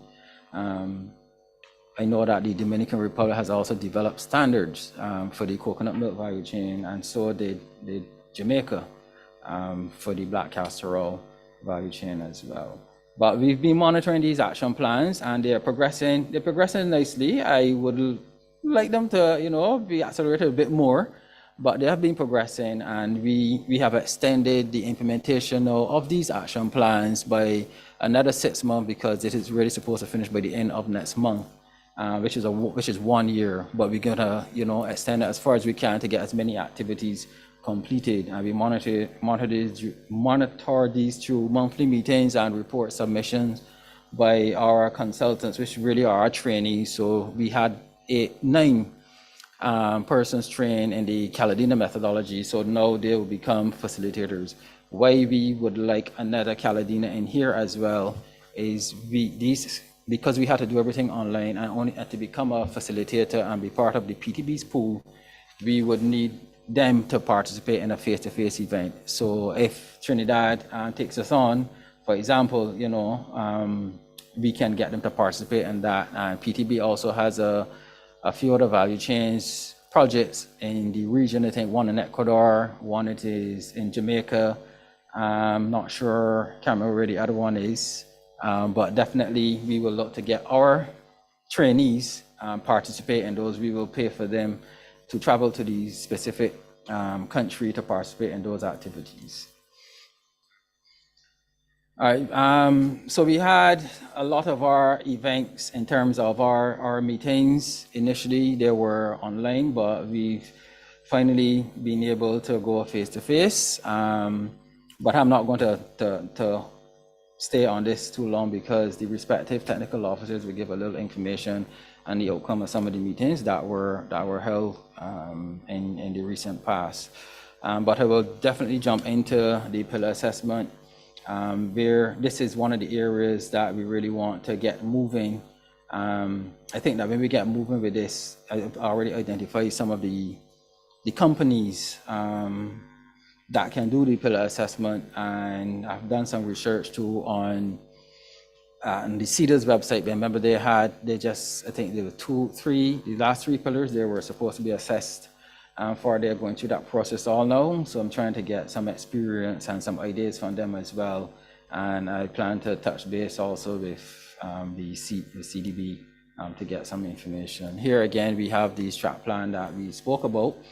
Mr. Omar spoke about this strategic plan that all the deliverables will be completed, and yes, we are at the point now and we will look to implement. I know it was a bit quick, I spoke a little fast, but I'll be open to questions. But at this time, the Council of CROSQ is invited to note the progress of these results of the 11th EDF EPA program, and as presented, and also note the potential 6-month no-cost extension of the program from September 2023, and as will be advised by the EU and Kerry Forum. So that is my presentation. I invite any questions, any comments through you, Chair. Thank you, Terry, for such a comprehensive report. The floor is now open for council. If you have any questions or comments from Terry's presentation.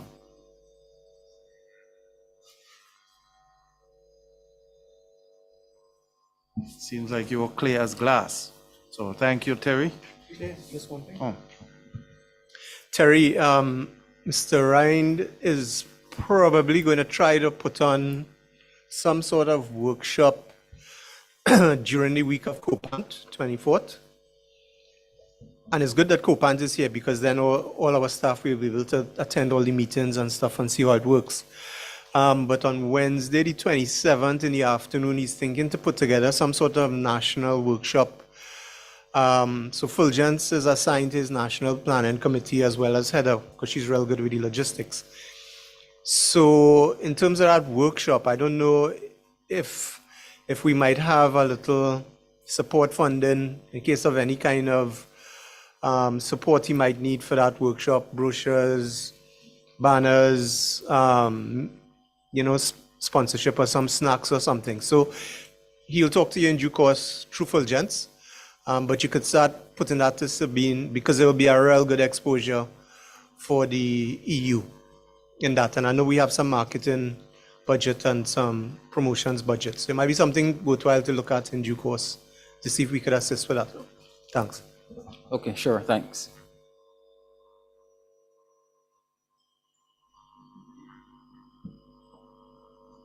Thank you, Terry. I think we have metrology next. Yes, we'll hear from Mr. Best.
Good afternoon, good evening, and good night to all colleagues in person and online.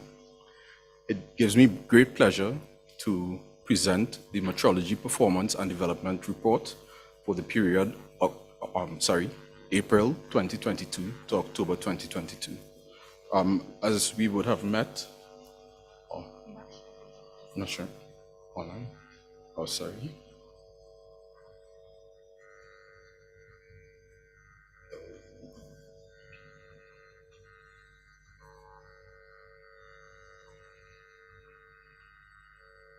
Okay, thank you. Yes, so to continue, based on our previous meeting that we would have had at the 40th council meeting, I would follow basically somewhat of the same agenda. So first I would start with the CARIMET operational plan, then I would get into the projects, the various metrology projects, as well as the CROSQ SIM relationship, and then I would highlight some of the technical assistance that we would have been giving to the member states. So in terms of the CARIMET Operational Plan 2022, this is basically an overview of the strategic themes.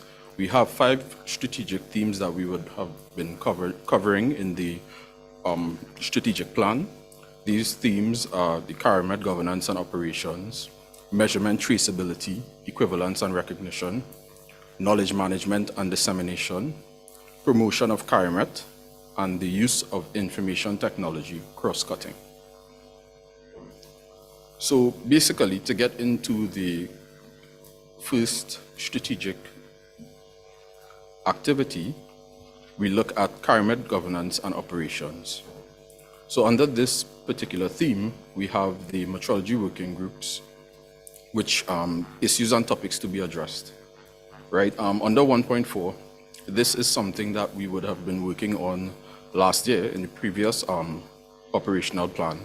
And we would have put together the working groups for both the legal metrology as well as the quality, those 2 areas. Right, so basically the outputs of this would have been the survey from the NMI priority topics and issues, working group terms of reference, as well as the working group deliverables. Basically the status of this, we have basically completed the forming of the working groups. We have had about 2 or 3 meetings to date for each working group. We have also elected chairs and vice chairs for each of these working groups, right? The next step would be to have a survey done and distributed in October this month. Under 1.5, we have create relationship with national customs agencies. Now, as we know, this is something that has been an issue for a number of years, even before my time, right? Where we would have had instances where our artifacts would have been damaged or mishandled during transportation. So this was one area that we looked to focus on last year as well as this year because it has spilled over. So as you can see, it's in yellow. What we have, a few of our NMIs have indicated that they're in the process of drafting some of these agreements. Some hope to be completed by the end of this year. So this is something that is still pending. That's why it's in yellow. So to move on, under theme 2, which is measurement, traceability, equivalence, and recognition, we have developed and recognized 3 CARLs, which is the 2 CARLs at TTBS, pressure and humidity, as well as the CARL at the DR, Indocal, electrical power. At this stage, it's already progressing, and I would speak to those later on in my presentation. On the 2.5, we have conduct CARIMET ILC in mass, volume, and temperature. Basically, under this particular activity, we have already started planning for a mass ILC, and we have had consultations so far with SINAM, and we also had discussions with the BSJ, Jamaica, so that they can pilot this activity. So moving on further, under the same theme, we have attendance of CARIMET at SIM, QSTF, and Metrology Working Group meetings. Now, this is a very important activity, which we have seen a lot of, our representative at the QSTF has been attending all the meetings so far. All have been virtual so far because of the COVID-19 situation. And we have a few of the members attending some of the SIM Metrology Working Groups For example, the temperature, temperature and humidity, right, as well as 1 or 2 other meetings that would have been held throughout the period. On the 2.8, we have technical assistance through CARLS and SIM. Under this particular activity, you would see it in green as well. We had some training sessions that would have been completed under through the CARLS. That would have been actually done under the MFM project, but it kind of spilled over because the CARLS would have benefited from this particular activity. So under Team 3, which is Knowledge Management and Dissemination, we have 3.1, which is Create and Populate a Central Repository of CARIMET Knowledge. Now, under this particular activity, I would have been very instrumental in this. I would have been able to use our iPortal to basically create a repository, and put in a lot of information there that we can use, that CARIMET can access and use for further development, right? The publications, guides, I've included some training documents as well. All these things that we would have indicated in under this particular theme. Under 4, we have promotion of CARIMET. This is also these two are also ongoing activities. Even though you see them in green, they would be carried over into the next year as well. So we have 4.2, partner with other entities, stakeholders to promote metrology awareness, right? As I said, this is always ongoing. We have BIPM, WMO, PTB, right? SIM as well. And we also have under 4.3, coordinate and support the celebration of Metrology Days and Quality Days, World Metrology Day and Quality Days. Now, this is also ongoing on a yearly basis. We always do our World Metrology Day address, and we also have a lot of activities happening on these days, the Quality Days as well as Metrology Day. So, under Theme 5, which is the use of information technology, cross-cutting, we have 5.1, which is CARIMET committee meetings and working group meetings. And as I would have said previously, we would have had the 2 working groups meeting, that is the quality working group as well as the legal metrology working group. They would have been meeting, we would have been meeting probably we met 3 times, for the year so far. And for the CARIMET committee, we would have met bi-monthly for the last 8 months or so. So we had 4 meetings to date. And we also have another meeting coming up virtually next week.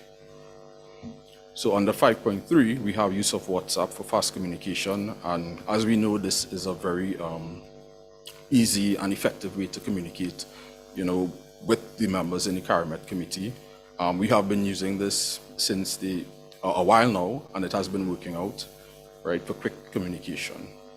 So as you can see, under all these themes, we have basically a lot of them in green, meaning that they have either been completed or they are ongoing, right? And the 1 or 2 that we have in yellow, we are working on them to ensure that they are completed by the end of this year or maybe early into the next coming year in 2023. So basically, just an overview, the completed activities. So all virtual SIM QSTF meetings were attended to date by the QSTF representative. The SIM working group meetings attended would have been the digital transformation, uncertainty, and thermometry. To date, 4 CARIMET committee meetings were held. The CROSQ portal is being used for storage of CARIMET documents.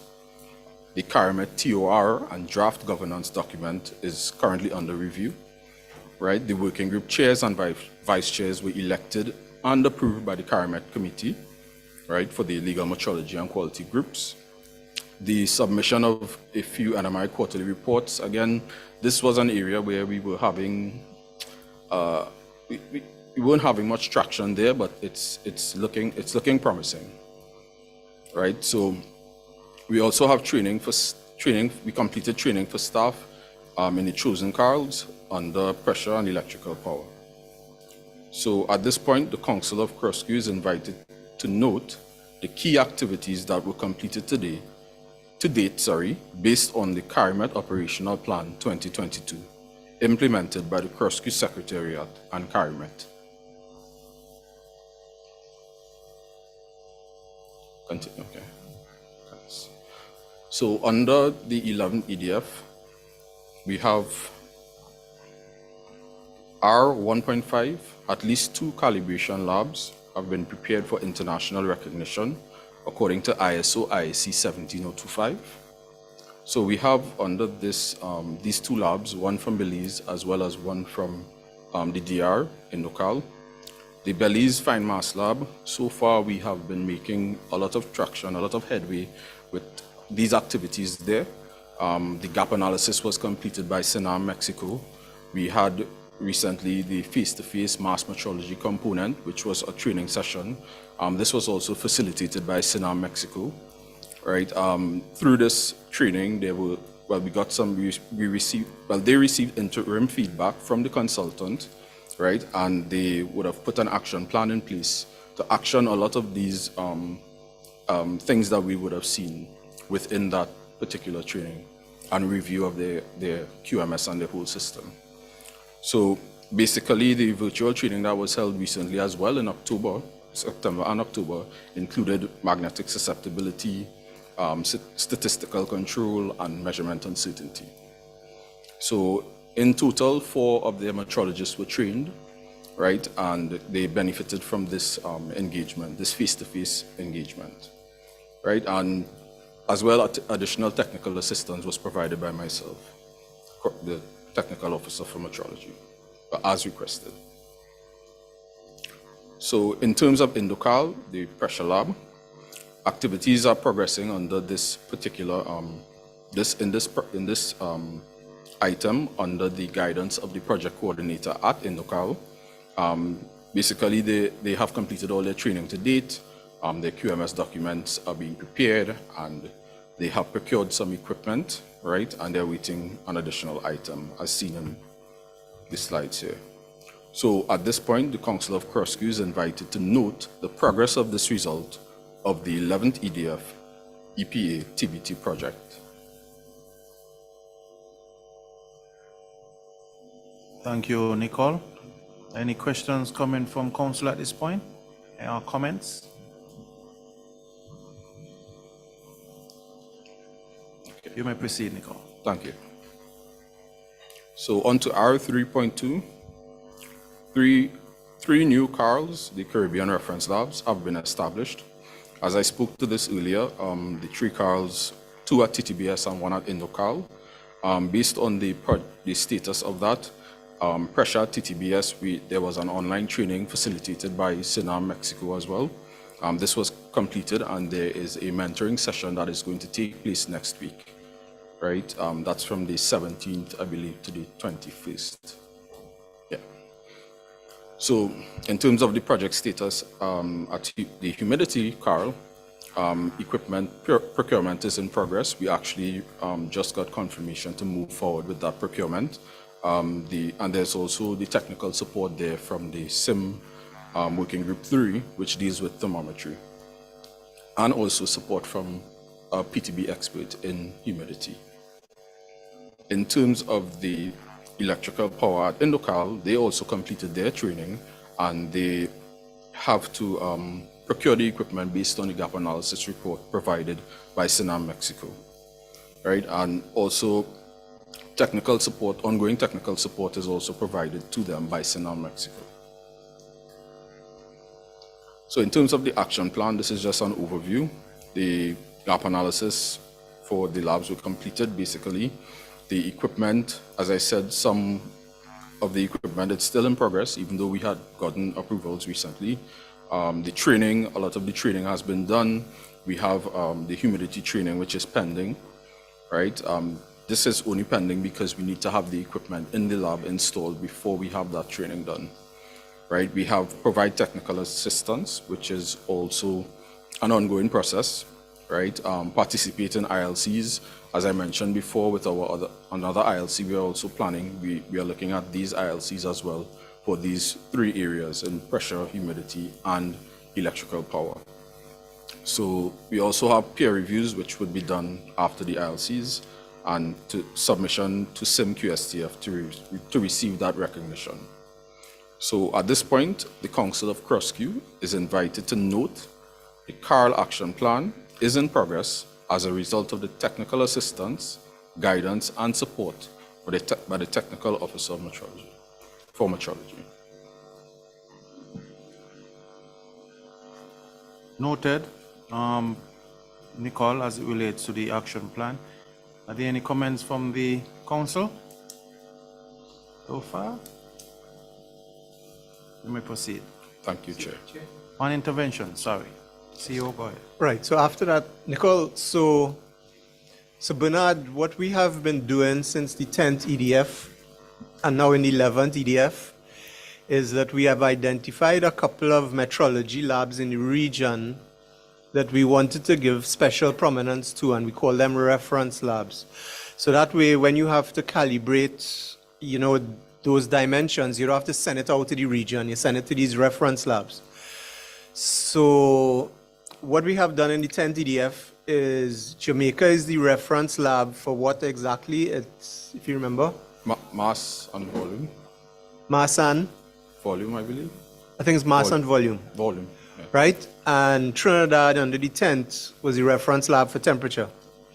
Now under the 11th, we're developing those labs further, in that Jamaica is the reference lab for, no, not Jamaica, Trinidad is upgrading for pressure and humidity. Yes. Right? And the DR is the electrical instrumentation. Yeah, electrical power. Yeah. So what is happening under the UNIDO project, we came up with some ideas that we'll present to council tomorrow of some possible regional oriented programs, you know, regional public good. But we didn't think through one for metrology. And I'm wondering, Mr. Medford and Nicole, should we deepen the opportunity of the reference labs? Is that a natural regional opportunity in metrology? So Bernard is not a lot of equipment, it's just necessary pieces, and not huge. But then we put the QMS on it, and then we go for either accreditation or QSTF sign-off by BIPM, you know, to give it that reference status. It's like a 2-year endeavor, and it's really nice because then you leave a regional center of excellence where everybody could go to. Just throwing that out as an idea. Mrs. Rodriguez. Thanks. I was also thinking that one of the things with the labs, whether it's a CARL or not, that we need to, well, we did some work on it before, but it hasn't panned out, is the whole idea, the whole issue of the implementation of 17025 in all of the labs in general. Because all of us have some measurement requirements or work to do. And more it's moving towards, unless you're accredited, that measurement result is not accepted. So cool. Apart from just the CARLs, the other labs need to have, even if it's self-declared, but it needs to be in place. Yes, through your chair, also we have to give consideration to our BIP, CIPM relationship with regards to CMCs also. I do believe that we did establish some time back a number of member states or laboratories looking to put forward CMCs, so I think some consideration should be given in that area also. Cool. So Bernard, that's something, you know, that would have a regional flavor, and at least we could have a metrology solution as to complement the other ones that we had some ideas on. We were just throwing out that. All right, Nick, thanks. Those are two good ideas in terms of maybe 17025 and trying to get a couple of metrology NMIs accredited or recognized for 17025, and even the CMCs. If we could highlight who, because that's a nice result to be able to publish a CMC. That would serve the region too. You have to have the 17025 to do that. You have to have the management system to publish.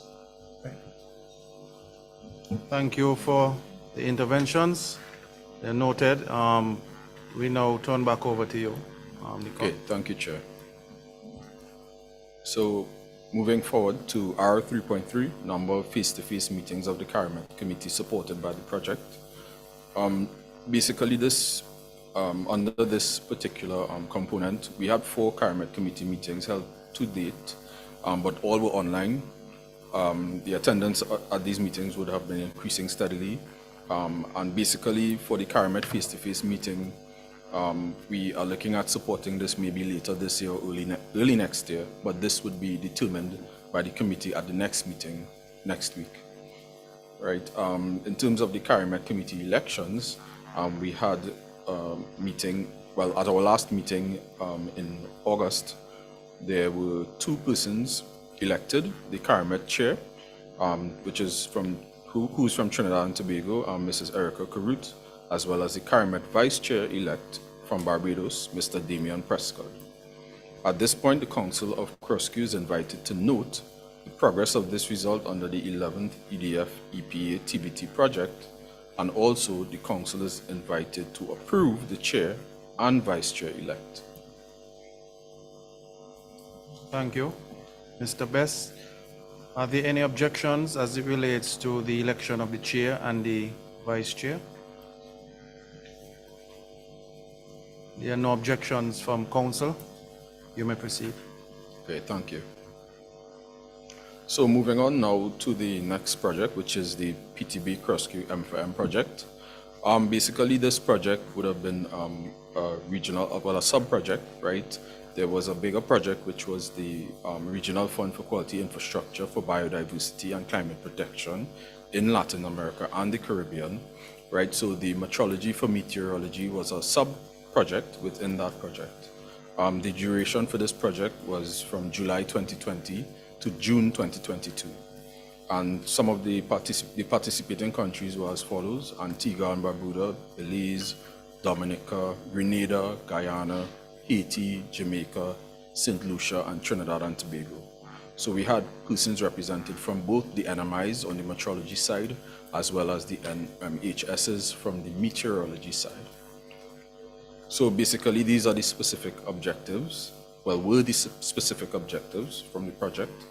Establish cooperation between both the NMIs and the Met Services, right, at the national and regional level, to build capacity in both the NMIs as well as the Met Services, and to also build the capacity of the CARL, right, which is in temperature metrology. So basically, the project achievements, I'll just give a timeline basically. There was the kickoff in 2020 in August, followed by the draft national roadmaps, which was in September. Then October, we had the introduction to Metrology 1, that was a virtual session. In October as well, there was the first virtual follow-up meeting, followed by the introduction to Metrology 2.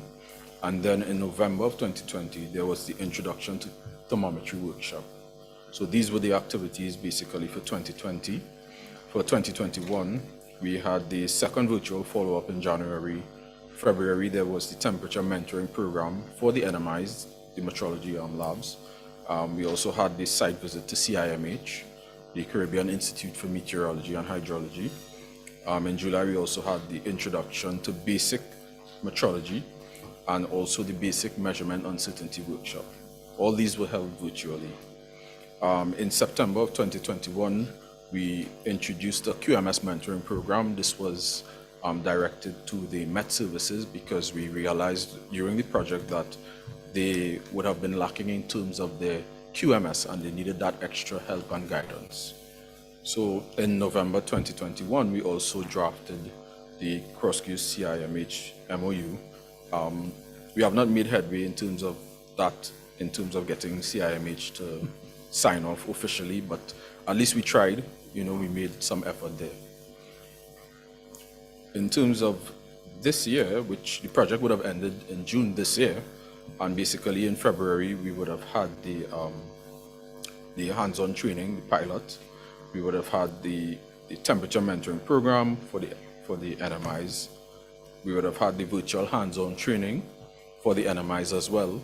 And we would have also completed a joint publication, which was facilitated by CROSQ, PTB, UE, as well as inputs from the NMIs and the Met Services. In June 2022, this year, we had our virtual study tour. Now, this tour would have focused on 4 organizations, 4 4 organizations within the region, right, as well as other organizations outside of the region, international organizations. We had a tour of the St. Lucia Bureau of Standards done virtually, Trinidad and Tobago Bureau of Standards, the St. Lucia Met Services, as well as the Belize Met Services. During this virtual study tour, we also had a visit to the, a visit in terms of the BIPM as well as the WMO, right? We also hosted a closing event as well. And at this project closing event, we went through a lot of the stuff that we would have covered, the activities that would have taken place during the project, and a lot of what we would have accomplished. Right, so, and most recently, last month, we would have made a presentation at the BIPM WMO workshop on metrology for climate action. We submitted a flyer, which would have included all of the aforementioned elements and activities that I would have stated previously, as well as links to our mural, where we would have had the joint publication, as well as all the other visits. So this was a comprehensive, a concise flyer with comprehensive information through the links. So basically, some follow-up activities for 2022 into 2023 would be in October, the QI course component metrology to include modules on temperature metrology and metrology for meteorology. And then in November, we are looking at, or by November, we are looking at establishing a focus group to treat with the issues and concerns within the region as it relates to metrology for meteorology. In 2023 and beyond, we envision that this focus group we would have quarterly meetings, and we would be able to use this as a forum to treat with any arising developments in terms of that support that the meteorologists would need from the metrology community. Right, so at this point, the Council of CROSQ is invited to note the successful completion of the PTB CROSQ M4M project, the benefits gained, possible follow-up activities, and technical assistance provided to member states. Thank you, Nicole. Are there any interventions from the floor? One intervention. Director Medford, you have the floor. All right, through you, Mr. Chair. With regards to this particular project, I think this project shows what collaboration can exist between institutions and NMIs in the various member states. I would encourage that we explore other areas that over the years that we've had, let's say, a difficult time getting through to have a program of a similar fashion executed. So, well done, Mr. Best. Okay, noted. Thank you. Thank you for that intervention. You may proceed. Okay, thank you. One more Chair. intervention. Oh, sorry. Chair, I'd just like to.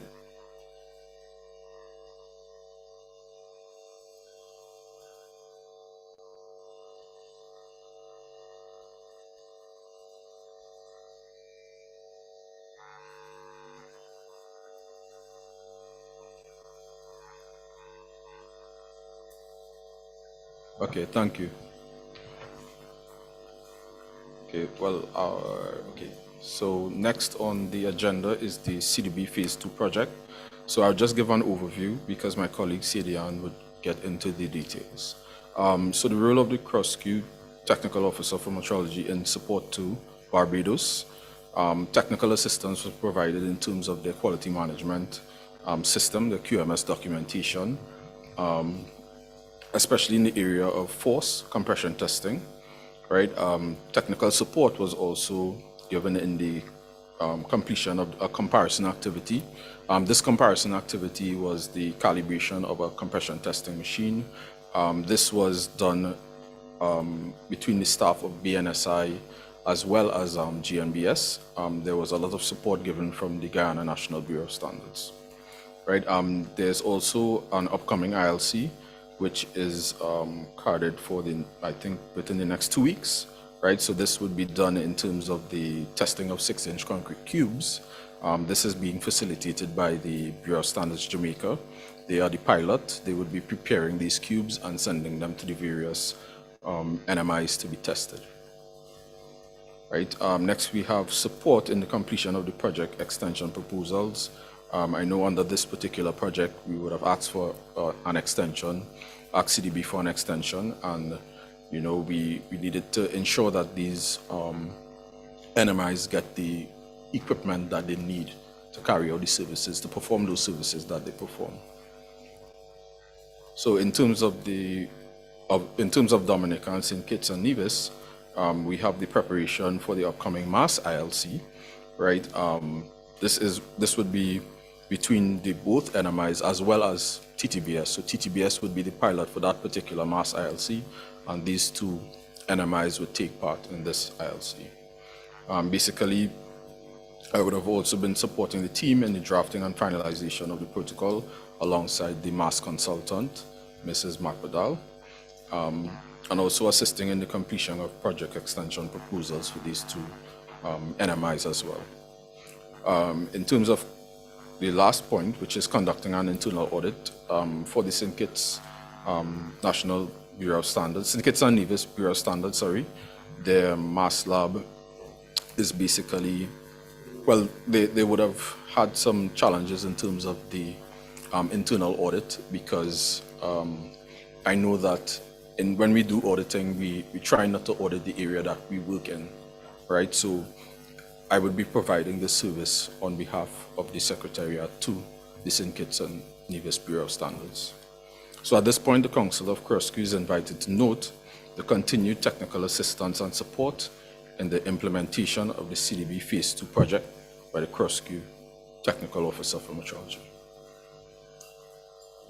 Thank you, Nicole. Are there any interventions at this time as it relates to the technical assistance and support implementation Phase 2 project that was presented by the technical officer from the Secretariat? I recognize St. Lucia.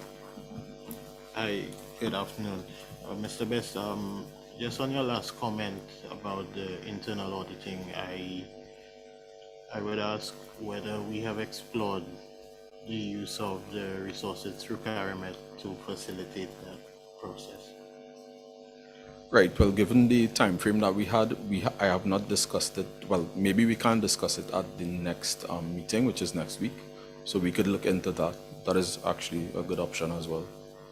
But I know for sure that the peer review would be done within CARIMET. So the internal audit would take place first, and then the peer review would be done either by the BSJ or TTBS.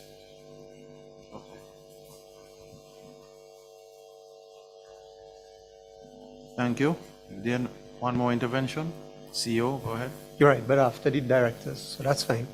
Thanks. Nicole, so it's good that we discuss the internal auditing, because, the way we wrote the CDB project, we didn't put defined parameters. So we have space to play in, so it's good to get a practice of one bureau auditing our next, but definitely the peer review has to come from the two CALs. So we have space and we could finish on time with that, so we should do that. Now, part of the CDB process is to finish 2 interlab comparisons before December, right? And I know we've started. One is the weights from DBOS. We need to do an intercomparison, and we need TTBS as the anchor point on that. And the other one was BSJ with what? The concrete cubes, right, for BSJ. But I think the concrete cubes is moving, right? Yes, they're in the process. They would have received the payment, and they are in the process of preparing these cubes. Right, and you're on the ball with moving that around, because we have to also move it through the region very quickly. But I think TTBS has a little keep back, right, because we were expecting them to move faster with respect to the weights. Yes, and they have indicated that this week, well, they said worst case scenario, this Friday, right? They would have said that the 12th, the weights should be ready, but they would have had some delays in terms of, the issues with the flooding in Trinidad and having staff come out to actually perform the calibration of those weights to distribute to the other NMIs. Okay, so Mr. Ramnath is just, if you could just take clerical with that, please. please, because it will hold back the CDB project the longer we wait. And you see the problems with flying things around the Caribbean is atrocious now. So the only reason I'm asking that is because Nicole from TTBS, and every time I ask him, well, yeah, we have a delay, but so every time we have a delay, yeah, but so I know his loyalties lie, right? But so if you if you could make a little intervention there, diplomatically. No problem. I will commit to getting a defined time frame by when it will be completed. Yeah, and then when it goes out, we have to get the results timely too, right? Because we don't have much time. We have 2 months to close on this ILC. And then when Mr. Gooden comes tomorrow, I'll also talk to him. But you don't seem to have a problem there, because I never heard the word delay there, at least on this project. Thanks. Thank you. Any more interventions from the floor? You may proceed, Nicole. Thank you, Chair. So moving on to the next item on the agenda, CROSQ SIM relationship. So basically, under this particular point, I'd like to speak about the strengthening of the relationship between CROSQ and SIM. We have taken a few initiatives. One was to basically draft an application letter to SIM for the observer membership, affiliate membership. And also we were invited to the SIM GA, where we would be presenting, but we have also drafted a report and sent it, and which would be sent to SIM. And we have to also do an oral presentation at the SIM General Assembly in St. Lucia. So the Council of CROSQ is invited to note the initiatives taken by CROSQ's Technical Officer for Metrology to further strengthen the relationship between CROSQ and SIM.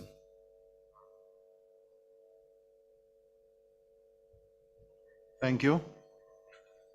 Nicole, as it relates to the interventions we heard earlier, as well as these just now made by Nicole, are there any objections as it relates to the relationship between CROSQ and SIM? No interventions, see. You may proceed. Thank you, Chair. So last but not least, we move to technical assistance to member states. Some of these I would have mentioned before, so I would just go through briefly. We have Bahamas. I would have provided technical guidance in terms of the metrology component of this ongoing CDB project. Also guidance and support in terms of the legal metrology labs. They would have asked for advice on implementing new services, right? Some related to LPG, as well as some services en masse. We have Barbados as well. To the BNSI, there was technical assistance in many areas in relation to the CDB project, one in relation to the Metrology Bill, right? A lot of consultation taking place there, and a lot of technical support. There was a lot of technical support and assistance in the planning and development of possible new areas within metrology that they could provide, those services that they could provide. There was also a lot of support in terms of the ILC, the past ILC, when they did the comparison with the calibration of the compression tester, and then this upcoming ILC as well with the concrete cubes, right? So that's just some of the items there under Barbados. In terms of Belize, the development of the mass lab, which I would have spoken about previously as well, and also technical support and guidance to metrology staff in the area of mass, because this is the area that they are developing under the EDF. So we also have Dominica, support through the CDB Phase 2 project, assistance and support in development of new areas, flow, electrical, and mass. Now this is also ongoing. We have Grenada as well, support through the ongoing ILC, right? Because Grenada is taking part in that ILC in terms of testing of the 6-inch cubes. And we also have, in terms of assistance, we had the purchase of the new EN standard for testing of hardened concrete. We would have done this as well for both Barbados as well as Guyana, right? So under Guyana, I would have mentioned it before, the purchase of the standard and the support through the ILC, as well as the provision of technical procedures and guides to help develop a new area, which is the, services and temperature, heat enclosure calibration. That would be the refrigerators, furnaces, ovens, all these different enclosures. right? We also have Haiti. So ongoing follow-up with procurement of the equipment. They would have actually received a lot of the equipment so far that would be related to the development of the temperature lab. We also had, we also provided a lot of guidance on the development of the metrology component for their CDB project, the upcoming CDB project, right? We have St. Kitts and Nevis support through the CDB Phase 2 project, which is in Mars as well, which I spoke to before. And then we have Suriname, a lot of guidance and support in terms of lab safety, non-automatic weighing instruments, mass, fuel verification, and also guidance on documents and portable equipment recommended for gold testing, because that is something that they would really want to get on stream soon, pretty soon, right? In terms of Trinidad and Tobago, we have the CARLs, which we would have been providing technical assistance for, and also coordinating these training and mentoring activities, as well as the procurement of the equipment for these CARLs. So at this point, the Council of CROSQ is invited to note the continued technical assistance provided to member states, which is a part of the 11th EDF deliverables. Thank you, Nicole. The floor is open for any interventions as it relates to this item on the 11 EDF deliverables. Does Council have any questions or concerns, comments? None seen. Thank you. Thank you, Chair. So at this point, I will end, and I would thank you all for being so attentive, and I wish you all the best. Thank you.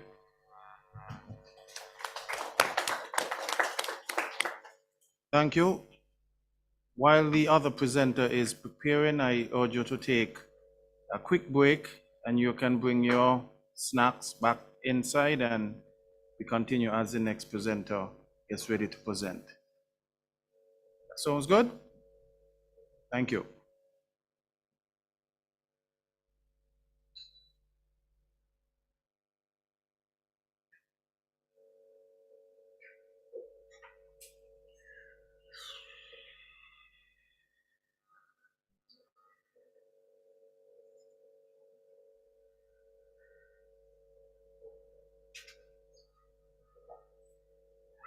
Got anything to change?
We'll start in 2 minutes, Stephen.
I think we're ready to convene. So I would urge council members to take their seats so we can resume.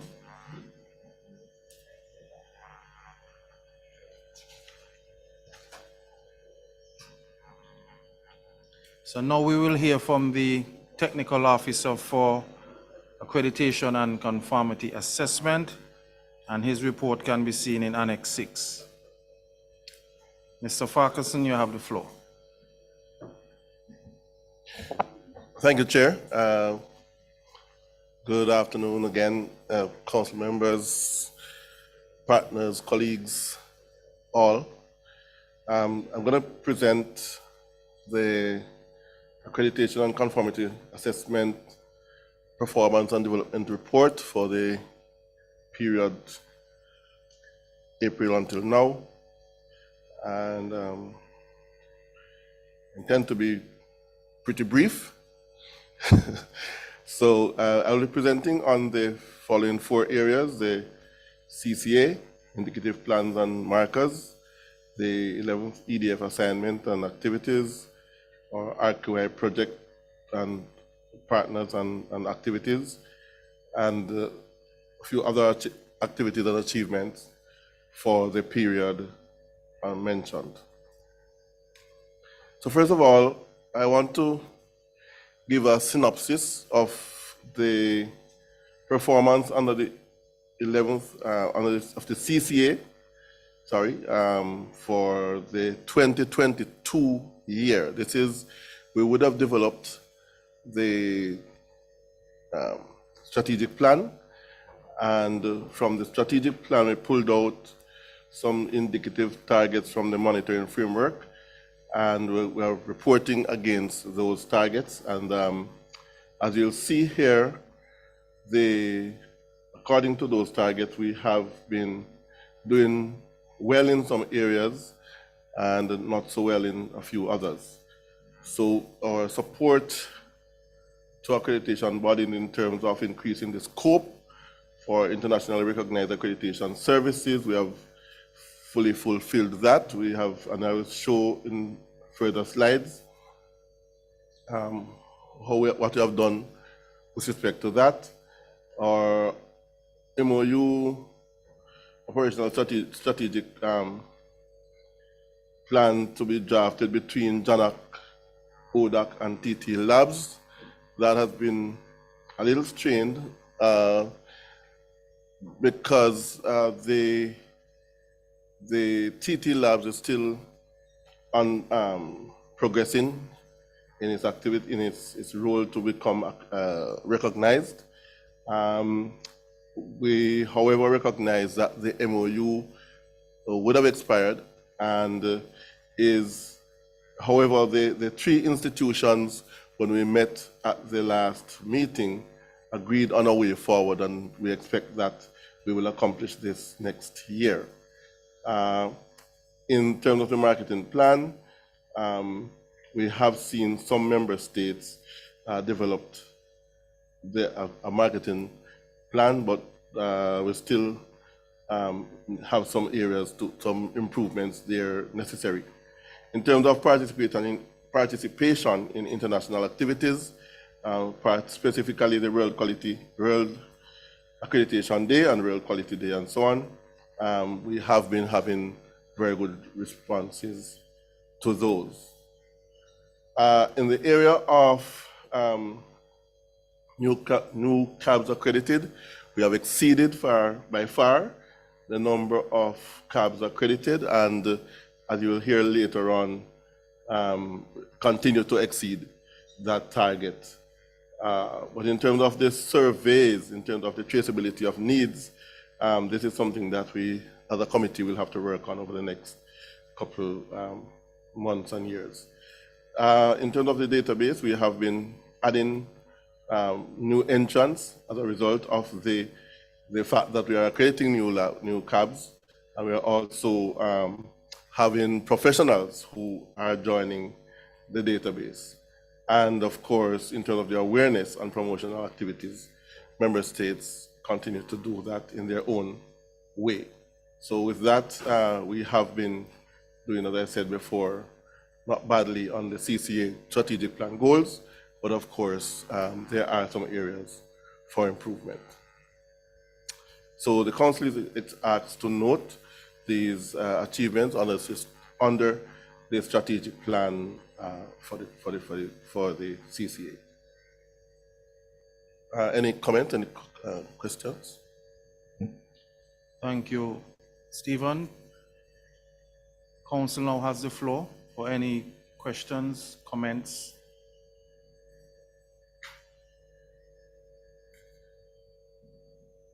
No comments observed. You may proceed, Stephen.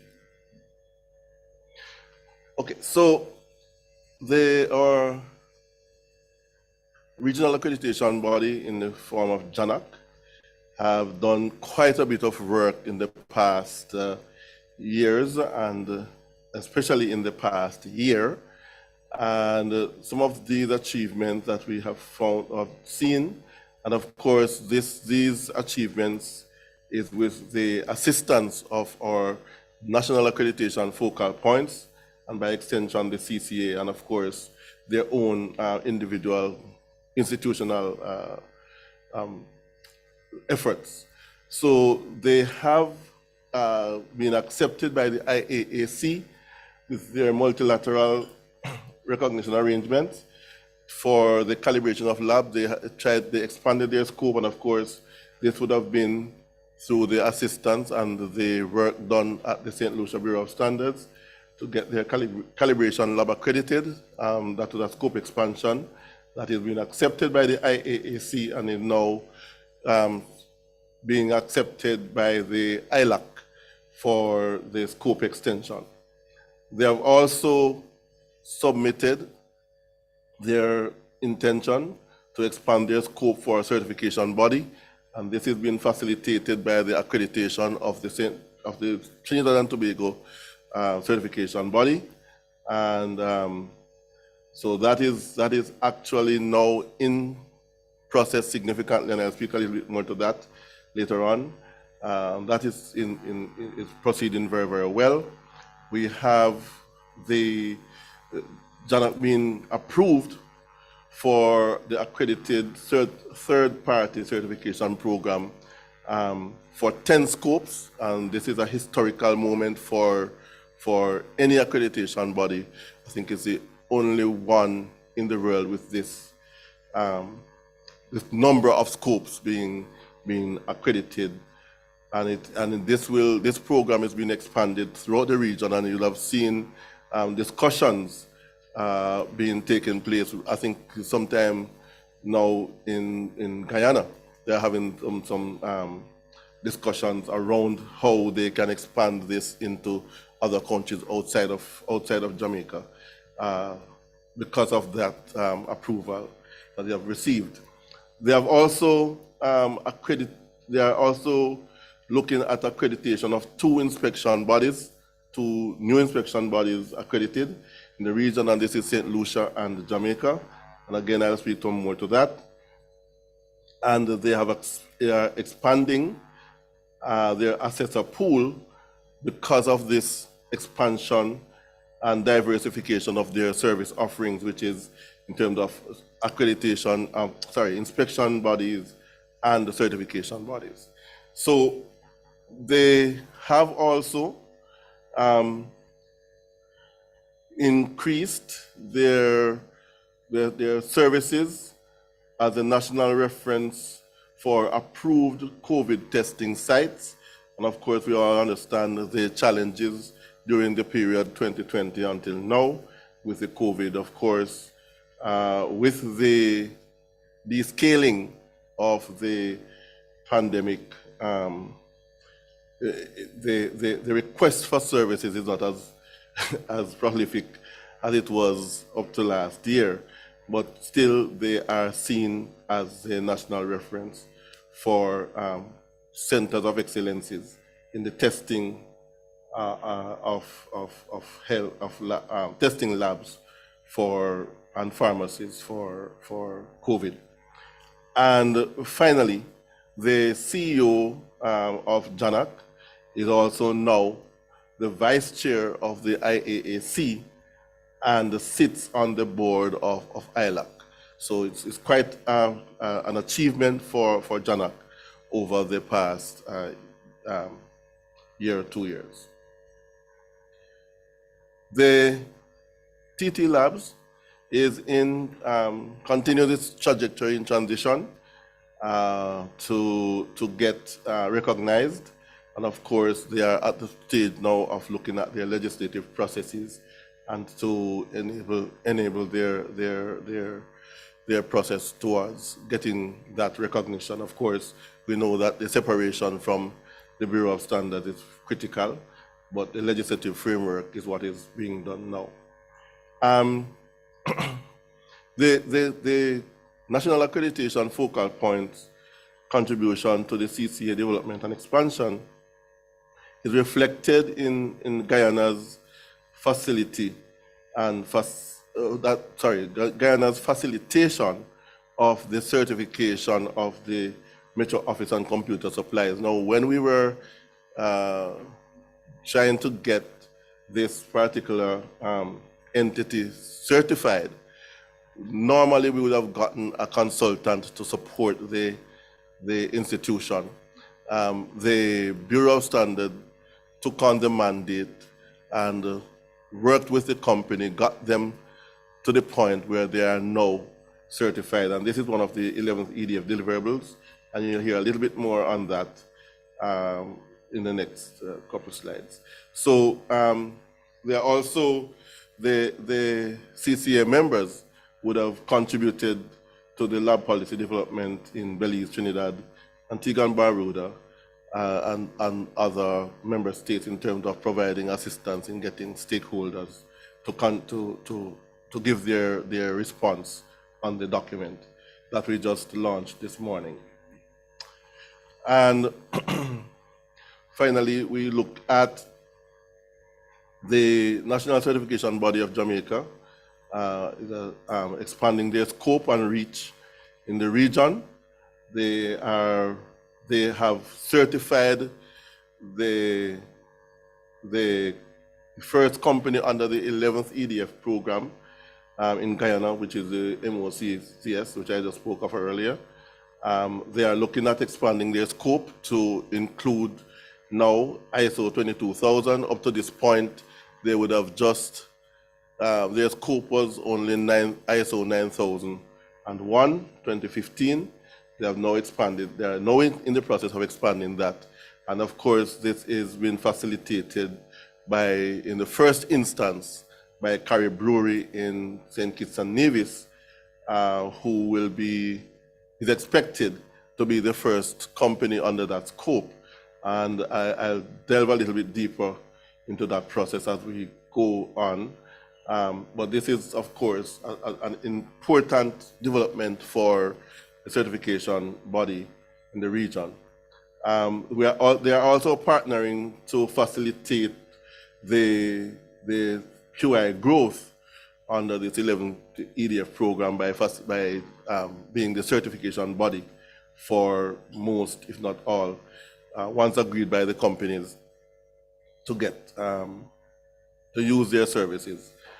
There are two areas that are of, I would not want to say concern, but area needed for us to progress with them, and that is they need to change their process from a HACCP recognition program to a HACCP certification program, because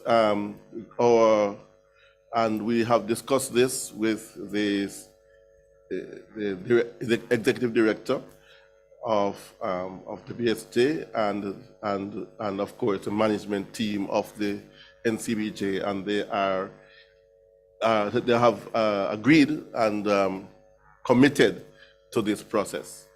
And of course, they would need to expand and are trying to expand their auditor pool to increase its diversification. And let me use this opportunity to ask member states present here online on face-to-face that if you know of persons who has the technical competence, skills, and interest in becoming either an assessor for JANAC or for accreditation, let me put it broadly, or an auditor for the certification body, they are interested in finding persons, especially if that person speaks another language other than English. They are looking for assessors and auditors to facilitate non-English certification, but generally speaking, they are looking, whether English or not, to have their assessor and auditor pool expanded in the region. And so I ask Council to note these markers for the CCA expansion, scope, and reach. Any question, comments? Council would have noted the interjections made, and we have Trinidad and Tobago taking the floor. Hi, Stephen. I don't know if you can go back to the slide with JANAC. I just wanted to confirm. Yeah, so first certification body accredited in Trinidad and Tobago. I think that might be jumping the gun a little bit. I don't think the decision has been made as yet. Hopefully soon, but we haven't been informed officially of a decision.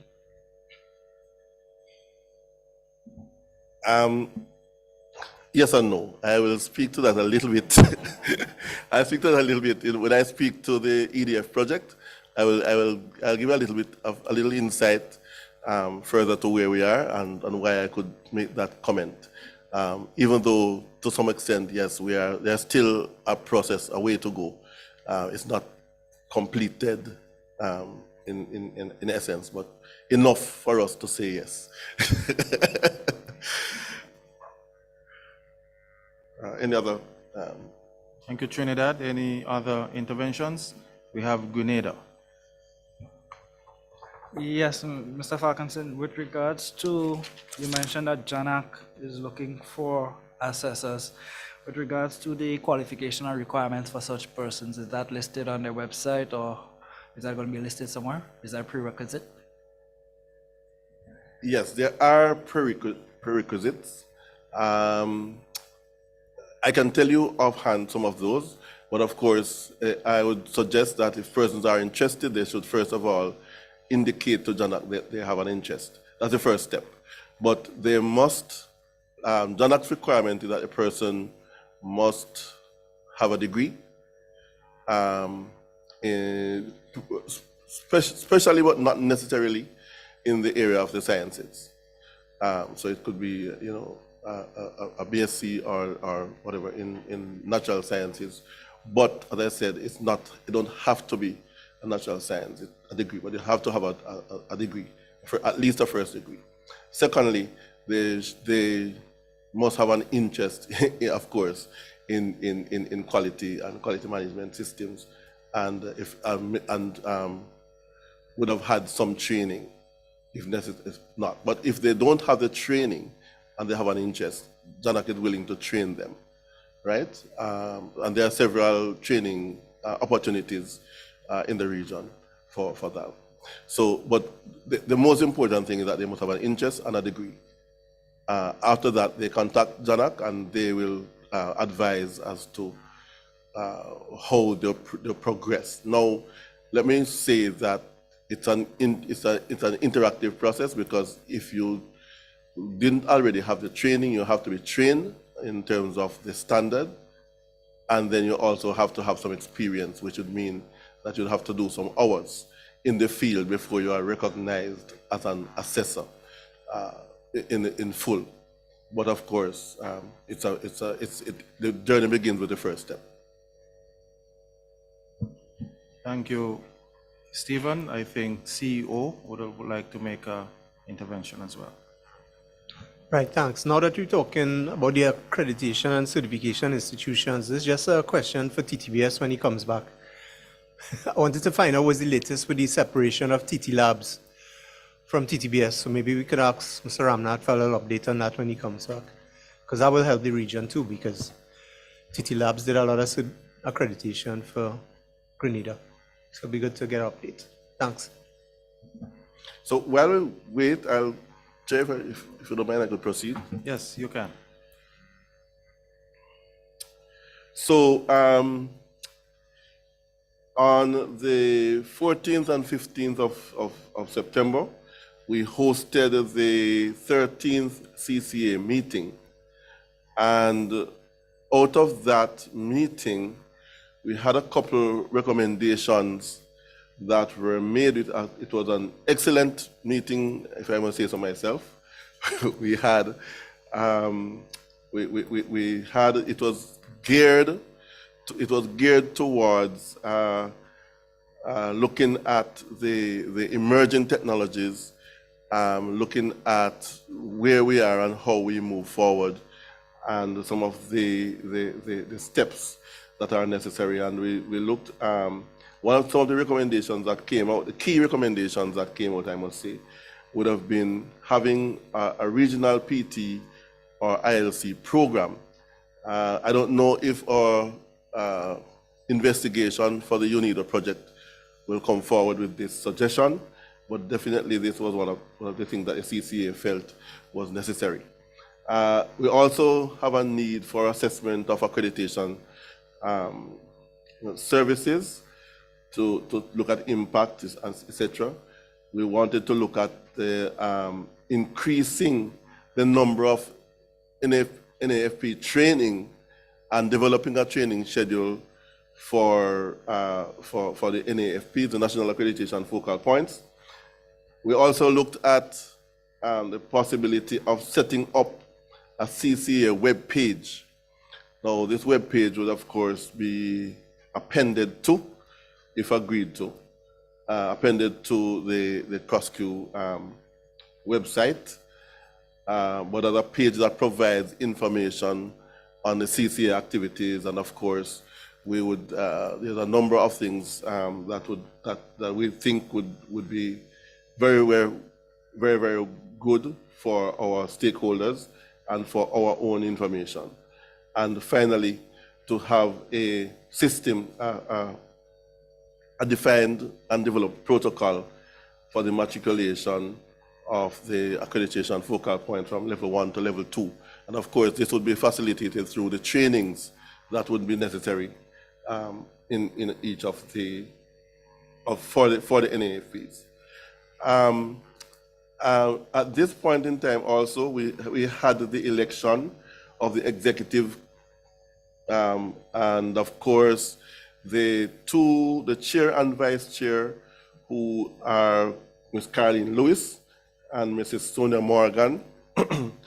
They were eligible for re-election. They were re-elected without, by consensus. No opposition, no objections. They were en masse. So I want to put to the council to note the response, the outcome from the 13th CCA meeting, as well as to approve the reinstatement of the executives being TTBS and VSJ.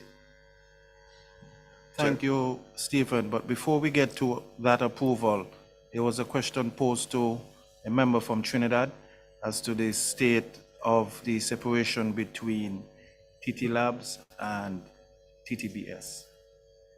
Okay, the bill has been drafted. It has been sent to the CPC for review. The CPC would have made changes and sent it back to TT Labs to review. So we've completed the review and we've sent back some comments to the CPC for further amendments to the bill. And one further question. The name of the service is Trinidad and Tobago. It's TASCA, TTASCA, Trinidad and Tobago Accreditation Service for Conformity Assessment. Oh my God. Trinidad and Tobago Accreditation Service for Conformity Assessment. Why I ask that, right? You see the kind of response you get from that name, number one, because if people don't understand it, how they're going to use it. And then secondly, two, can you drop the Trinidad and Tobago? I don't know if you could convince your people like that, because then you see JANAC doesn't use Jamaica because they're reaching out to the region, and it could be a turn off because people, well, they promote themselves as JANAC, right? They don't say Jamaica National Accreditation, because an accreditation service is a very competitive instrument. So, you know, if people don't really understand it, they might say, well, you're national, but they're not. Well, so you have the opportunity to look at that. I can discuss, but as I understand it, the accreditation bodies are normally region-specific. So most of them would have the country's name in it, but it's something that I could discuss further. Yeah, look, ASTM do carry American standards and ASTM, American Standards on Testing Materials. They drop it. So you have to think international. I know this is going to be hard and might be too late, but it's something you might want to look at. So just drop the Trinidad and Tobago and leave it neutral and push hard. It's easier to sell internationally because you can't maintain that body with national market. Sure, I'd take back the recommendation to CBS and we'll discuss it further. Yeah, if you discuss it internally, the technical people push back, and you gotta go to the business people. Okay, we have Unido making an intervention. Yes, thank you. If you allow me, just a question for my own understanding, because I understood that JANAC is a regional accreditation body, therefore covering, if not all, several CARICOM member states, right? And what is now I would like to understand the picture with this new, or is there a second one, or would the Trinidad and Tobago one will be the second accreditation body in the region? And how does it play out with the other, with JANAC? And in this question about the territory mainly, and is Trinidad and Tobago Labs will remain a purely national body, or is there also a plan to cover other member states? And if so, I mean, the question is about possible competition between these two accreditation bodies. But forgive me if I have not understood yet the setup of the accreditation within the region. But just would like to get a bit more information. Oh, it's good. That shows you're paying attention. Otherwise, we can discuss tomorrow. It's not only to. No, it's good. It's showing that you're paying attention, which is real good. So, it took each of those, so JANAC took about 10 years to develop and then separate from the Bureau. TT Labs, which is the accreditation service that is inside the Bureau, took about 10 to 15 years to develop. But TT Labs is now being separated from TTBS, so it could be recognized as an international accreditation or independent accreditation service, right? Otherwise, because then it can't get peer reviewed by IAAC and ILAC to be recognized as a true independent body, right? So JANAC was a lot of investment, and then they separated, and they are an accreditation body existing in Jamaica. TT Labs will be separating shortly to achieve that same level of peer recognition. But JANAC is ahead of the game. But nonetheless, in order to be internationally recognized by IAAC or ILAC, you have to be able to show that you have accredited labs or some conformity assessment bodies along the way. So TT Labs was the accreditation service of TTBS, and they have accredited bodies along the way. So now that they're going to separate, the next step would be then to easily get ILAC recognition as a true independent accreditation body. So they are an accreditation body, but they will become internationally recognized when it separates. And then the region will have two internationally recognized accreditation bodies, not one. Now, JANAC is the national accreditation body for Jamaica, and TT Labs is the national accreditation body for Trinidad. But there's no accreditation body in this region that could sustain itself financially by its domestic market. Because you know you're always ramping up costs, and then the costs will level up. The revenues will eventually build until you accredit all your labs, and then they'll start to decline. So you always run at a deficit. So they always have to be seeking external markets. So what we did is we set up a regional committee and system called the Caribbean Corporation for Accreditation, where you have the CROSQ Secretariat setting up accreditation focal points in each NSB. But particularly in Trinidad and Tobago, we linked in with the two accreditation bodies there. So we form a triangle. So your CROSQ Secretariat, the NAFP system, where they will go out and market organizations to get accredited in their national member states. And then you have two accreditation bodies. These two accreditation bodies, they have a cooperative MOU. So they don't compete, they collaborate. We don't define the markets or the products for them, but we're saying you should have common policies, common procedures, collaborate, and also too, you shouldn't compete financially either. So, you know, everybody can have the same level of kind of costing. So we have that MOU with them existing. So that's the triangle. It's called the Caribbean Corporation for Accreditation. Now, when we set up that, we also set up a gentleman's agreement that any accreditation that will go on within the 15 member states, we will give the opportunity for the private sector firm or the public sector firm that we're working with to either use TT Labs or JANAC, but not outside the region. Because if you're going to go outside the region with our money and we're carrying you to accreditation, well, then we probably wouldn't lend you that money. Now, we're not hard and fast with it, and it's a cajoling process. So when we get funding and we support organizations to reach accreditation, we strongly recommend upfront that you either go to TT Labs or JANAC. And so far, everybody we have supported, and we have done how much labs? About 15 to 20. They've always gone to one of those two agencies. So it works well, but we do give the customer choice, but we kind of put a little handcuff in the process. Now, what we also draw on is this cross-frontier accreditation policy that exists, where an accreditation body in a country is supposed to rule that country, and if another one is coming in, they should inform you and give you the opportunity to transition to the customer, because it's up to the customer at the end of the day. So from cross-frontier accreditation, we interpret that policy as CARICOM, not a member state. You know, but that's at accreditation level, and we let TTBS and JANAC handle that amongst their peers to say cross-frontier, cross-frontier, and cross-frontier for us is a region, not a country. So they handle that, and we haven't had problems with BSI or anybody forcing their way in. Not BSI, what's the name? UCAS, forcing their way. But we do have customers in the region who still use UCAS and the American people.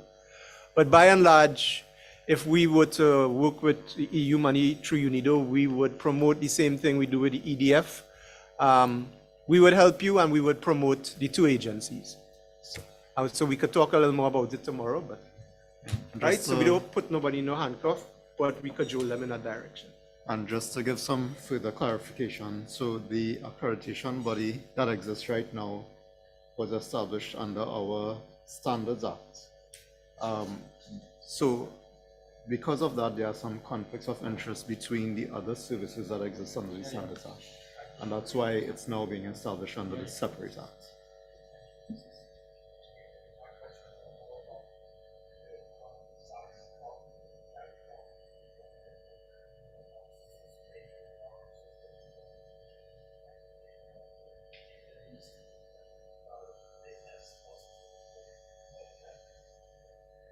You have to engage the mic. Yes, Sorry. Stephen, I Yeah, forgot because you're anything. still I think, people, Bernard, you're okay, people right? that are on the online. No, my question was rather within the CARICOM community, whether there would be enough business for the two of these accreditation bodies. And so this is about the level of, because as you said, to sustain accreditation, you need to perform, to accredit a minimum number of conformity assessment bodies. So if one of these two accreditation bodies would not have enough clients to reach this, to manage this, this could become a possible issue. And then each of them, of the accreditation bodies, would start competing, even if they have this gentleman agreement, MOU, and what you have. But in order to survive, there could be also a possible competition. But nonetheless, we should look at how to protect indeed this territory, this Caribbean territory, vis-a-vis external accreditation bodies like UCAS or from Germany, if they are, or Australia or US. But this is, that I'm sure that this has been based on a study on the business plan for JANAC and for TTBS. Thank you very much for the nice clarification.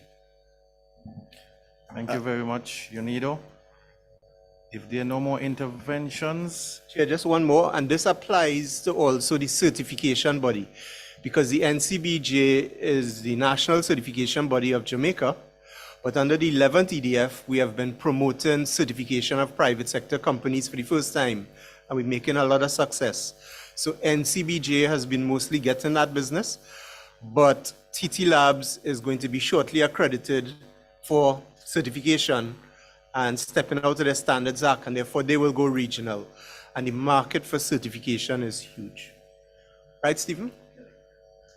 Yes, and just to add to that conversation, actually it's a CARIFORUM situation because ODAC, which is in Dominican Republic, is also part of that. However, they have a huge market in the DOMREP, so there's no competition towards the CARICOM. But there's estimated to be about 400 conformity assessment bodies within the CARICOM region. So we think that they can coexist without conflict. So I'll Chair, we have the approval of the chair and vice chair for the CCA. Yes, so if there are no more interventions, we take note of the approval requested for the 13 CCA meeting recommendations for both executives to remain. Are there any objections to this? There are no objections. Thank you, Chair. So I'll move on. I'll now speak to the EDF assignment activities. And of course, we have 6, we started out with 5 conformity assessment bodies to be accredited. And we have been progressing very, very well and ahead of, actually, in some cases ahead of schedule. So in the first case, we have the National Compliance and Regulatory Authority in Jamaica, which is an inspection body, going up for the ISO IEC 17020. They have been assessed by JANAC. They did pretty well. However, they have a few non-conformances that they are addressing at this point in time, and we expect that they will complete that process by the end of this month, and hopefully an accreditation decision, we will get an accreditation decision by November, at latest December, if there's any delay in terms of the addressing of those NCs. The Grenada Bureau of Standards and Analytical Lab have also been assessed by JANAC. They have submitted their accreditation, their response to the findings, and we are now at the stage where we are basically awaiting a response from JANAC in terms of the decision. But everything has been going pretty well from that standpoint, and as you probably will hear from our director later on. The National Center for Testing Excellence in Dominica, they have also been assessed. They have completed their response, sent it to JANAC, and they have received a closeout, the acceptance of that response, and so we are now awaiting a decision from JANAC in terms of their full accreditation certificate. St. Lucia Bureau of Standards, Compliance Department and Inspection Body, they also was assessed, and I think there's a congratulation and applaud necessary for SLBS. There was no non-conformances, which is very, yes. It was of course something that we have to applaud them for. That was really good. So of course, all that is waiting now is for their decision in terms of accreditation from the accreditation board of JANAC. The Certification Division of Trinidad and Tobago Bureau of Standards, and this is one of the that I spoke of earlier in terms of the expansion of scope for JANAC. They had NCs. These NCs were addressed.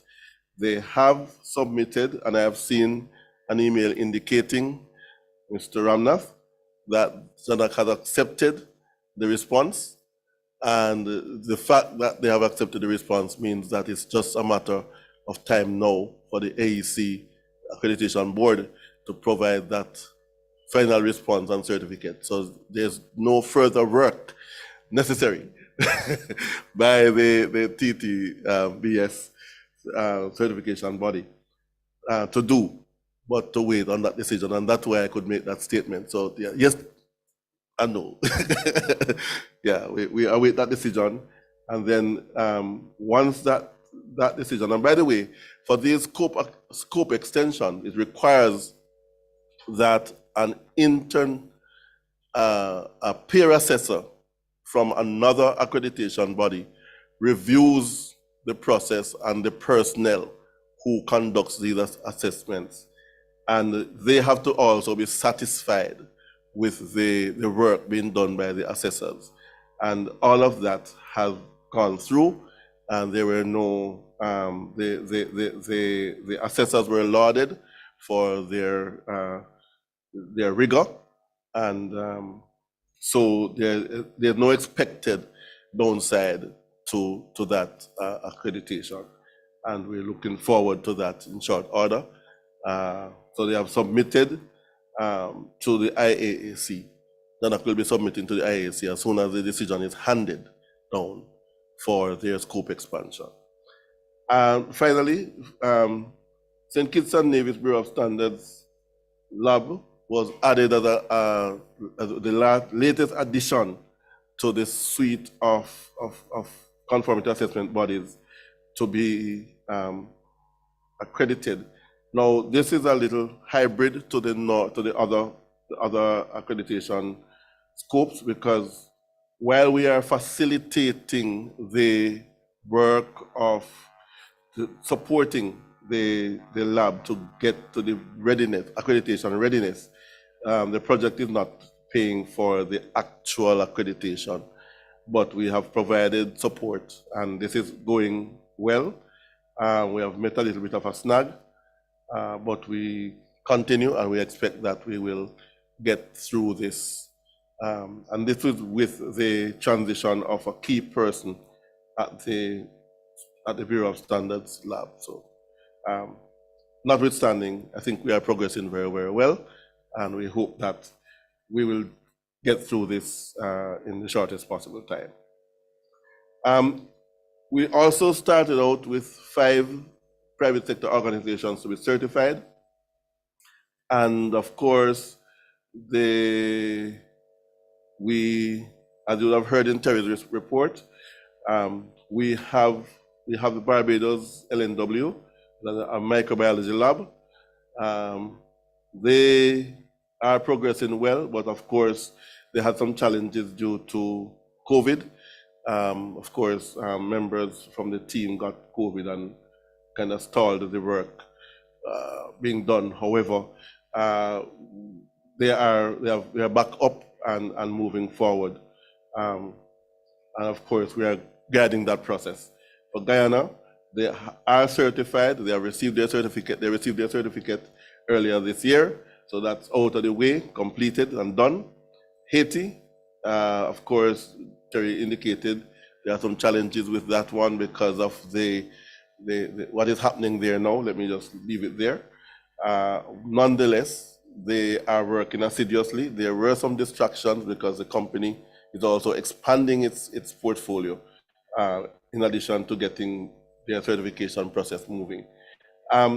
St. Kitts and Nevis Kerry Brewing Limited, they also are progressing very well. All the reports have been coming in. They have actually now submitted their application to JANAC, to NCBJ, and NCBJ have done their first stage audit, and they are planning the second stage audit will be done in January, and that is because of the rush on they should have done it in December, but because of the rush at a beer company, you'll understand that Christmas is their most active period, so they have pushed it back until January. Tiger Run Farm and Complete Healthcare, these are the 2 latest additions, and they are we commenced these kickoff meeting was held on the 3rd of August, and of course the consultancies, they have submitted their inception reports and their gap analysis report, and are now in full flight to get these companies ready for certification on or before August 2023. Sorry. So with that said, we are now also moving to have a feasibility study for implementing a regional product certification process. We want to see what, when, and how we should proceed in terms of our regional certification mark program. I would want to think that Bernard may be interested in this one as well, because this is a potential. When we have gotten the feasibility study done, the next step then would be to implement and develop a regional certification program. And I think that is something that is yet to be funded. So it's something that we could look at, but we will be doing that analysis for the consultant to do the feasibility study as we speak. And the last area for the EDF is technical support to member states. Of course, we have been assisting member states in various ways. We're looking at, we have already done capacity building exercises in Haiti. We are looking at a capacity building exercise for Montserrat, And of course, we have conducted a pre-assessment of the certification body in Dominica. And that pre-assessment, actually, John agreed to do it free of charge. All we need to pay for was their travel. So that has been done, and it's basically just a gap analysis to see where they are and how they should progress. So, Chair, this is just to note the progress of the 11th EDF, which is generally on time and on budget, or may I say probably below budget. Any comment? The activities are noted. Are there any comments from council?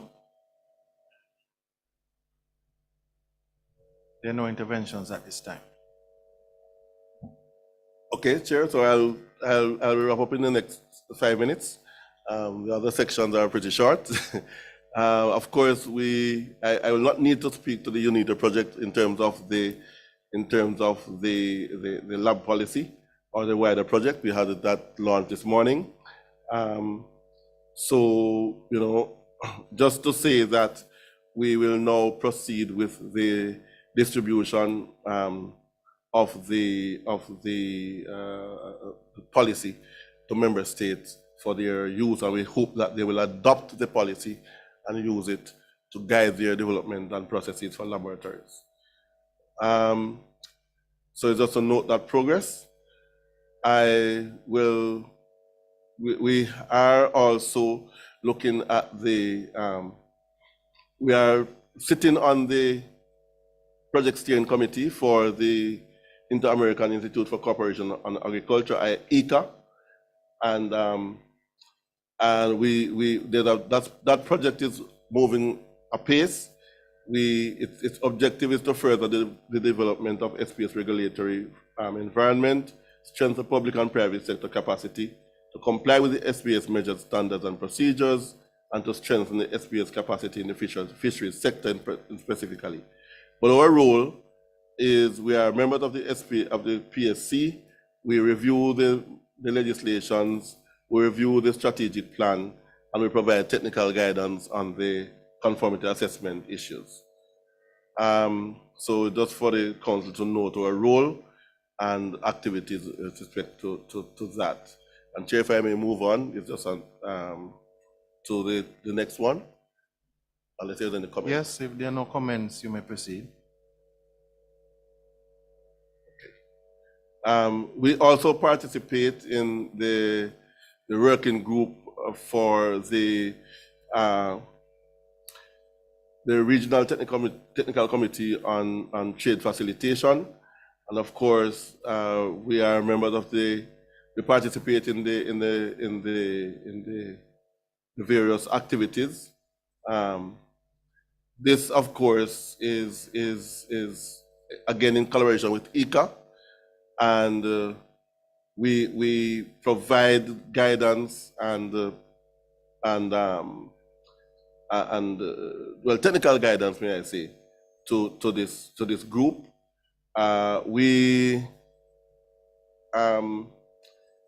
There's a project, a recent project on regional risk management systems to identify and communicate, and of course evaluate results of risk in the region. And so I think that's a very, very important area that we have to give some kind of notation on, because of course risk is risk. We are facing several kinds of risk now, and therefore, especially in this time. We also participate in other activities of the regional trade facilitation activities, and as such, we think it critical to mention it here. Chair, I think that is just asking the council to note our participation in these regional and international activities at this point in time. If there's any comment, and that's my last slide. Thank you, T.O. Farquharson, for that comprehensive presentation. I will now open the floor to council if there are any comments for Stephen at this point. If not, we can close this particular session. None seen. Thank you, Steve. Thank you all. Chair, just one quick thing. So Stephen has two huge portfolios now. One is the accreditation of labs and conformity assessment bodies. And whilst we did some with the private sectors over the years, the last couple has been a lot with the NSBs. But in the certification portfolio, we said in the 11th EDF, we'll concentrate on conformity assessment and quality promotions. And in the certification portfolio, what is emerging is that we are helping private sector companies in the member states to get certified to an ISO management system of their choice, which is really good. So it means we set up the contract with the consultants who help these private sector companies, and the bureaus help us select these private sector companies. So the bureaus involved, and then the bureaus are supposed to work with us to help these private sector companies get certified. So they get exposed to the methodology, they're part of the technical decision making with us in terms of managing the consultant, etc. But CROSQ, because CROSQ does not want to work with, because CROSQ only wants to work with or through an NSB in a member state, so there's no confusion, we ask the bureaus to assign us a focal point. Sometimes the focal points being assigned don't move with the speed that Stephen moving. Sometimes they're not as interested as they should be, and things like that. So I've asked Stephen to develop a protocol of what is required of a focal point. And I would like to urge member state directors that when you're assigning a focal point to a conformity assessment project, you know, it's good if we could pick somebody who's really interested in it and who wants to be part of it, so the knowledge can be transferred to the bureau. So one day, CROSQ Secretariat could step out and the bureau could take over, helping a company be certified, and we just provide the resources, right? So going forward, as we select more private sector firms with the bureau's assistance, and then work with the NSB to get that firm certified, it'll be good for you to pay more attention to the focal points being assigned, so that, and they will have a protocol sheet of what is expected of them now too, so that the knowledge gets transferred to that level. So we don't have any gray space occurring, and that it will stop the CROSQ Secretariat from having to work with a private sector firm without the bureau being thoroughly knowledgeable of what is happening, or cannot be able to do it themselves eventually, right? Because we've had an instance within recent times where two bureaus were not as close to the process as we think that they should be. And we don't want that going forward, especially if we're going to step up this certification. And if you remember, Article 164 of the revised Treaty of Chaguaramas put a mandate on us last year that we have to get a lot more private sector companies certified to management system standards in the next couple of years. So that this will be a real critical factor for success for the bureaus to absorb their knowledge and work in tandem with the CROSQ Secretariat, so that we don't go on any tangent of our own or being accused of doing that, right? I think you could speak to that a little more. You want to say anything on that? You comfortable with that? Yeah. Right, so we've had our experiences and we don't want any gray space. Thank you, CEO, for that intervention, and thank you, Stephen.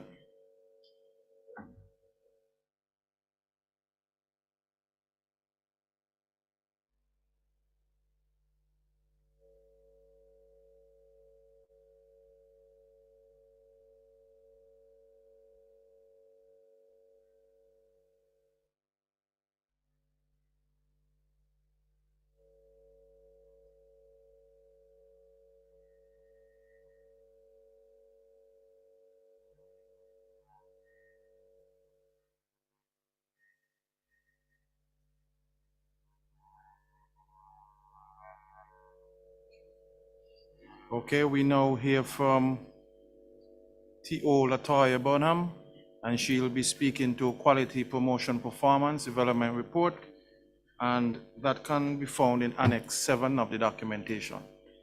You may proceed. Thank you, Chair, and good evening, good night, wherever you are. The Quality Promotions Report will consist of the following areas: MIC Committee Developments, 11th EDF Project, Energy-related projects, special projects, quality promotions, and IT development. Now, the MIC Committee under the 11th EDF would have produced a strategic plan, strategic plan for 2021, October 2021 to September 2024. The strategic plan is aimed at focusing on the development specifically of the MIC Committee and the quality promotions element in the member states. What you will see is pretty much an update of where we are at current. In relation to strategic goal 1, we're trying to build the capacity in the member states in relation to marketing and communications, information and communication technologies, as well as knowledge management and education. We have started the process of looking at what our training needs are and how we go about meeting those training needs. So currently we are pretty much on board and on track with that. In terms of the development of the competencies within the MIC, that is an ongoing endeavor. In relation to goal 2, we are looking at the inter-NSB collaborations and trying to develop procedures by which we operate within the MIC to make sure that our communications and collaborations across member states are flowing the way that they should.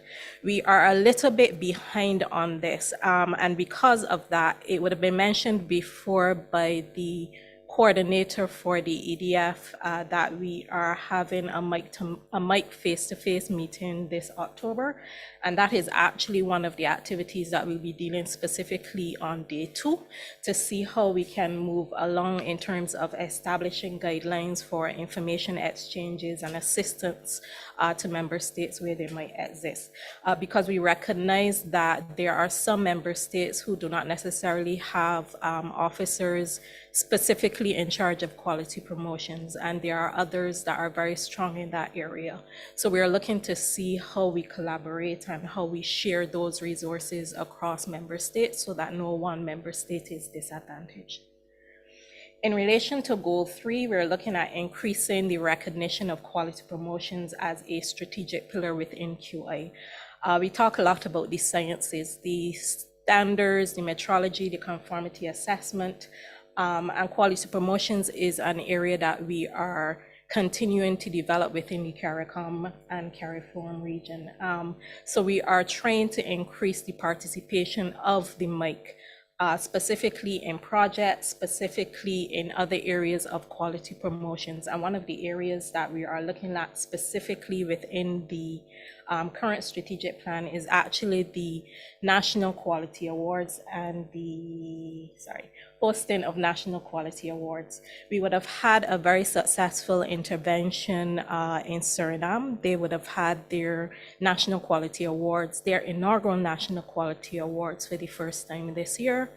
We are currently working with Antigua and Barbuda, Trinidad and Tobago, and St. Vincent and the Grenadines to do the same. We are happy to say that we are looking forward to the launch of Antigua's National Quality Awards later next week, Monday. We would have had discussions with Trinidad and Tobago as well, and we would have had to, because of certain matters that came to light, we would have had to revise their plans for a November launch, and we will have an update hopefully by the end of the month in terms of what we are looking at in relation to the launch for Trinidad and Tobago.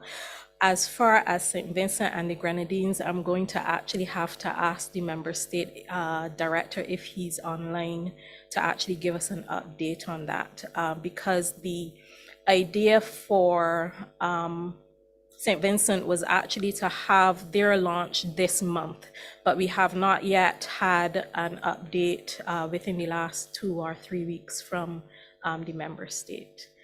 So that may be an update that we'll request of the member state before the end of this specific area.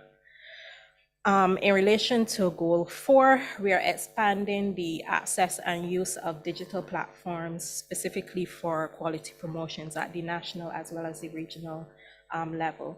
One of the things that we've recognized, because there are numerous bodies or at least representative bodies for the other areas of QI, there's not necessarily a body that represents quality promotion. So it creates a little bit of a challenge in relation to being able to advance the area. But we would have been looking within our own member states to see how we can utilize what is available to us, whether it be our Bitrix platform or other platforms, to be able to allow the member states to collaborate a lot more than they do. And we're not just talking in this instance about the quality promotions area, but as well as the other technical areas. So we would have actually started training the technical committees. We would have done the Kerry committee. We are going to do the MIC committee, a retraining, because we would have had a number of members that would have changed over the past year. So we actually have quite a few new members on the MIC committee. And we're also going to be retraining the technical committee for standards as well as conformity assessment. The idea behind the Bitrix platform is to allow the technical committees a space to collaborate a lot more freely. And that is collaborate in documents, that's collaboration with information and specifically with knowledge management, because there are processes that are available to some experts in member states that can benefit others. So we're looking to see how we can actually train the committees in the proper use of that platform so that they're able to utilize that a lot better than they currently do. And where there may be deficits within that platform, we're looking to see how we can supplement that through other initiatives and strategic areas. So the final area in relation to the MIC committee, the CROSQ strategic plan would have been launched this morning, and strategic goal 4 looks specifically at the quality culture development. So we're looking at increasing the quality consciousness across CARICOM. We're looking at leadership and advocacy in promoting the quality culture. We're looking at communications specifically, as well as the diffusion of relevant information. This is just the log frame by which we'll be using to assess where we are and how we progress over the next 3 years. And this is also one of the areas that we'll be discussing within the MIC at the upcoming meeting. In relation to planned activities, I am happy to say we would have launched our podcast, yay. We would have launched a new podcast in July of this year. It would have been something that we would have been planning when we were looking at the strategic plan with the MIC strategic plan, with an idea to having the bureaus put themselves out there, because there's a lot of information in all the areas of QA that are within the member states, and we just needed to find a way to introduce it better to the public. One of the ideas that we came up with was actually a podcast, and that podcast is available on the CROSQ YouTube, and it's also available on the CROSQ channel on Anchor by Spotify and Spotify itself. And it makes me smile because the member states were really enthusiastic about it. And so far we would have had 3 editions. We would have had the initial contribution by Trinidad and Tobago. We would have had the last podcast would have been by St. Lucia. We would have the upcoming podcast next Thursday, because it's the 3rd Thursday in every month. I'm encouraging you to look out, and if you are not already on our mailing list, feel free to contact me. But it's the third Thursday in every month. And it's a topic on QI. Every single area you can think about, we're trying to tackle in 30 minutes. So it's interviews, it's ideas, it's expressions, it's opinions on QI. And it's the first time that it's been done in this kind of a way, because we couldn't find another podcast that actually dealt with QI in the way that we are dealing with QI. So it's a very innovative initiative by the MIC committee. The copyright policy, we've been working with standards in relation to developing a copyright policy. The MIC face-to-face meeting is coming up at the end of October, and in December we're looking to have a greetings from CROSQ video message of all the NSBs contributing a little hello to the rest of the world from us. And you can listen out to from your mic rats on the submission and more information in relation to how we're going to go about this, because we want to package it and be able to release it in the weeks leading up to December 25th. Now, in relation to the areas of concern, I would have mentioned before that while there are bodies, for example, the ILAC, there's the ISO, and our various technical areas can go to those institutions for assistance in terms of expertise, etc. The MIC does not necessarily have such a body that it can call to. As a result, there is not there are not a lot of avenues specifically for the training of quality promotions representatives in the member states, and it is really, really needed. So one of the areas of concern is the lack of funding to be able to train the MIC members. If we really want to take quality promotion seriously, we are going to have to fund it. We are going to have to treat it with the same seriousness that we treat standards development, certification, accreditation, those areas. The MIC policy, I mentioned again, will be initiated at the MIC meeting. We're hoping to come away with actually a framework for that policy and the areas in which that policy will deal.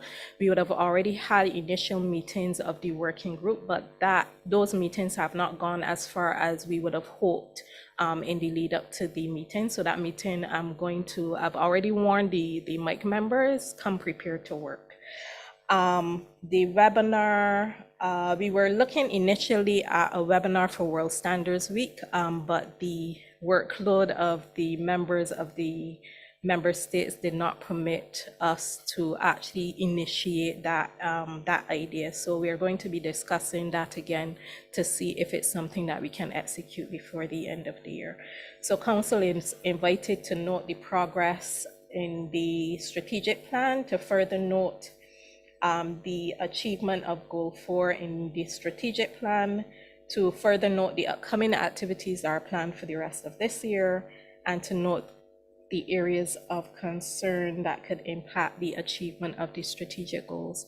Chair, through you, if St. Vincent is online, I would also invite them to make some kind of representation in terms of an update on their National Quality Awards. Thank you, Latoya.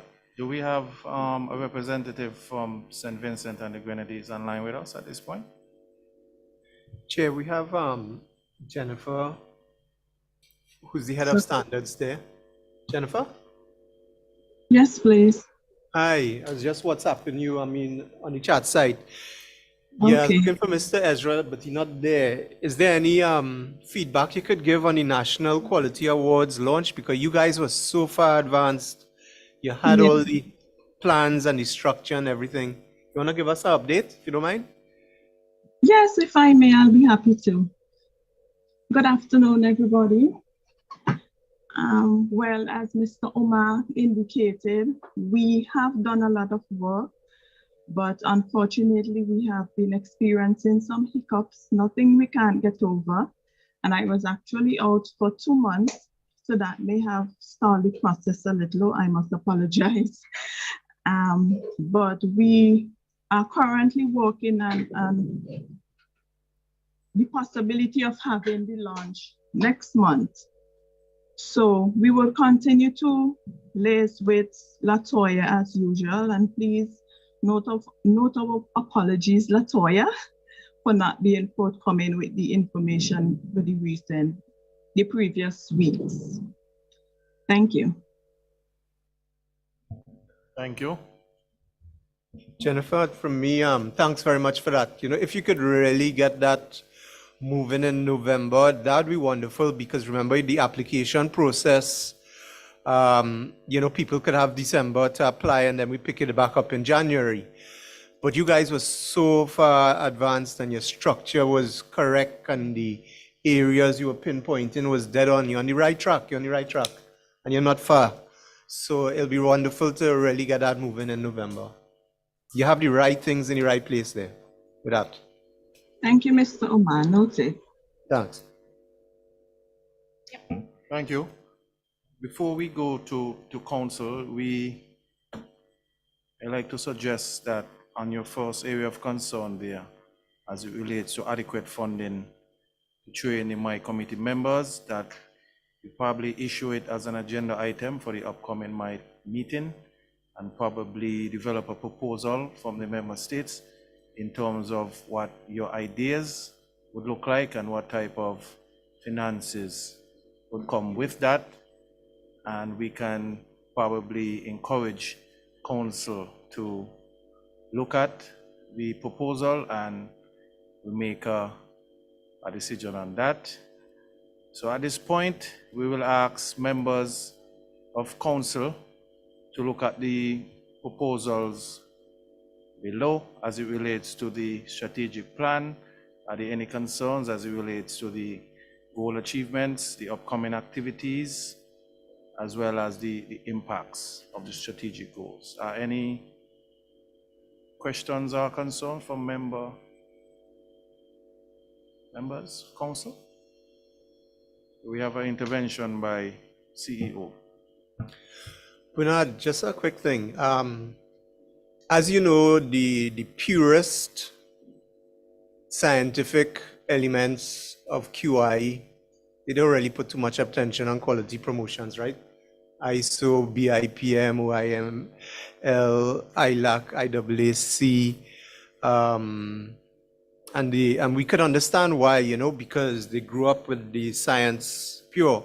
But in this region, we view quality infrastructure probably as a management science, as a knowledge building thing. And we've been promoting this aspect of quality promotions, and I'll show you some structures we have on it. Likewise, ECOWAS bought into that, and they've been kind of doing it, but probably not as overt that they should be. But I think they have a lot more confidence to do it now. The Pacific has taken it up, because really from a developing world perspective, we see it as building demand, not promoting supply. And I think UNIDO has bought into that concept wholly already too. PTB has it there. So, you know, based upon what Latoya is showing there, that really we have officers as a focal point in each bureau to push quality promotions, but it tends to be somebody who's additional resource. You mean to come in the 19th? Or as an adjunct to what they're doing, rather than a hardcore dedicated marketing and communications officer or something. So I don't think this would only be a Caribbean issue. And I was wondering, in the global projects that we're looking at under UNIDO, if we couldn't look at developing some sort of structure for this area of how we promote quality culture and develop a training program, a TOR for hiring those kind of officers in the bureaus, you know, so turn this into a global intervention opportunity too. And maybe you could use the Caribbean as a little pilot testing, you know, in that reframe. But, you know, it's something to maybe look at, because it is a new area and not everybody agrees with it, as we know. You'll get shut down by IQNet, but say what? Maybe the time has come. Something to look at. Are there any more interventions at this point? I think Nigel Croft was saying something. No, I just, hi, I'm I'm not switching on my video because it's 9:30 in the evening here, and I don't think you want to see me in my pajamas. So, no, I was just making a comment that I support completely what you were saying, Derek. Nurturing quality culture, as you know, is one of the three main pillars of this new initiative that we're starting now.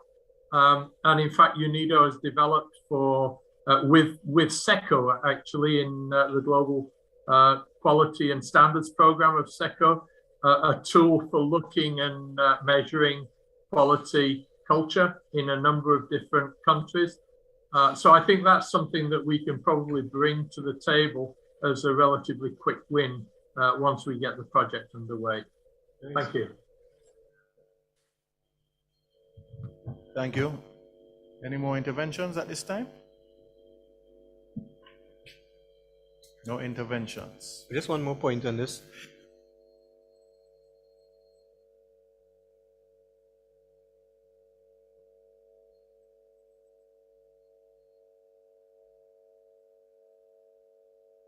Oh, yeah, we had always the purest elements of standards, metrology, accreditation, etc. And then we would use quality promotions to promote the supply side. But I don't think we have been using quality promotions enough in the developing world to build the demand for quality and let it come through the populace so that it pulls the whole supply chain to higher heights. It's a particular developing world need. And, you know, when I saw that in ECOWAS, I was real amazed. They had really picked up on that real nicely, naturally. So it gave us a lot of confidence to continue to promote that on this side. Thanks. Thank you for that intervention. And if there are no more, we will move on to the next item on the agenda. Thank you, Latoya. So we're moving on to the 11th EDF. We would have already spoken about the National Quality Awards. The second area that we're looking at is QI courses. One of the areas that the EDF is concentrating on is meeting the demand, at least the growing demand for information and training in relation to quality infrastructure. We would have pinpointed over some workshops with technical experts from the various member states, QI courses in a number of areas. We're looking at standards, we're looking at metrology, we're looking at conformity assessment, we're looking at quality promotions and general QA. We would have developed the content. There's still a bit of content outstanding. We are looking at, within the month of November, actually starting to upload that content to the site that we'll be utilizing. We had initially planned for an end of September launch, but it turned out to be really ambitious by us. Reasons being, there were still quite a few moving parts that we had to sort out, and we're still sorting out, because the subject lead for each area is the technical officers for CROSQ Secretariat. And we've already seen how busy those portfolios are. So it's been a bit of a challenge to finalize some of those areas with the TOs who've been providing member states assistance, as well as moving around to provide that kind of facilitation. So we are hoping that by the end of this month, we would have had all the content in hand. By the start of November, that we would have started uploading that content to the platform, with an idea that by the end of November, we would have started beta testing it to see where there may be errors, where there may be things that we need to pay attention to and correct before we launch, with an idea that we'll be launching in the first week of January. Ideally, the idea behind this is that we will launch for a period of 10 weeks. And we will invite the NSBs in the first instance, and quality institutions, quality-related institutions within the region in the first instance, to take advantage of the offerings.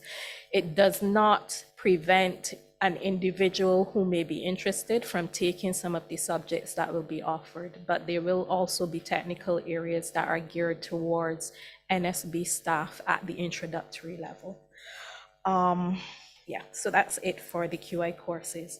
We would have also under the EDF started the media sensitizations, and the reason we started these sensitizations in 16 states, CARIFORM states, is because we recognized again that there was a need for member states to talk to the media and get familiar with the media and understand what it is the media needs from you. So we would have, in each member state that we'd have gone to so far, we would have had engagements, in most cases online. We only started face-to-face this year with Guyana. And we would have done another face-to-face in Dominica. And those two were actually quite enlightening, because initially that was the plan, to have those engagements face-to-face, but again, COVID. So we would have done in the 2 member states that we actually had face-to-face engagements, we would have done a couple hours with the media, 2 hours with the media. We would have walked them through quality infrastructure, what it is. We would have walked them through what the member states do in terms of their own mandate and focusing on information and projects that the member states are currently involved in. And then we would have done a tour of a QI institution so that you can actually see how QI works in the real world, that it's not just a theoretical thing, but that there are actual benefits to it at the national level and at the business level.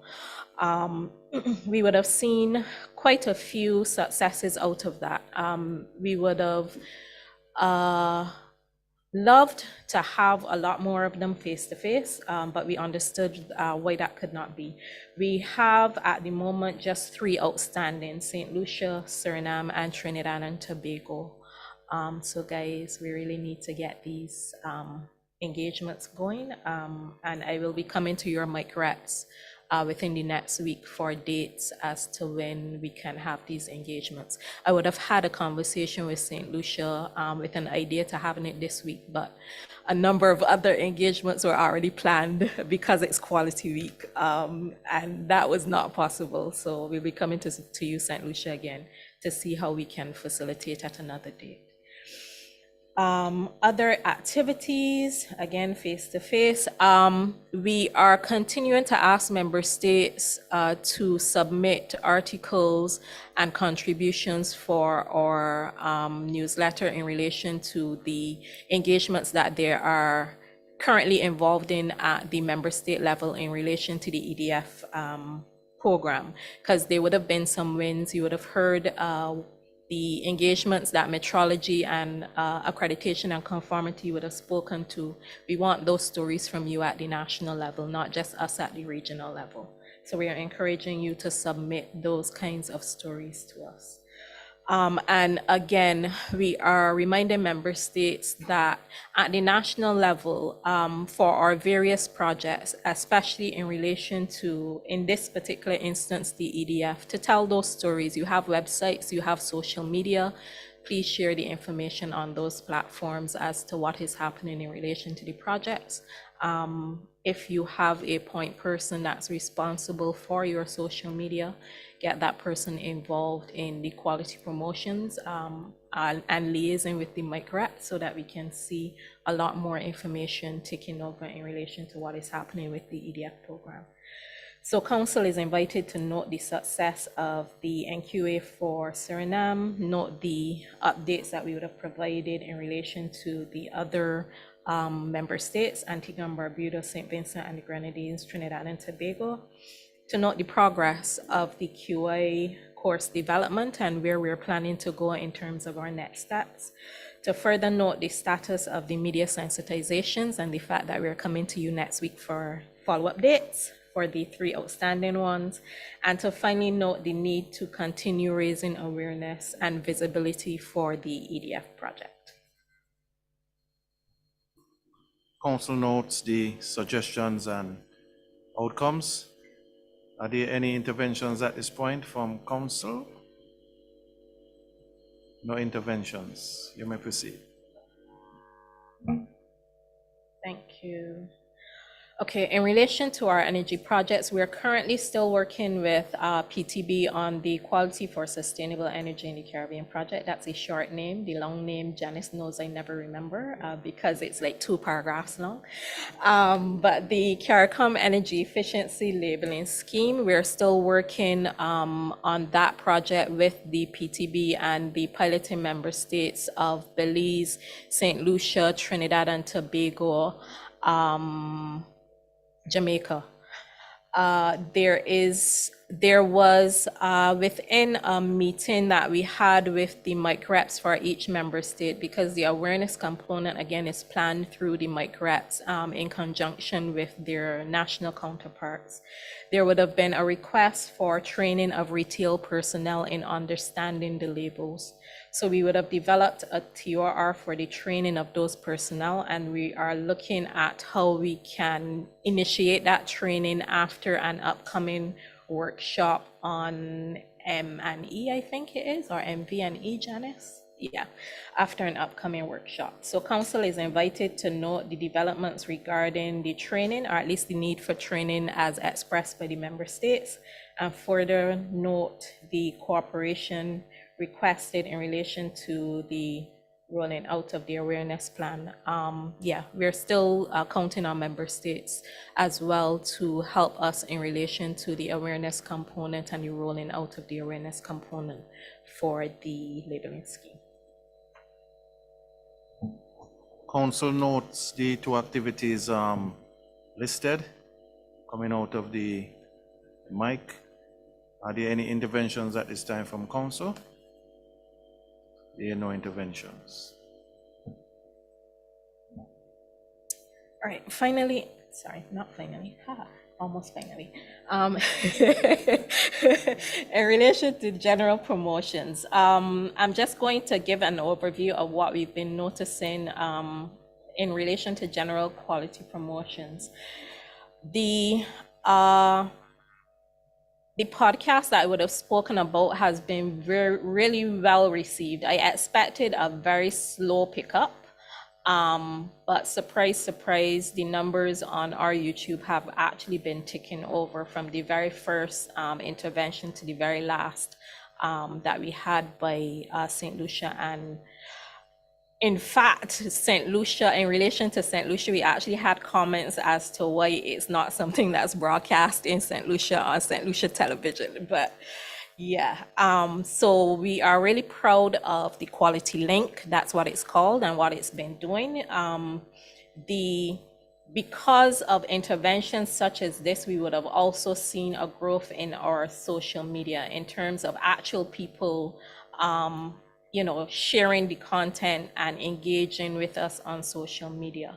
CROSQ does not pay for people to join, so all of our followers, all of our engagements are actually organic engagements. And what that means is that these are people who are actually interested in content, which is very good. We have also been looking at ways to repurpose the content on the various platforms. There's Facebook, we are on Twitter, we are not on Instagram because I'm a department of one. We are also on YouTube. We have a number of websites, the CROSQ website, the Energy website, the Q Factor site. And we've been utilizing all of those to be able to share information with our member states as well as with the general public. We would have been utilizing a number of campaigns to be able to share information in months such as October with quality, in May in relation to metrology, in June in relation to accreditation. In November in relation to energy, because November tends to be the big energy month within CARICOM. So we are looking at ways in which we can utilize what we have, repurpose it, whether it be our brochures or publications, and the publications that we would have launched today again will be on our site. If you go to our website and you look at our quality resources, you'll find our e-library there. There are lots of documents that can be downloaded from CROSQ with information in that area. And we are continuing as well with the various numerous projects that we have to build awareness around those projects and what has been happening in relation to those projects. Specifically in relation to the CDB project, the strengthening of the regional quality infrastructure, we would have just had closing out ceremonies this year for Barbados, Dominica, and St. Kitts and Nevis, all successful engagements. And I'm proud of the effort that would have gone in by the MIC representatives in each member state to make sure those engagements were planned and executed. So thank you to Alicia in Barbados and her team, to Anthea in Dominica and her team, and to Carissa in St. Kitts and Nevis. I know it was a lot of work, but the ladies really came through. The new podcast series, I've mentioned that over and again, and our Q Factor Digest. We would have missed the last magazine that was supposed to come out in August, and we're trying to bring it out at the end of this week, but my calendar has been so full. I have not actually had the opportunity to do so, but fingers crossed. I still have 4 days to work with, and I have been known to perform miracles. So we will see if on World Standards Day that there will be a Q Factor Digest that will be coming out to the public. The Q Factor Digest usually brings highlights of what has been happening across our member states and from the CARICOM Secretariat. So Council is invited to note the promotional efforts that are ongoing for the numerous projects, and to further note the collaboration and cooperation that we're continuing to seek from NSBs to maintain the level of visibility across these projects. Council notes both the promotional efforts as well as the cooperation. So I ask Council if there are any comments or questions. You may proceed. Okay, so final area now. We're continuing to see, with the assistance of Mr. Clark, to see how we can make sure our IT functions in the way that it should. Recognizing that things in IT are changing so fast these days that by the time you purchase a piece of hardware, it's pretty much almost obsolete. But we are looking to see how we can continue to work with what we have, upgrade what we have, and where necessary, bug Mohan for additional financing to be able to source new opportunities. I would have spoken to the iPortal trainings before, so I won't go into that again. This nifty piece of equipment that you see in front of you is a screen from our video conferencing system that we literally lifted up some stairs to put in here for this engagement. The VC systems, we've been looking to see how we can utilize them again across member states. But again, as I mentioned before, technology moves so fast and things get obsolete so quickly that we are discussing, at least looking to discuss within the MIC how we can utilize these systems that are still sitting in a lot of the member states to be able to, connect each other, because that's what they were intending to do, connect NSBs to NSBs. But in the case of a few, particularly St. Lucia, and I'm coming to Marciano, I know he's listening, so Marciano, I'm coming to you, because St. Lucia has been able to utilize it for other meetings with some connections that we are going to use Marciano to understand those kinds of connections to see if other member states may be able to broaden the usage of these VC systems in an advantageous way towards you. So Council, and before I go on, I would also like to note the assistance that we're continuing to provide to those member states that still host websites with us. We've been trying to transfer those responsibilities over to member states, and that will continue to happen. And Council is at this time invited to note the continued adapting or updating of the IT infrastructure for the CROSQ Secretariat to better serve the needs of member states, to note the additional trainings I would have mentioned before for the committees, and to further note the collaboration that we're hoping to initiate with St. Kitts to repurpose some of these VC systems for greater usage so that you're able to actually use them for more than just sitting and projecting. So yes, that's it, Chair. Thank you, Latoya, and as usual for the continued hard work and efforts in pioneering the mic, taking on this gargantuan task as a single operating individual who clones into a team when necessary. So we like to acknowledge those efforts, and we like to thank you and urge you to continue pushing on. And we are here to support you in whatever way we can. So once we get an idea from you in terms of what you would require, then we will. I trust that my fellow directors here would agree with me in terms of giving you the support. So thank you very much. Thank you as well, Chair, and thank you all.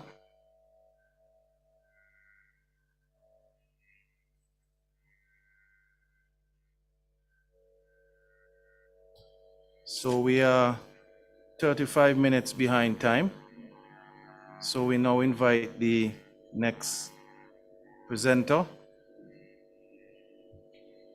And this presentation could be found in Annex 8. So we will be hearing from Ms. Janice Hallier. Did I pronounce that right? Hallier? Hille. Okay. For program development and resource mobilization. So over to you, Janice.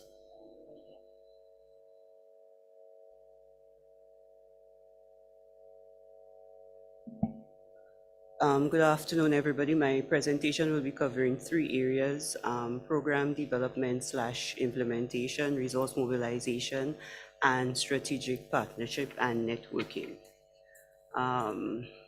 So I will start off with the, as you know, I am responsible for the energy portfolio here, and I will start off with the active energy project that we have, which is the CROSQ PTB administered project.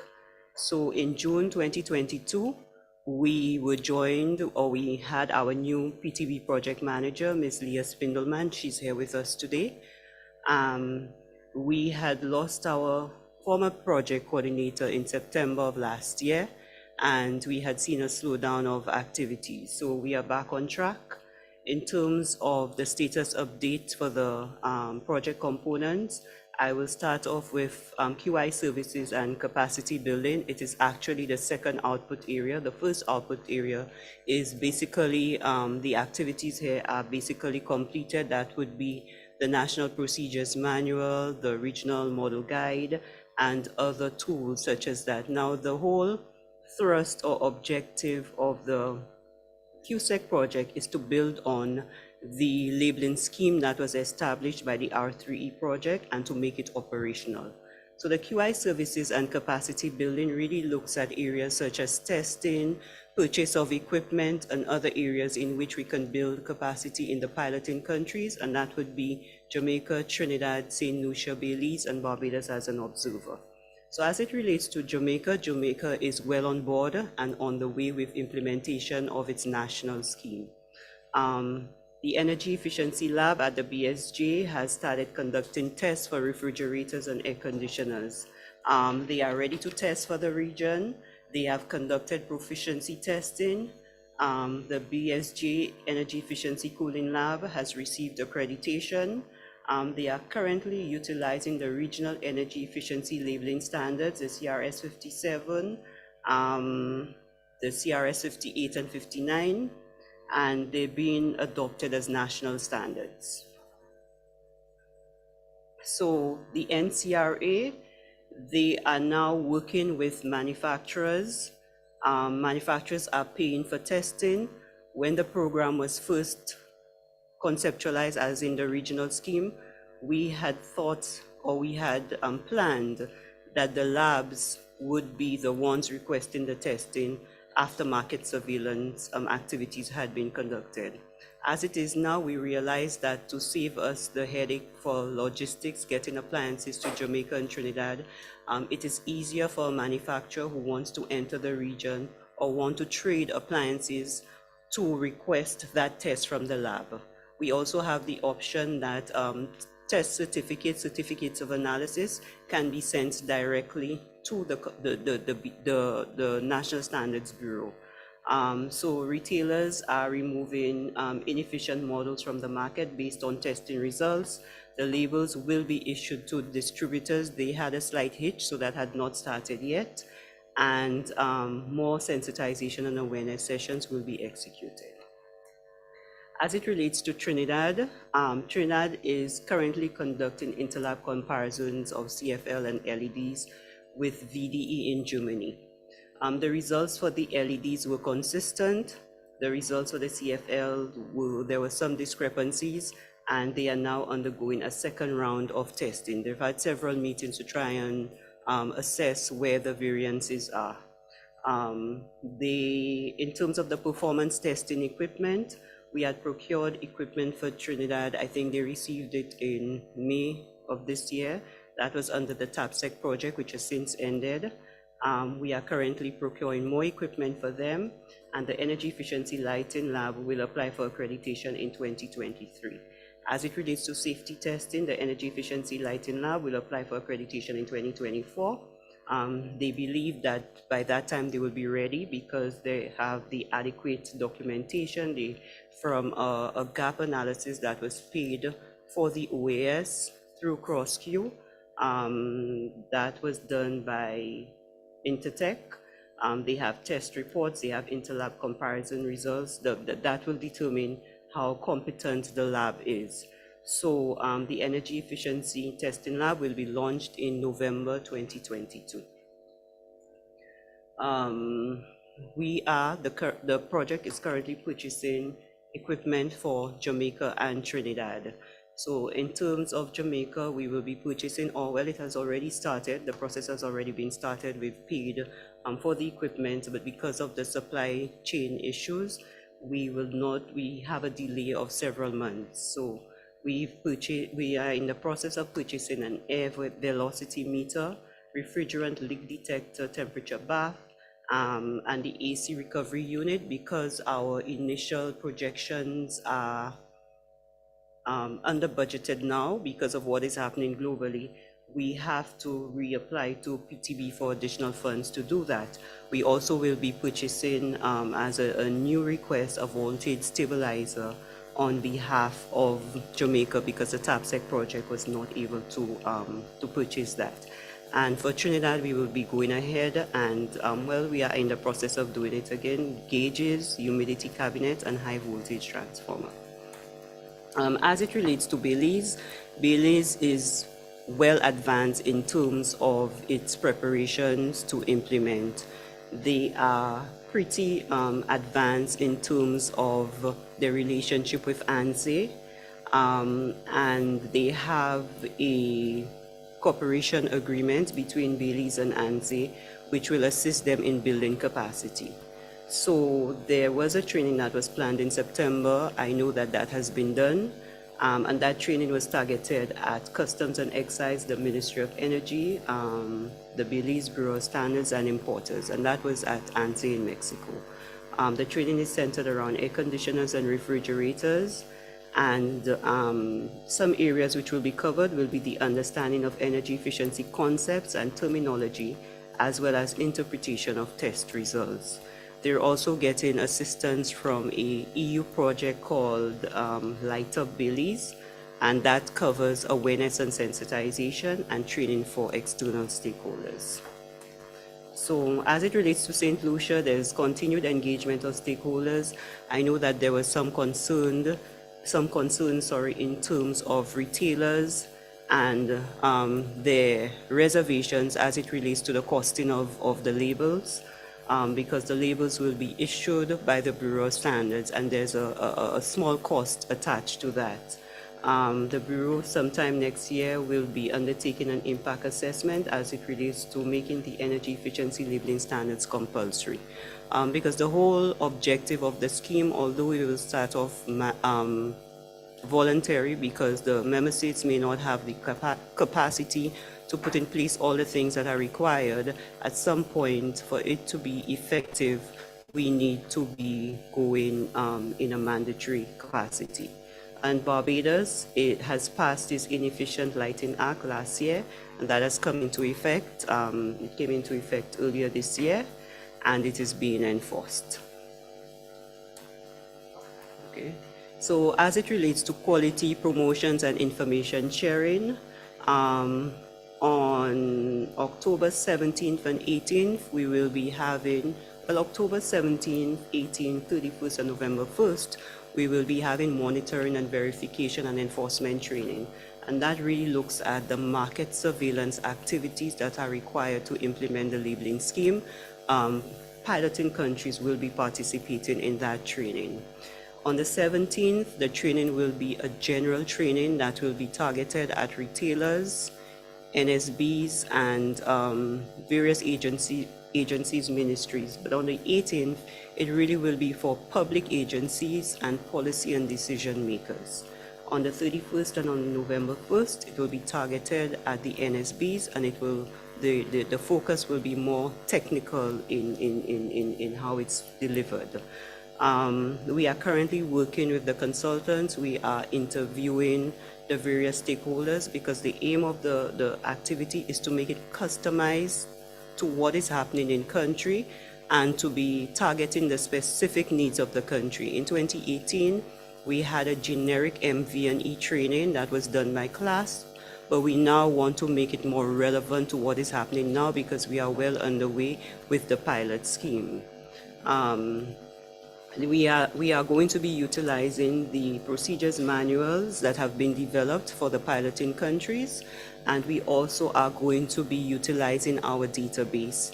The database is a new tool that has come about to where we plan to store testing information, but we also want to use it as a repository to register appliances that will be coming into the region.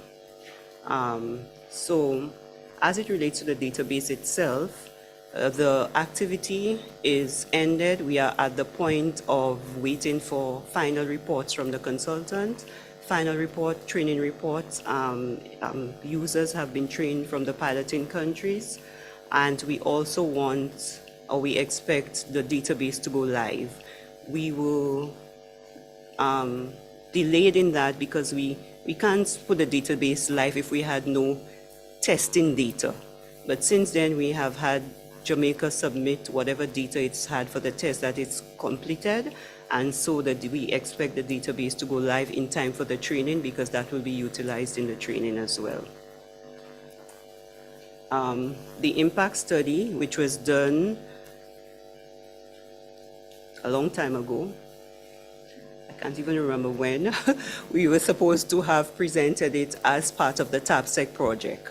That did not materialize, and we will be presenting it in November 2022.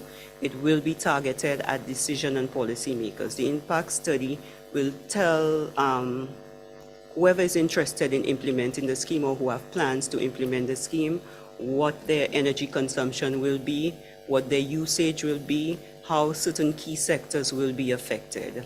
And we, the DR has presented the impact study to their stakeholders, and we will be doing it in November. That will be led by Latoya. So my request to Council is to note the progress of the CROSQ activities and advancement of national programs. Thank you, Janice. Your interventions were well noted. I had the privilege of visiting both labs in Jamaica as well as Trinidad, and I can see that there is significant progress. The facilities are pure class, in my opinion, and I'm thinking with the extensions and the other funding components to come, it will even take them to a higher level. So, Council, with your indulgence, I would ask at this time if there's any intervention on this presentation. Chair, I don't know if Leah wants to say any opening remarks and also indicate the phase 2 of the program, or phase 3 or phase 4. Is there a phase? Is there another phase, Leah? Phase 2 coming? Yeah. So you want to make any comments from what Janice said, and you want to let us know if there's any further future? Well, Well, first of all, thank you, Janice. I think everything has been said. The project is will end in September of next year, and we are really well on budget. And I think it will be the last project, unfortunately. But as was mentioned before, GIZ is planning another project in the energy sector. So maybe that's an opportunity that can be explored.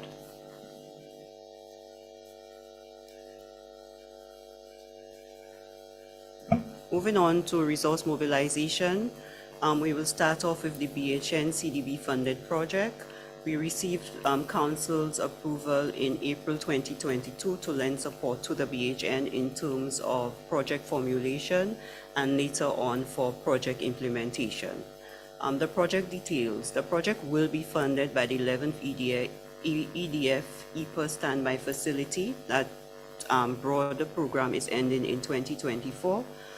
This is the same source of funds as other CROSQ projects, such as the current CDB project that is being managed for St. Kitts and BNSI and Dominica.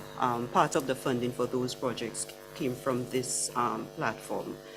The budget is for €349,000. The duration is approximately 15 months, but I think that is going to be affected.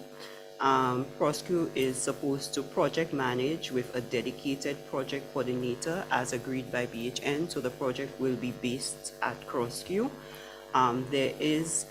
There has been initial approval by CDB. We are awaiting, well, we have received a letter of commitment from the NAO's office in Haiti, and we are still waiting from the letter of commitment from the Ministry of Commerce. That is pending.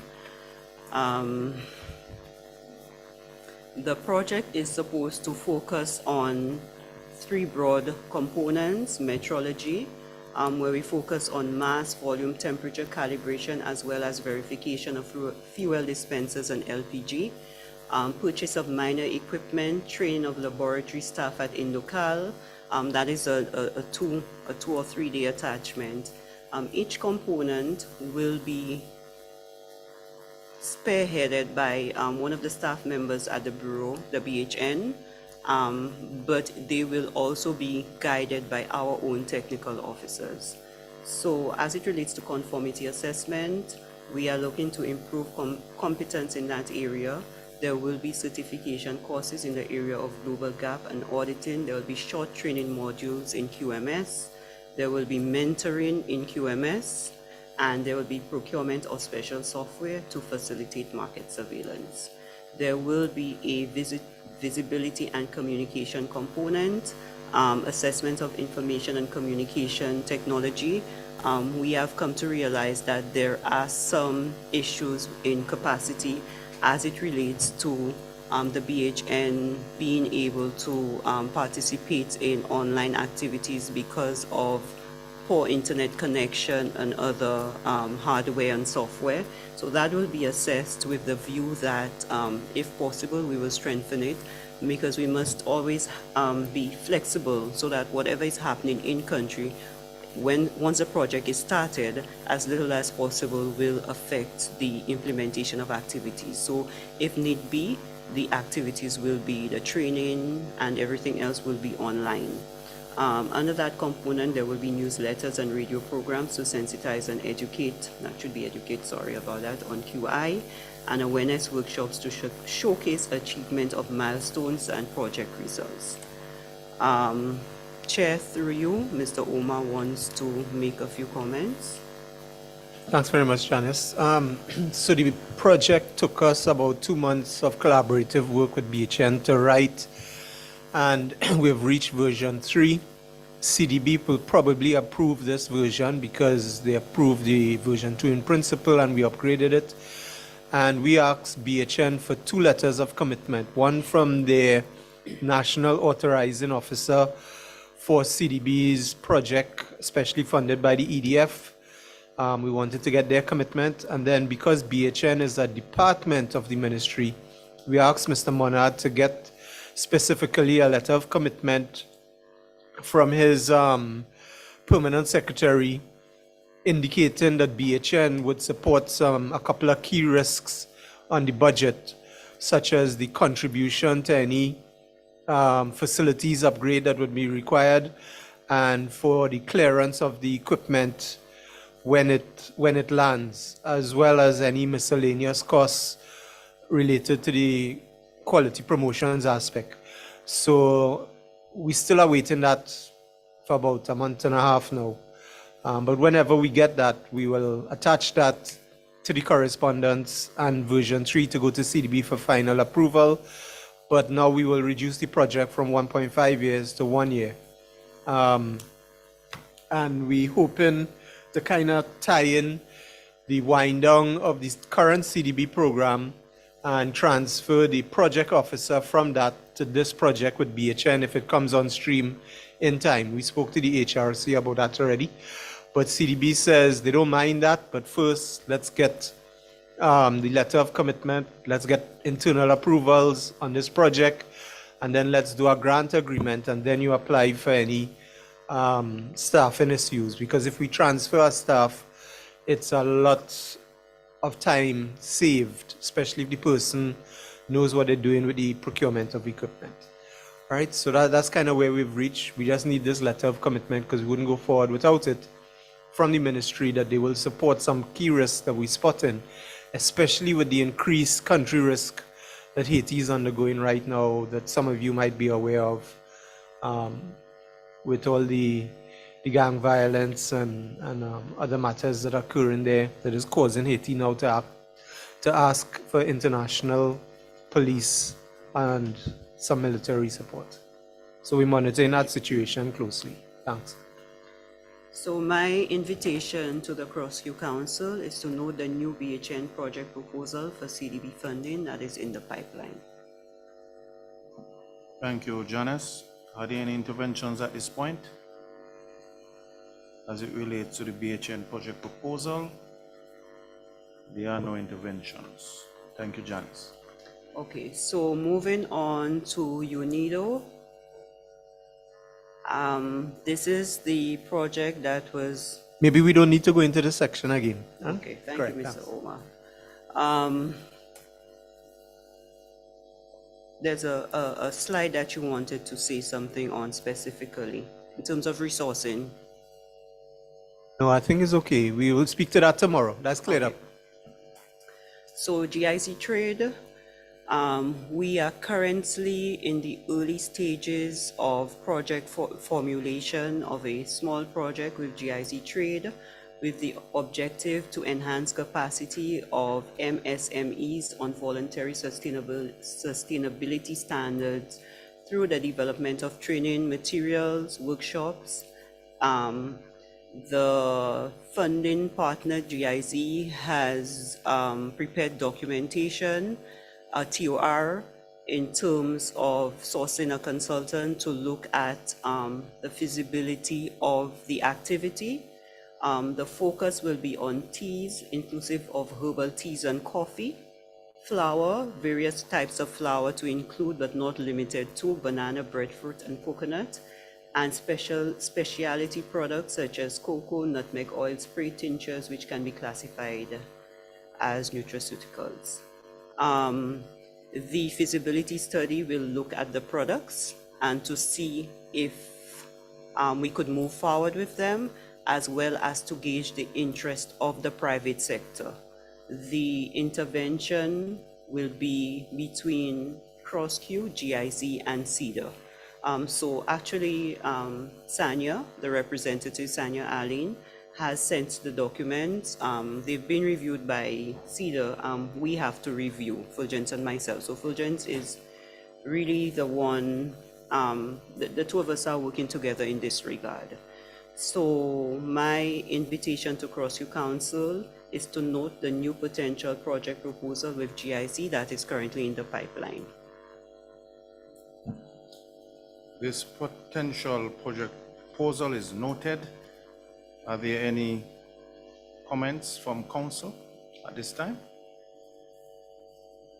There are no comments. Okay. So moving on, CDB Energy. That I will be lending support to the Technical Officer for Standards. We have to send in a proposal to CDB. He did speak about it. Did he speak about it this morning? He spoke about it, so I'm not going to. Yeah. So it's not really a traditional project, but we will send in the proposal. So my request to council is to note the new potential project proposal with CDB in the pipeline. It's noted. Are there any comments from the council? There are no comments at this time.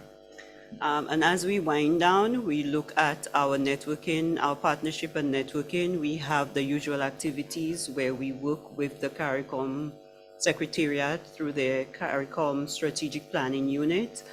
We have ongoing the periodic input of project-related information in the CAMS platform, which is the results-based management platform, which tracks the progress of activities and projects that are implemented by each regional institution and member states.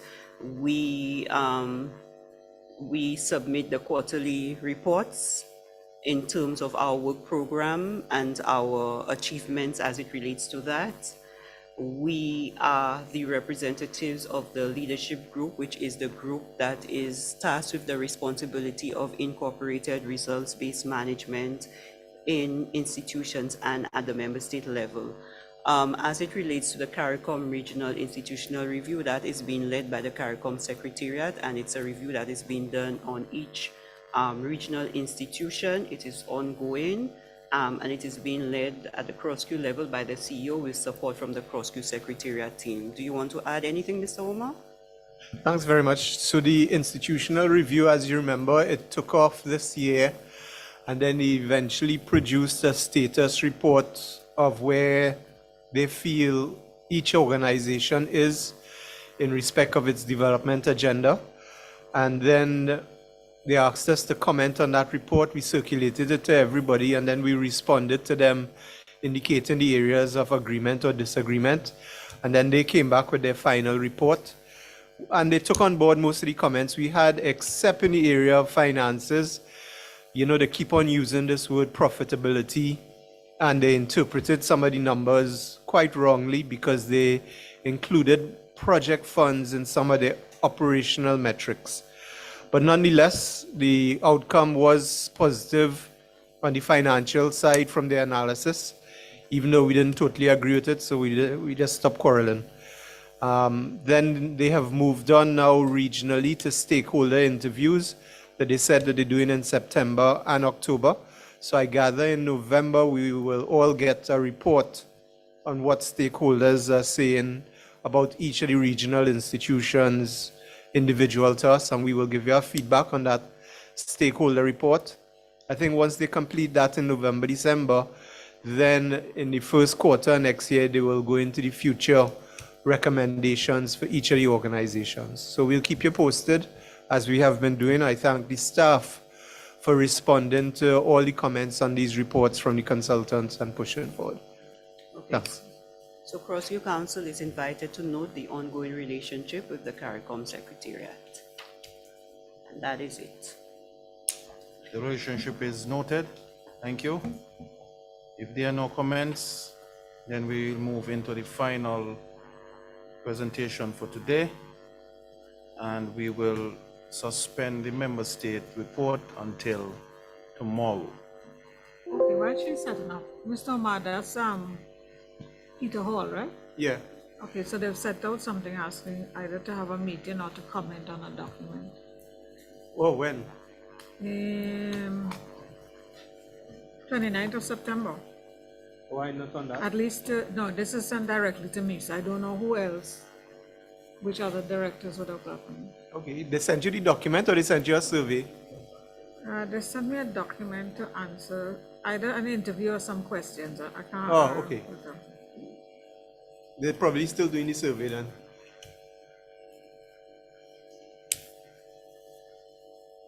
I expect them to come back to say that a lot of people don't know CROSQ. A stakeholder questionnaire. Yeah. But we keep telling them we work through the bureaus of standards. They're the prime beneficiaries and our shareholders. So we'll see.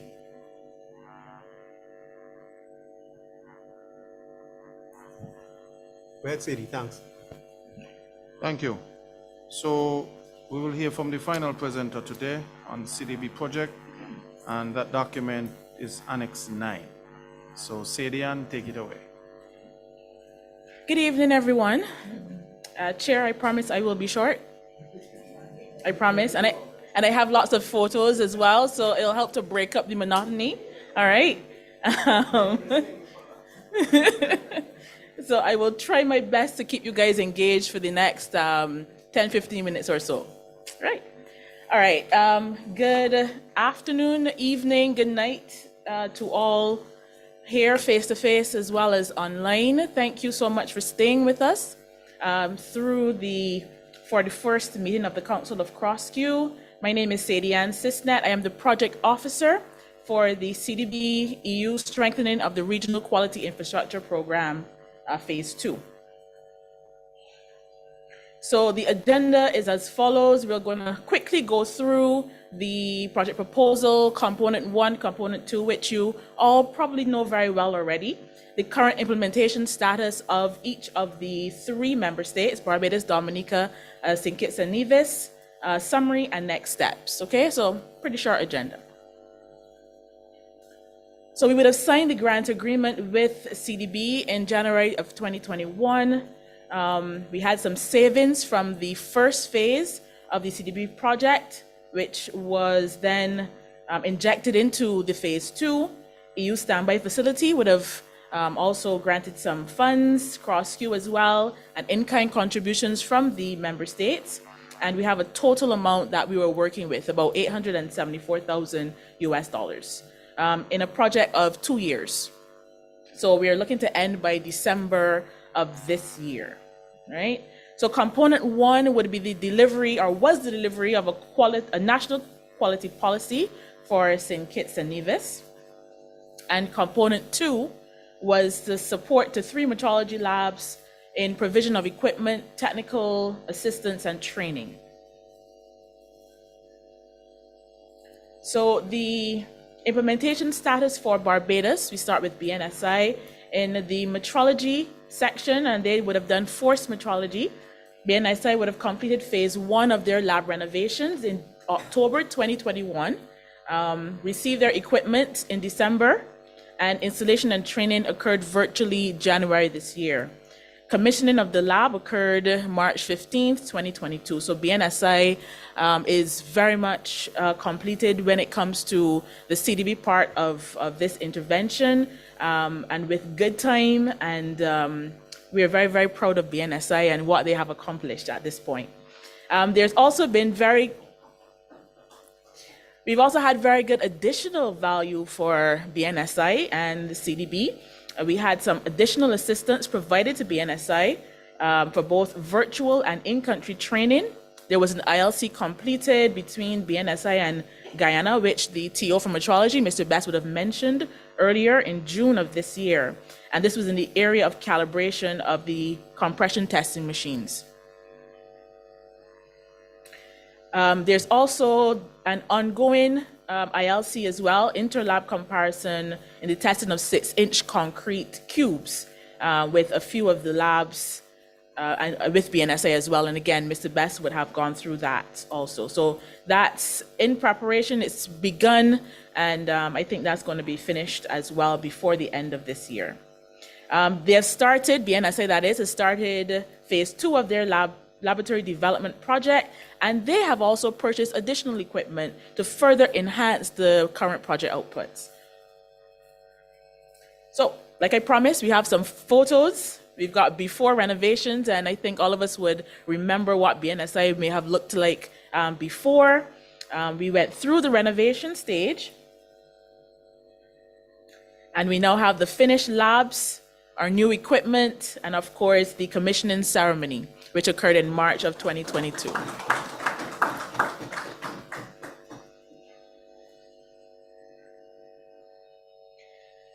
So still with the implementation status, we're looking at the administration of this project for BNSI. And of course, a lot of that falls with Mr. Best, the technical officer for metrology, and he would have helped as well with procurement for the equipment, QMS training, continues to assist with their QMS documentation and with the organization of the ILC, the interlab comparison. So we move on to Dominica at this time, and again, under metrology, they had new equipment which was delivered at the end of June 2022, and there was a successful installation, training, and commissioning of the equipment in August, early August, and we were lucky to have a face-to-face session with the Sartorius engineer, Mr. Juan Perez. Dominica also obtained a 20-foot reefer container, which has been refit to house the larger weights, the 500 kg weights. And the lab ceremony, commissioning ceremony, was held just last month, September 14th, to officially reopen the lab for business to the public. And of course, we had presence of representatives from CDB, CROSQ, EU, CARA Forum, as well as some in person and some online. And we had the privilege of having the attendance of the Dominican Minister of Trade. And we had a ribbon cutting ceremony to mark this event. So once again, we got some photos.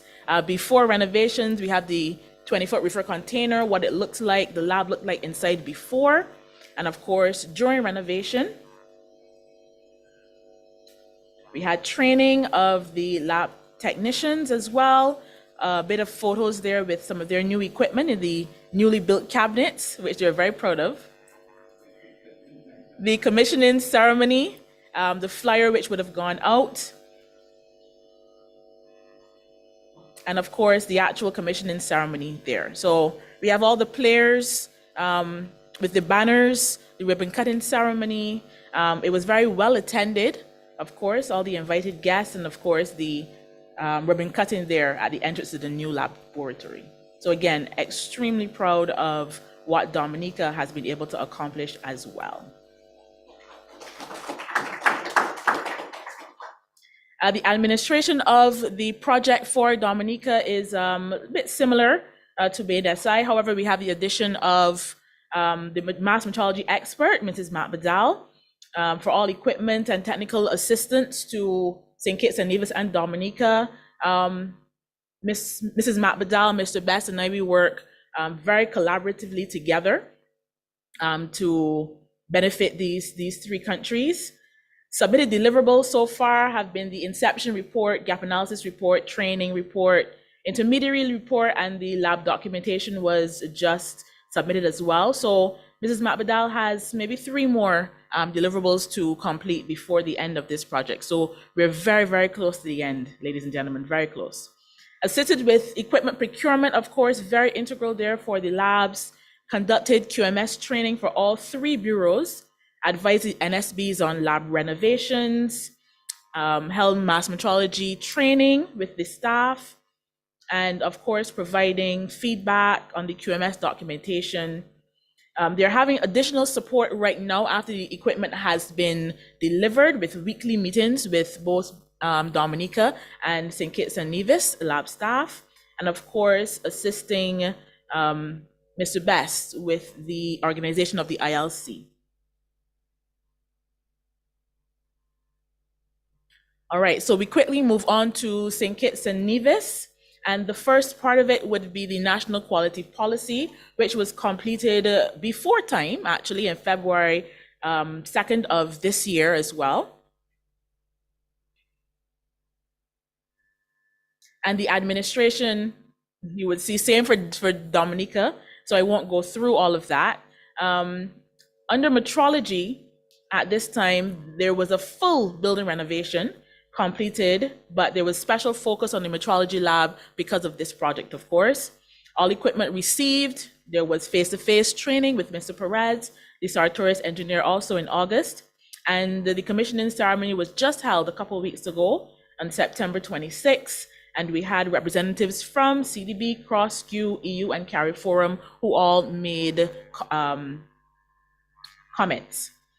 We had the PS trade. Mrs. Jasmine Weeks was present for the ceremony, and ribbon cutting, and she has been very, very instrumental since the very beginning of this project in dealing with even the NQP and now with the equipment and the commissioning ceremony. And of course, as well, along with Dominica, they're going to be part of the interlab comparison being held between the end of September and this month, October this year. So as Mr. Omar would have stated, we thank you very much for your intervention, Mr. Omar, as well regarding the ILC and getting those weights from TTBS out to the labs, Dominica and St. Kitts and Nevis, for that ILC. And of course, we have photos to commemorate all of these activities before the renovation, during the renovation, when the slabs were constructed, and of course, a nice new lab afterwards with the weighing tables and all the equipment that would have been procured during this project. We've got some photos of the training that went on with Mr. Perez. And of course, the commissioning ceremony as well.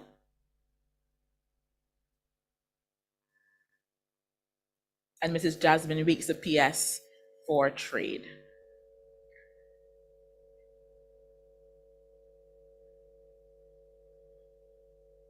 All right, so some highlights I would like to point out for all three of the bureaus for BNSI. After the commissioning ceremony was held in July of 2022, they had a visibility conference at the Lloyd Erskine Sandiford Center, which would have even exposed even further the project and what they have been able to accomplish up to that point. Dominica, after the commissioning ceremony was held, they have a program called Standards in the Spotlight, which was held the day after the commissioning ceremony. We had the project coordinator, Mr. LeBlanc, go on, and he was able to speak to the public and just put what had happened from the project and what the Bureau does out to the public in just, interesting words that they could understand. And there were some interesting calls as well. The public called in also. The highlight I found for St. Kitts and Nevis was that not just the commissioning ceremony, but we had a very insightful visit to the Kerry Brewery as well the day after. And I found that that was just so instrumental in just ensuring that both CDB and CROSQ representatives would understand exactly how the clients benefit from the services of the Bureau as well. So those are some highlights I just wanted to point out as well for those, for all the labs that would have been beneficiaries of this project. So summary and next steps. All equipment was received and installed in all the member states. The technical assistance would have begun from the very beginning, and it's going to continue with Mrs. Matt Bedell, the mass expert, until the end of the project.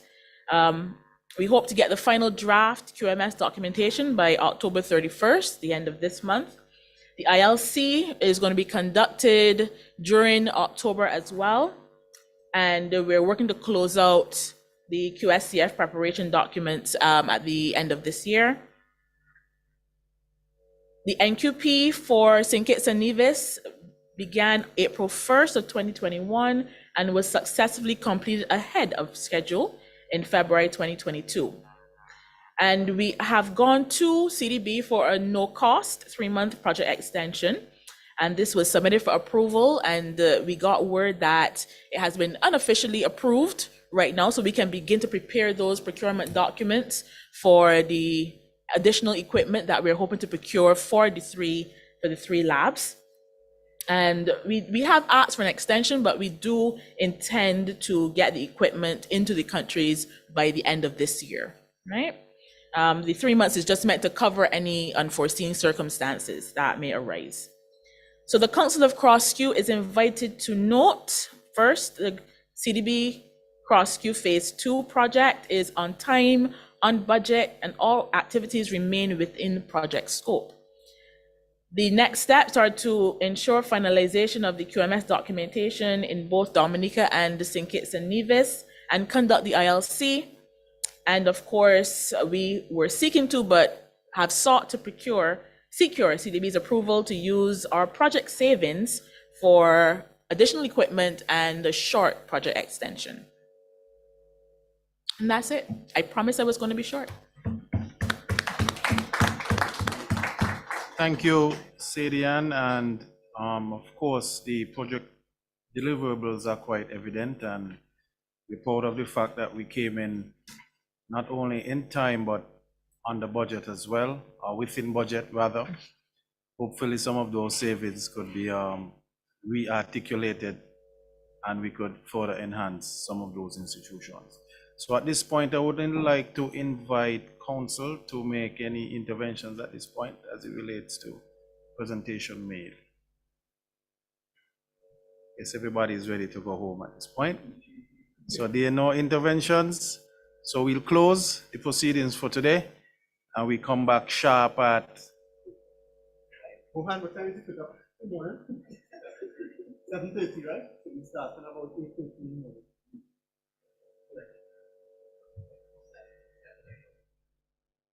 Sorry? We're set for 9 on the agenda, but pick up in 7:30. based on traffic, I assume that we have to be early. Okay, so pickup is at 7:30, tentative, of course. And we begin the sessions at 9. And Chair, we'll have the UNIDO workshop tomorrow for 2 hours in the afternoon. Noted. And then we have a dinner. We're inviting everybody to tomorrow. That's even better. So I'd like to thank everyone who participated today and who stuck with us. Those of you who are in your pajamas at this point in Europe, thank you for sticking and staying with us through these proceedings. So at this point, we are closing. I would like to thank you for being here and be safe until tomorrow.